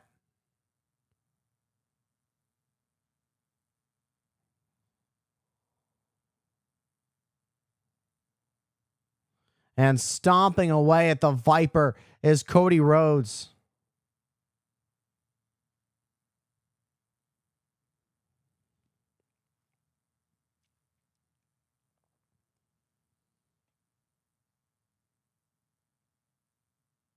Who would have thought? This seems to be a different mindset for Cody Rhodes.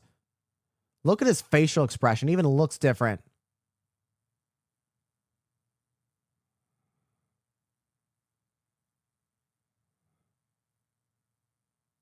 It seems that things have changed. You're hearing the fans give a reaction to Cody that He's not used to. Orton is legitimately begging for mercy, and Cody Rhodes isn't giving it.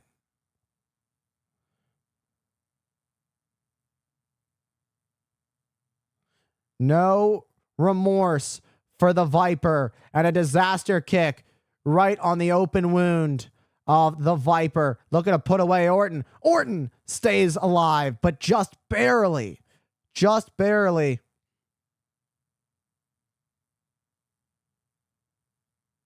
And the ultimate disrespect as he wipes the blood of Randy Orton over that dream tattoo.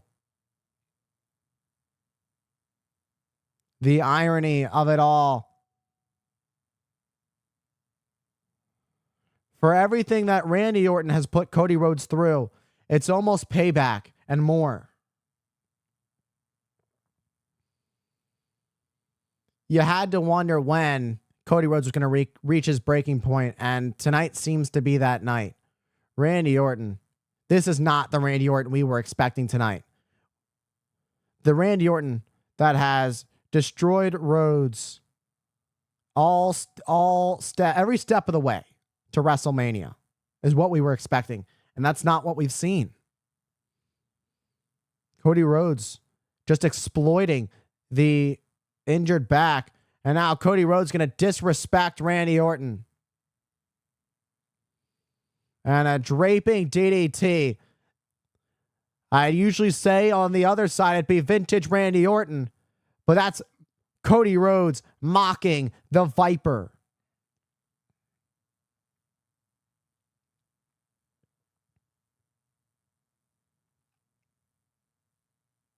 Cody Rhodes wants to cement his legacy and put Randy Orton away once and for all.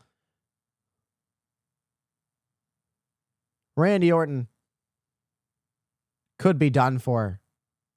And now Rhodes mocking Randy Orton.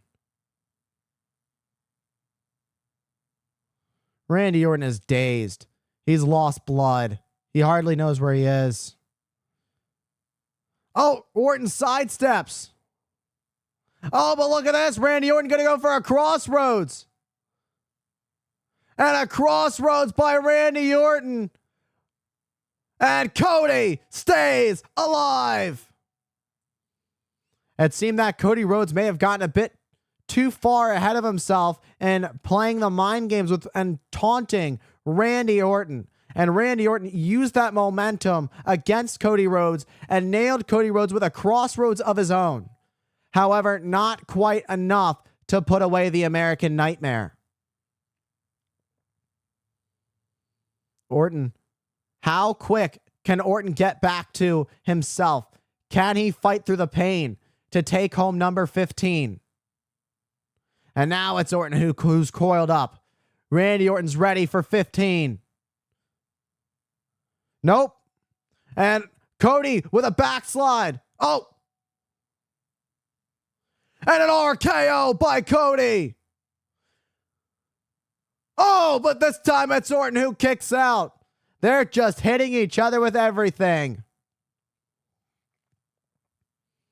It seemed that everything was over for Randy Orton, and then he found this new life only for it to be diminished by Cody Rhodes using Randy Orton's own RKO against him.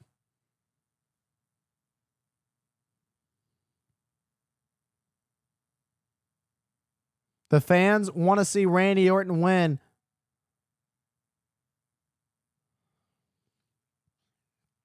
This is where everything comes down to the wire.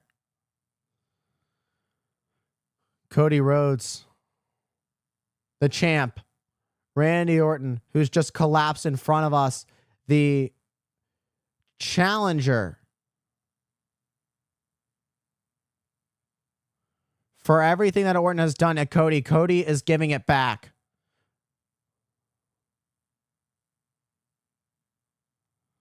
Cody Rhodes has met Randy Orton. Where Randy Orton has gone low, Cody Rhodes has decided to meet Randy Orton there. And that's not something that we've seen from Rhodes.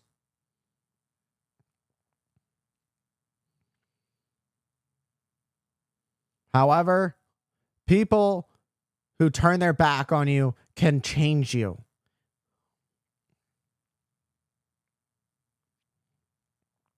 And Cody Rhodes is saying it's over. The American Nightmare is ready to put away the Viper. Put an RKO out of nowhere! An RKO number 15, but no! Cody Rhodes kicks out.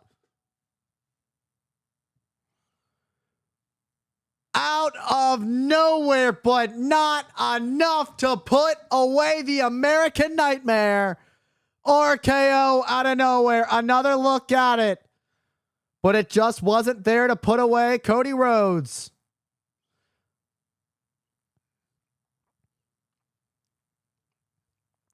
Pulling the rabbit out of the hat. These two have hit all the biggest hits. But how does it end?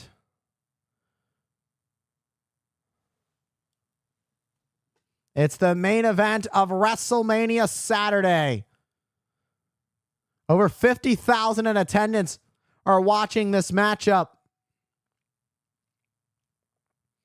And Orton gets the first strike on Rhodes, and Rhodes responds with one of his own.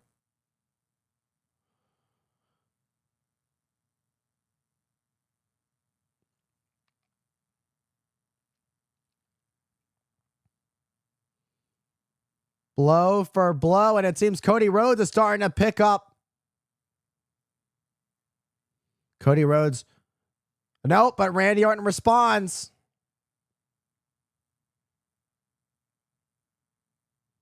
And a cheap shot by Rhodes. You don't...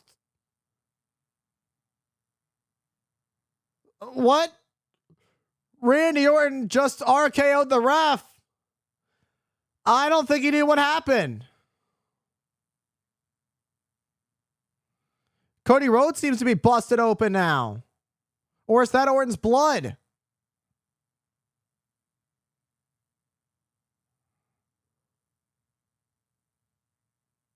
Nope. Oh! What? Cody Rhodes just went low on Randy Orton.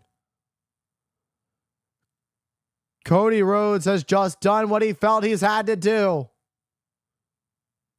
But an RKO! RKO! RKO! But the problem is, there's no official.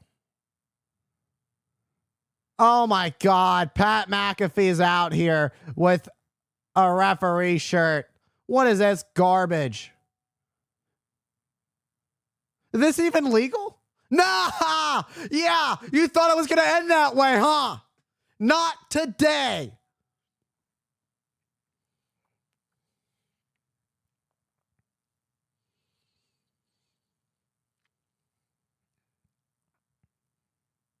What's it gonna take? There's always another plan. This can't be for real. I don't think this is like legit. There's no way.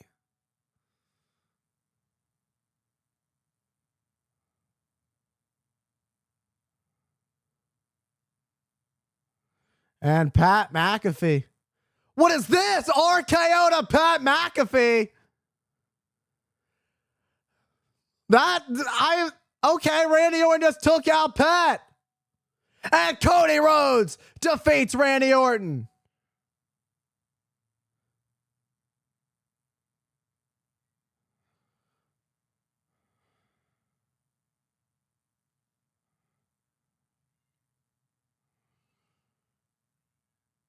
What a turn of events. I don't know what that was all about. It seemed that Pat McAfee was going to be there to help Randy Orton defeat Cody Rhodes. But Randy Orton instead an RKO to Pat McAfee. And instead that gave Cody Rhodes the opportunity to get the crossroads. And the final crossroads that would help Cody Rhodes win the title. Cody Rhodes did by any means necessary tonight. From a thumb to the eye, Randy Orton was blinded and RKO'd the ref. Randy went for a low blow on Cody. Cody instead returned the favor with a low blow of his own. Cody Rhodes, Super Cody Cutter into an RKO. But the problem was the ref was down and out would come Pat McAfee in a referee shirt. However, Randy Orton decided to RKO Pat McAfee, and with Randy Orton focused on Pat McAfee, it allowed Cody Rhodes to RKO, or to crossroads Randy Orton. 1, 2, 3, and still the undisputed WWE champion. Cody Rhodes stands victorious. Orton just clocking Rhodes over the skull with the championship. Orton is certainly not done with Cody Rhodes.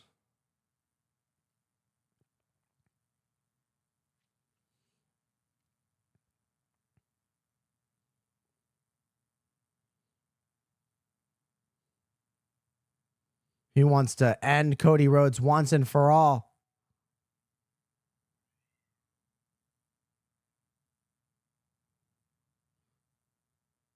Is Orton going to punt Cody? Orton's got that look in his eyes. I've seen that look before.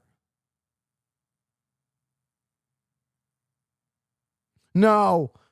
No, don't do this. No!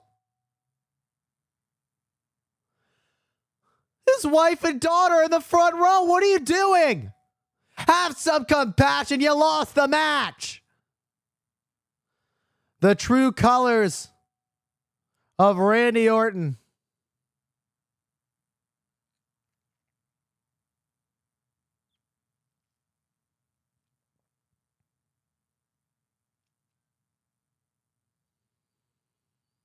What have I just witnessed? Randy Orton stands tall, but Cody Rhodes won the match and retained the championship. I don't even know what to say about what we just witnessed. Randy Orton nearly punching the skull off the torso of the American Nightmare.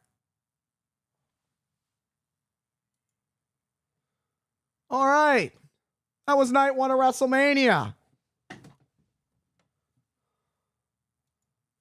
I got some work to get done. Get some content out for you guys.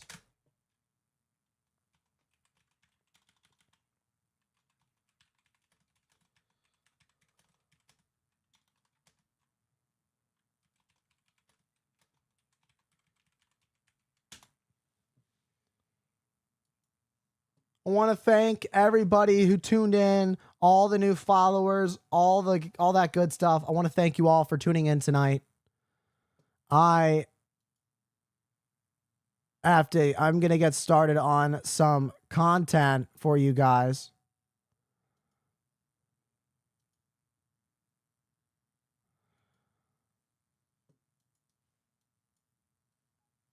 All right. I'm just looking at, I want to do some once again, some final thanks for night 1 of WrestleMania.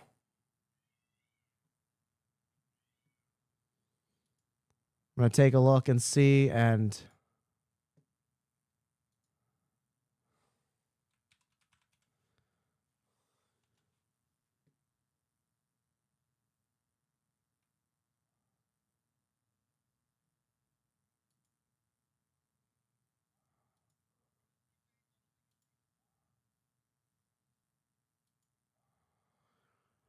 we got some new followers tonight. Aiden Olson, Alexa, and Jason Ben. Thank you all for the follows over on TikTok tonight. Thank you, Heretic. Thank you, Isaac, over on Twitch.